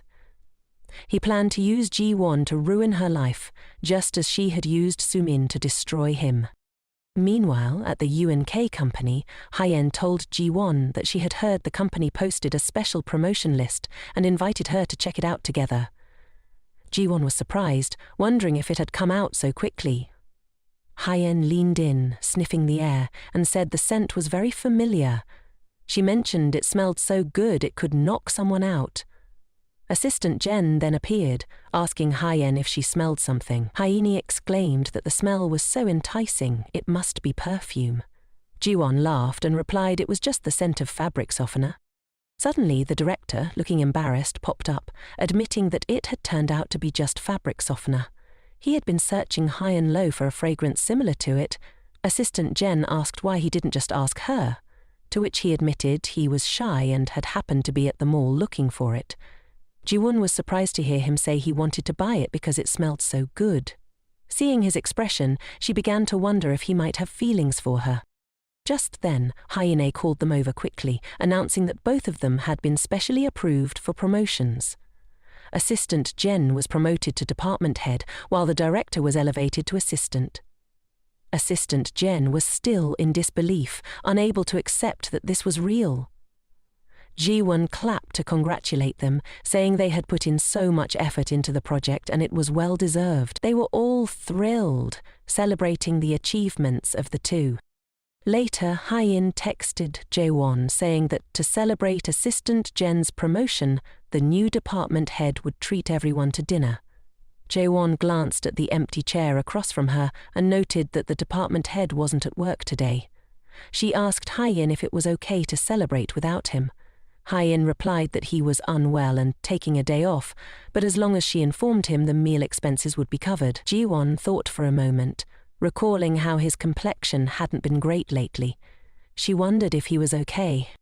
That afternoon, everyone headed to a barbecue ribs restaurant. Team leader Jen introduced the place as her parents' restaurant and encouraged everyone to eat up. Assistant Jen's parents brought the food, saying the meal was to celebrate their daughter's promotion. Everyone was in high spirits, congratulating the two of them. Team leader Jen introduced her husband, mentioning that he was running the restaurant with her parents. Ji-won received a phone call and checked her phone. It was Manhwa calling her. Without a second thought, she hung up. He immediately texted her, threatening that she had to break up with Jin-hyuk or he would bury both of them alive. Although Ji-won was clueless about his schemes, she wondered if he was really planning to mess with team leader Jen now. She stepped outside with her phone, hoping to avoid disturbing everyone. Suddenly, team leader Jen's husband appeared, asking Ji-won if she was a colleague of his wife. He inquired if the food was to everyone's liking, and she replied that the food here was delicious, promising they would definitely come back to eat here more often. She noticed a female staff member just coming out from a nearby area and asked if that was the smoking section. After the party wrapped up, Ji-won returned to her apartment. As she walked, she massaged her sore shoulder. It had been a long time since she attended a gathering, and she felt quite exhausted. Glancing over at Jin-hyuk's room, she felt worried about whether he was okay. She took out her phone to call him, but there was no connection. She buzzed his doorbell, but no one answered. All she could hear was Pang's cries. What if something had happened to him? It sounded as though Pang was crying even louder, which made Ji-won uneasy. She had never heard him wailing so desperately before. Recalling the door code Jin-hyuk had given her the day before, she pressed the button to unlock the door. The door swung open, and she immediately saw Pang standing there. She slowly walked into the house, calling out for Jin-hyuk to see if he was home. Anxiously, she searched every nook and cranny of the house. Something had to have happened to him. She opened the bedroom door and found Jin-hyuk lying on the bed, looking utterly exhausted. Gently, she approached him and placed her hand on his forehead to check his temperature, discovering that he had a high fever. Ji-won took a warm towel and placed it on him to help bring down his fever. At that moment, Jin-hyuk, groggy and disoriented, woke up and saw her sitting there caring for him. He called out loudly, so much so that even those outside could hear. Worried something might happen to him, Ji-won opened the door and walked in. She handed him the medicine and helped him take it, mentioning that the party had ended and someone had gone home to get it. Ji-won focused on him, asking why he was looking at her like that. He took the pill from her hand without saying a word, swallowing it in one go. Then he looked at her and said, "You look really beautiful today." Jin-hyuk blushed, feeling shy. Even now he could still joke around. She tucked the blanket around him and told him to take the medicine and rest, but he said he couldn't breathe. She felt a little shy, realizing her makeup had faded quite a bit. How could he still think she was so beautiful? Jin-hyuk kicked the blanket off and said, "You're indeed beautiful, but what I meant was that the blanket is making it hard for me to breathe." Ji-won finally understood, startled. She asked if he was okay, her concern evident. Seeing her worry for him, he reached out and gently touched her neck. He told Ji-won, "As long as you're by my side, I'll be fine."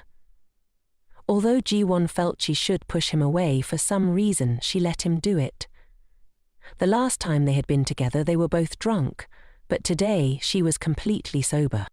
Jin-hyuk suddenly paused, and Ji-won asked him why he hadn't kissed her yet. As soon as she finished speaking, he pulled her into his arms and kissed her passionately. The next morning, Ji-won got ready for work but was uncertain about how to proceed. Should she continue going together with him? She didn't even understand what their relationship was anymore. Pacing back and forth in her room, she felt shy about facing him again.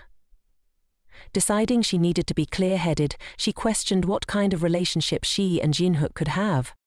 As Ji-won opened the door, she was startled to find Jin-hyuk right outside. She pretended nothing was wrong and asked how he was feeling. He replied that he was well, thanks to her help. The two stood waiting for the elevator, and Ji-won wondered how he could be so calm after what had happened yesterday. Unexpectedly, Jin-hyuk spoke up, apologizing for his carelessness the day before. Ji-won told him there was no need to apologize, and suggested they forget everything that happened.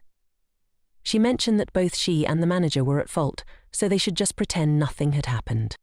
Jin-hyuk rushed in front of her and asked how she could act like that. He said that whether she could forget or not, he definitely couldn't. He opened the car door for her and said he would drive her to work, explaining that his oversight was because he hadn't seen her home the night before. He then pulled out a bouquet of flowers he had prepared for Ji-won. She was taken aback, thinking, could he have actually prepared flowers for me? Jin-hyuk confidently stated that they definitely kissed the day before, so he proposed they take their relationship to a special level. Ji-won was astonished by his words but accepted the bouquet. He took her hand, feeling ready to take a step forward in their relationship. At the company, everything was in full swing.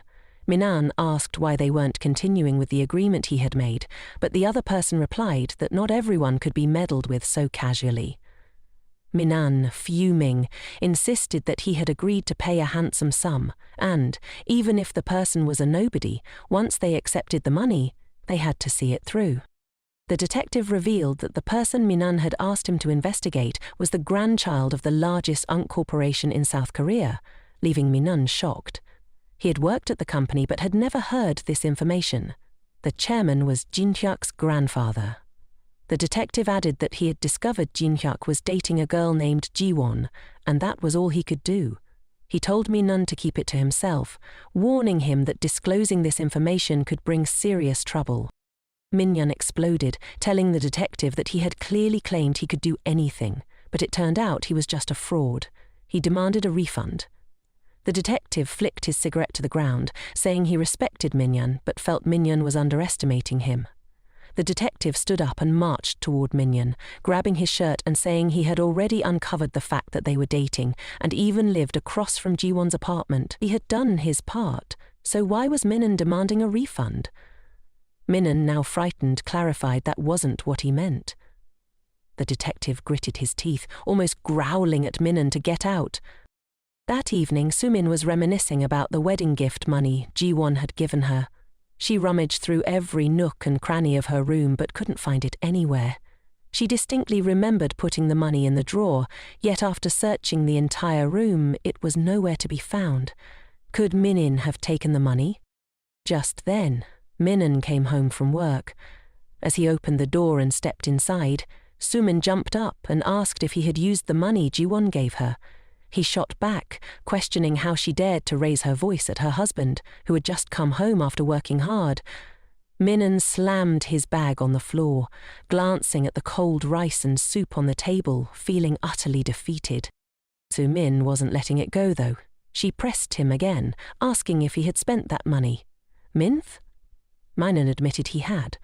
She demanded to know why he spent the money.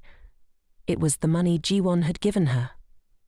Minth, without a shred of shame, told her that if she wanted more, she could go ask Ji-won again, but this time ask for 500 million won. Sumin retorted, "How could Ji-won possibly have that much money?" He replied that she might not, but her boyfriend definitely would. Sumin asked if Minan was talking about Jin-hyuk, and he scoffed, saying, "Of course I'm referring to that jerk, who just happens to be the chairman's grandson from Unk Corporation." Sumin froze, unable to believe the shocking revelation. Minan sat down to eat and casually mentioned that Jin-hyuk had rented an apartment right next to his for Ji-won, probably playing house or something. Sumin asked how he knew that, and he claimed he had his own sources. Sumin was furious, slamming her hand on the table.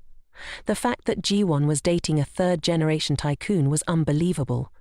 So, all those things Ji-won said to her were intentional. Sumin believed Ji-won must have known that the department head was the chairman's nephew, and she was scared that Sumin and the head would get together, so she deliberately spoke ill of him. Sumin was seething.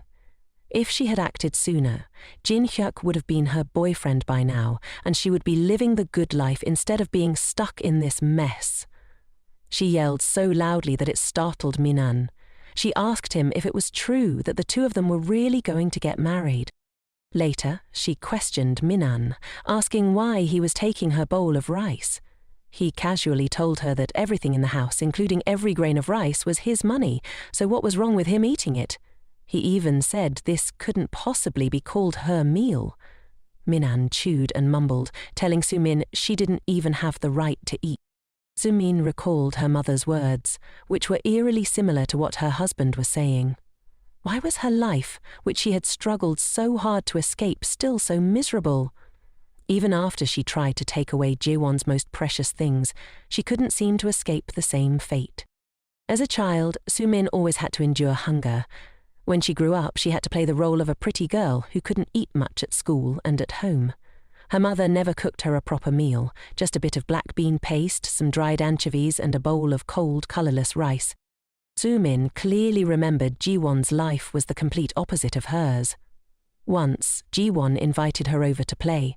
As soon as they arrived home, she saw Ji-won's dad had finished cooking and was waiting for them to eat. He loved Ji-won dearly. Soo-min remembered it was the first time she had eaten homemade soup, and it was so delicious that it brought tears to her eyes. At that moment she realized that even without her mother, Ji-won's life was so happy. Why? Ji-won should have been eating aged chili paste and colourless bowls of rice just like her. That would have been fair. Remembering her childhood, Soo-min found it hard to sleep, looking at Min-en sleeping soundly. She couldn't understand if he saw her as a wife at all. Alone, Soo-min was certain that Ji-won would never live in peace. Her mother had an affair with a married man and then left home. As the daughter of such a wicked mother, Soo-min didn't believe she was entitled to happiness. At that moment, Soo-min noticed Min-en's phone buzzing with a message. She wondered who could be messaging him so early in the morning. She opened the phone and found a message from a man named John D, warning Min-en that he had already cautioned him not to let the press know that Jin-hyuk was the grandson of the conglomerate, or else neither of them would live in peace. Soo-min scrolled through the message history and saw many other messages she didn't understand. She had no idea what Min-en was up to. Suddenly, she recalled the earlier message and realized what she needed to do to get revenge on Ji-won. Soo-min saw a photo of Jin-hyuk giving flowers to Ji-won, and she decided to use this picture to execute her scheme. Thinking it through, she opened her computer and created an anonymous blog. Soo-min posted the photo she found on various forums, determined to make everyone aware of Ji-won's relationship with Jin-hyuk. She also revealed that Jin-hyuk was the grandson of the CEO of the DCA group. Soo-min smugly thought this would be the price Ji-won had to pay for deceiving her. The next morning, all of Soo-min's posts were picked up by the media, accompanied by malicious comments. Ji-won read those articles, and although the author was anonymous, she knew exactly who was behind it.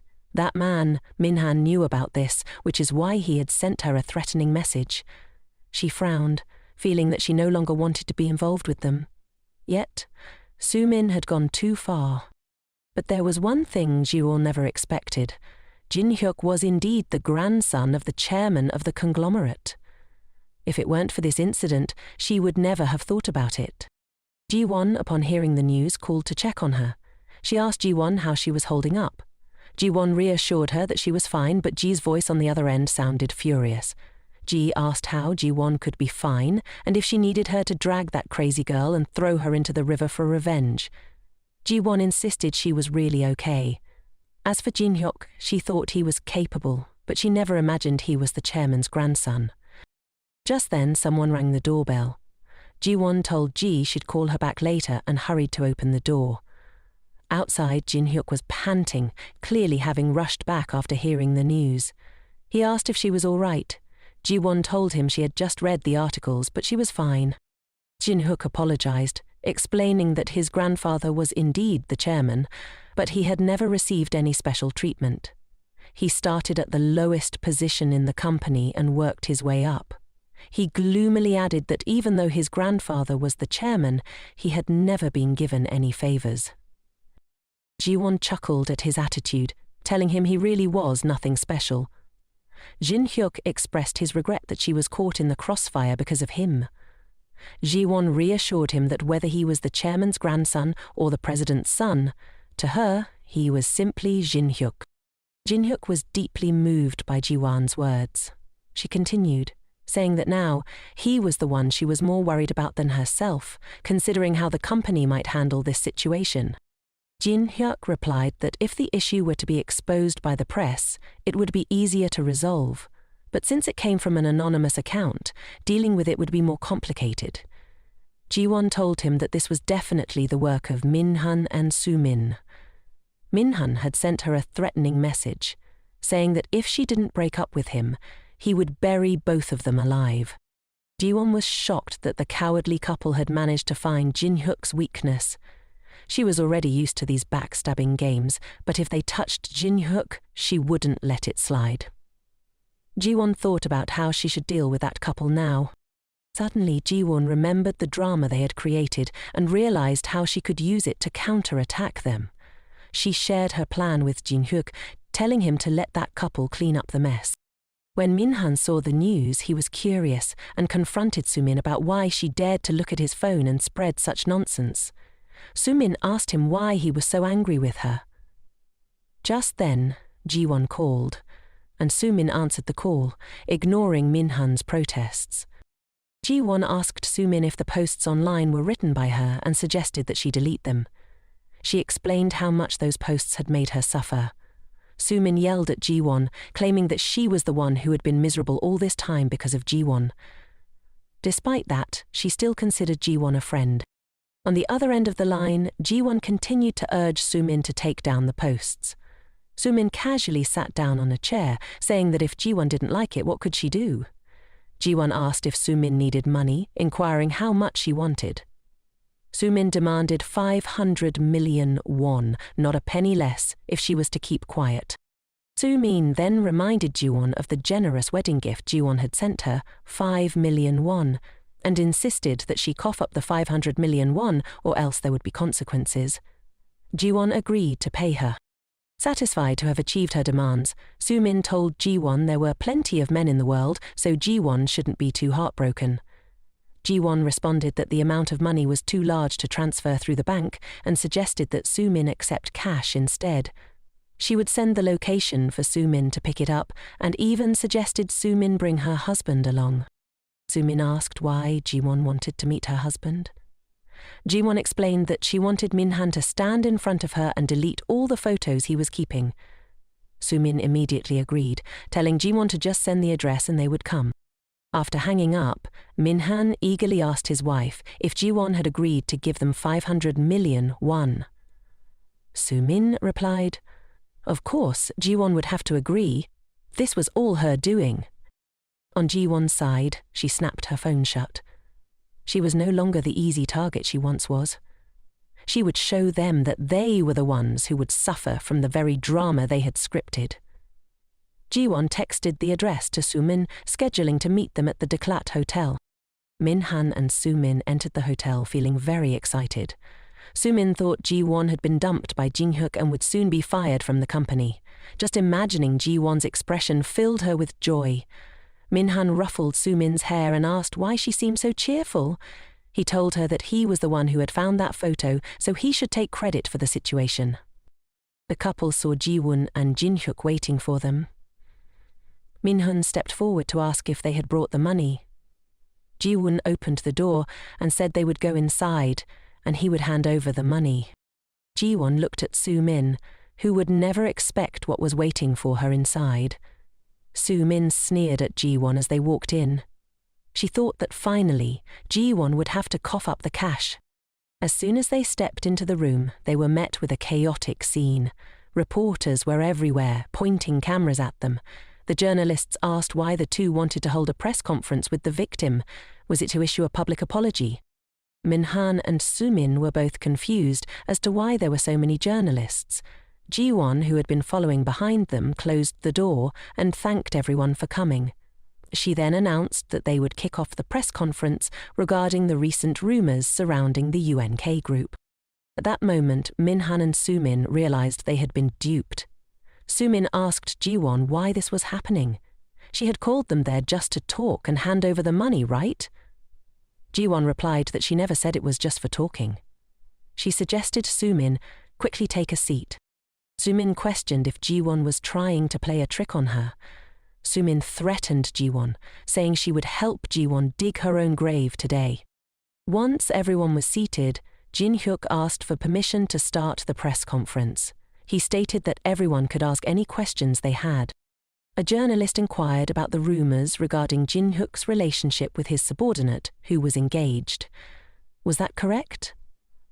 Another question arose about him buying her an apartment next to his and whether they were living together. Was that true? Ji-won told everyone that she would like to answer that question herself.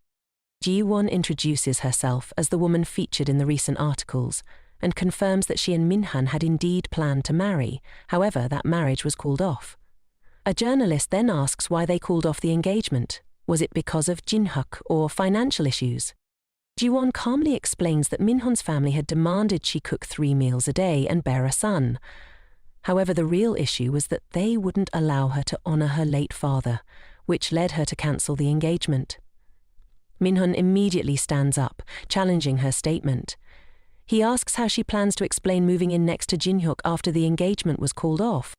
At that moment, the door swings open and Hin-young walks in.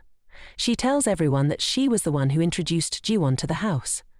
Hin-young brings out the rental contract that she and Jiwon signed with the real estate company. Jiwon turns to Jinhyuk and quietly asks if he called Hee-yoon here. Hin-young presents the contract for the journalists to see, stating that Jiwon's name is on it. From the rent to the furnishings, everything was paid for by. Haein also shows a photo of Jinhyuk giving Jiwon flowers in the parking lot, claiming this is evidence of him secretly taking pictures of her and invading her privacy while they were already broken up. Clearly, this is a criminal act. Minhun, feeling utterly humiliated, rushed over to snatch the photo from Haein-uk's hands and demanded that she stop talking nonsense. Minhan leaned in close to Hyein-ne and quietly asked if she wanted to renew her contract with the company.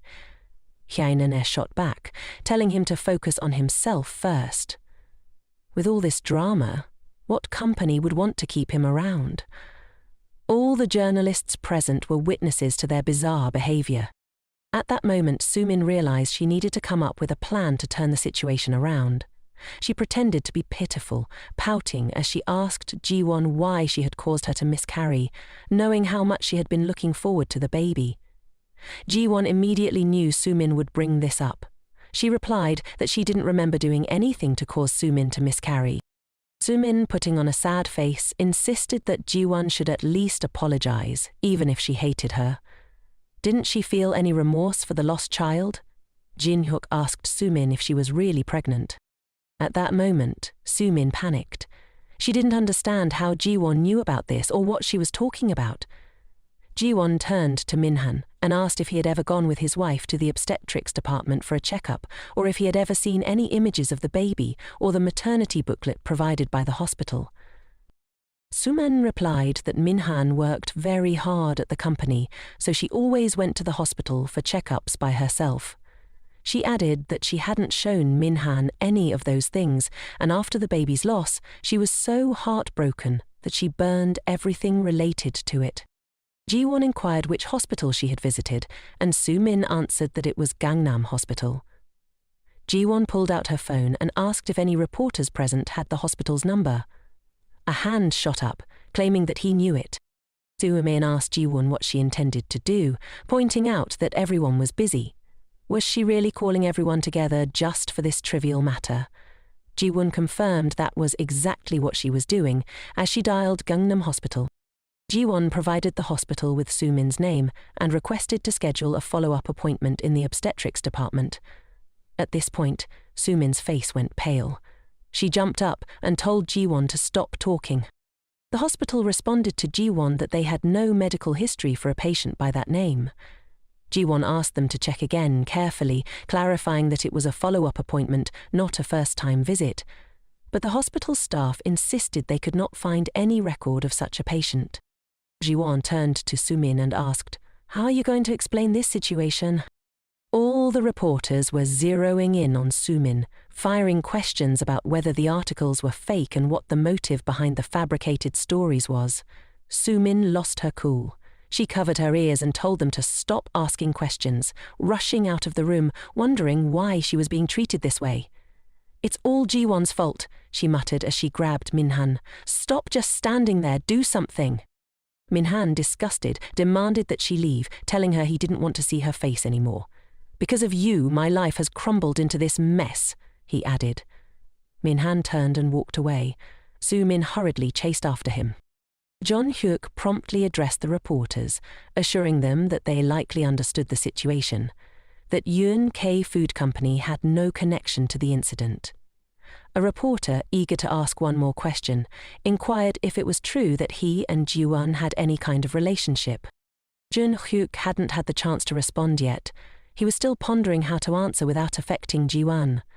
But Ji-won spoke up first, saying, "The two of us met, and our chemistry is really great as neighbors and colleagues at the same company." Jeon-hyuk's face flushed as he turned to look at her. The reporter continued, "That phrase implies the two of you are dating, right?" Ji-won casually replied, "If Jeon-hyuk agrees, then that's how it will be." Jeon-hyuk, feeling shy, stumbled over his words, unsure of how to respond. All the reporters seized the opportunity to snap photos for their archives. Jeon-hyuk expressed his gratitude to Ji-won, acknowledging that their relationship had officially entered a new chapter. After the press conference wrapped up, they headed back to their apartment. Ji-won and Jeon-hyuk were celebrating their big win when Ji-won called him the department head. Jeon-hyuk replied, "From now on, don't call me the boss anymore. Let's switch it up to something more fun." Ji-won asked if she could call him Appa instead, but he smiled and said, "Maybe just calling names is still the best way." Ji-won agreed. He then asked if the food was to her liking. She replied that it was so delicious she could eat it every day. Ji-won proudly told him, "Besides, Hyun's an amazing cook, and I'm good at cleaning, but washing dishes, that's just basic stuff."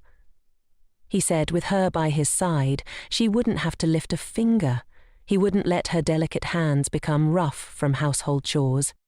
Ji-won felt deeply touched by his words. Did he just mention her soft, fair hands? Only Ji-won knew the truth. Those hands had once been calloused and marked with scars from a past life. She shyly asked him how they would get to the company the next day. Jeon-hyuk told her he had decided to quit his job. He explained that whether sooner or later, he had been considering this move for a while. He joined the company at his grandfather's request, but in reality, he didn't want to inherit the conglomerate. Now he was running GS Company, and Ji-won was quite surprised. He explained that it was a security company he had founded, and Shigu was also a member of the company. His company provided security services for several large enterprises. Now he wanted to focus more on his own company.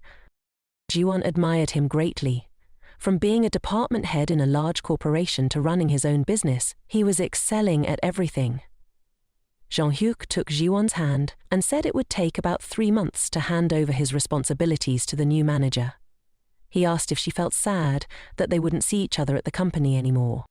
Ji-won moved closer and said, "Of course, I'm very sad. What if some alluring girl catches your eye when I'm not around?"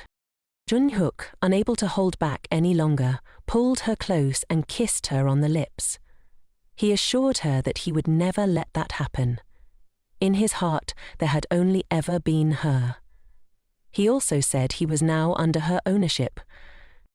Ji-won looked at Jeon-hyuk, realizing that there would be no more nights of her drunken husband hitting her, nor would she have to endure the torment of cancer anymore. She thought, perhaps her father and heaven had sent him to her. She had been reborn to meet him, hoping that only happiness would come her way from now on. At that moment, the phone on the table kept ringing. It was Director Jen calling her, but Ji-won didn't pay attention to the call. She called back, and Director Jen was sobbing uncontrollably. She was sitting alone in a dark room, crying her heart out. Something must have happened that was truly heartbreaking. A little while later, Ji-won followed the address and message sent by Director Jen, leading her to a hotel. Ji-won knocked on the door, asking if she was inside. Seeing the head of the department, Jen, open the door, Ji-won mentioned that when she called, she wasn't holding her phone, so she hadn't noticed. The head of the department cried uncontrollably upon seeing her. Ji-won brought her inside and asked what had happened. The head of the department recounted, "My husband wasn't a bad person. He always worked hard at my parents' restaurant, and I believed that. But I didn't know when it happened, but he stopped wearing his wedding ring. When I asked him about it, he said he took it off while washing dishes and forgot to put it back in his apron at the restaurant." She also told Ji-won, "One night, when I came home from work, I found a bathtub in the bedroom still damp, and my cosmetics ran out quickly, even though I had just bought them. I tried to reassure myself that I was being overly suspicious, but then I felt something was off. Even when sleeping, my husband had habits he never had before. So today, she decided to tell her husband she had to work overtime and hid in the emergency stairwell to wait. She saw some girl enter the house and even entered the password to unlock the door. She didn't have the courage to open the door, so she decided to run away. She was afraid that if she stepped inside, everything would collapse. Ji-won understood the head of the department's feelings. She had been through something similar and knew that once the door was opened, there would be no turning back. The head of the department said, "I've thought about divorce several times, but I was worried about my daughter becoming an unhappy child without a father." Ji-won asked, "Why do you think your daughter would be unhappy without a father? I grew up without a mother. She once shared that when she was little, her mother had an affair with another man and left her and her father, but she was not unhappy. Her father raised her with boundless love. If my life had a mother who constantly cheated, that would have truly been unhappiness for me." Ji-won told her the decision was up to her, but wanted to share one more thing. Even if she was alone, she could still provide her daughter with a complete family. After hearing Ji-won's words, the head of the department decided she would divorce her husband for the sake of her daughter. She confidently believed she could give her daughter a happy life without feeling the absence of her father.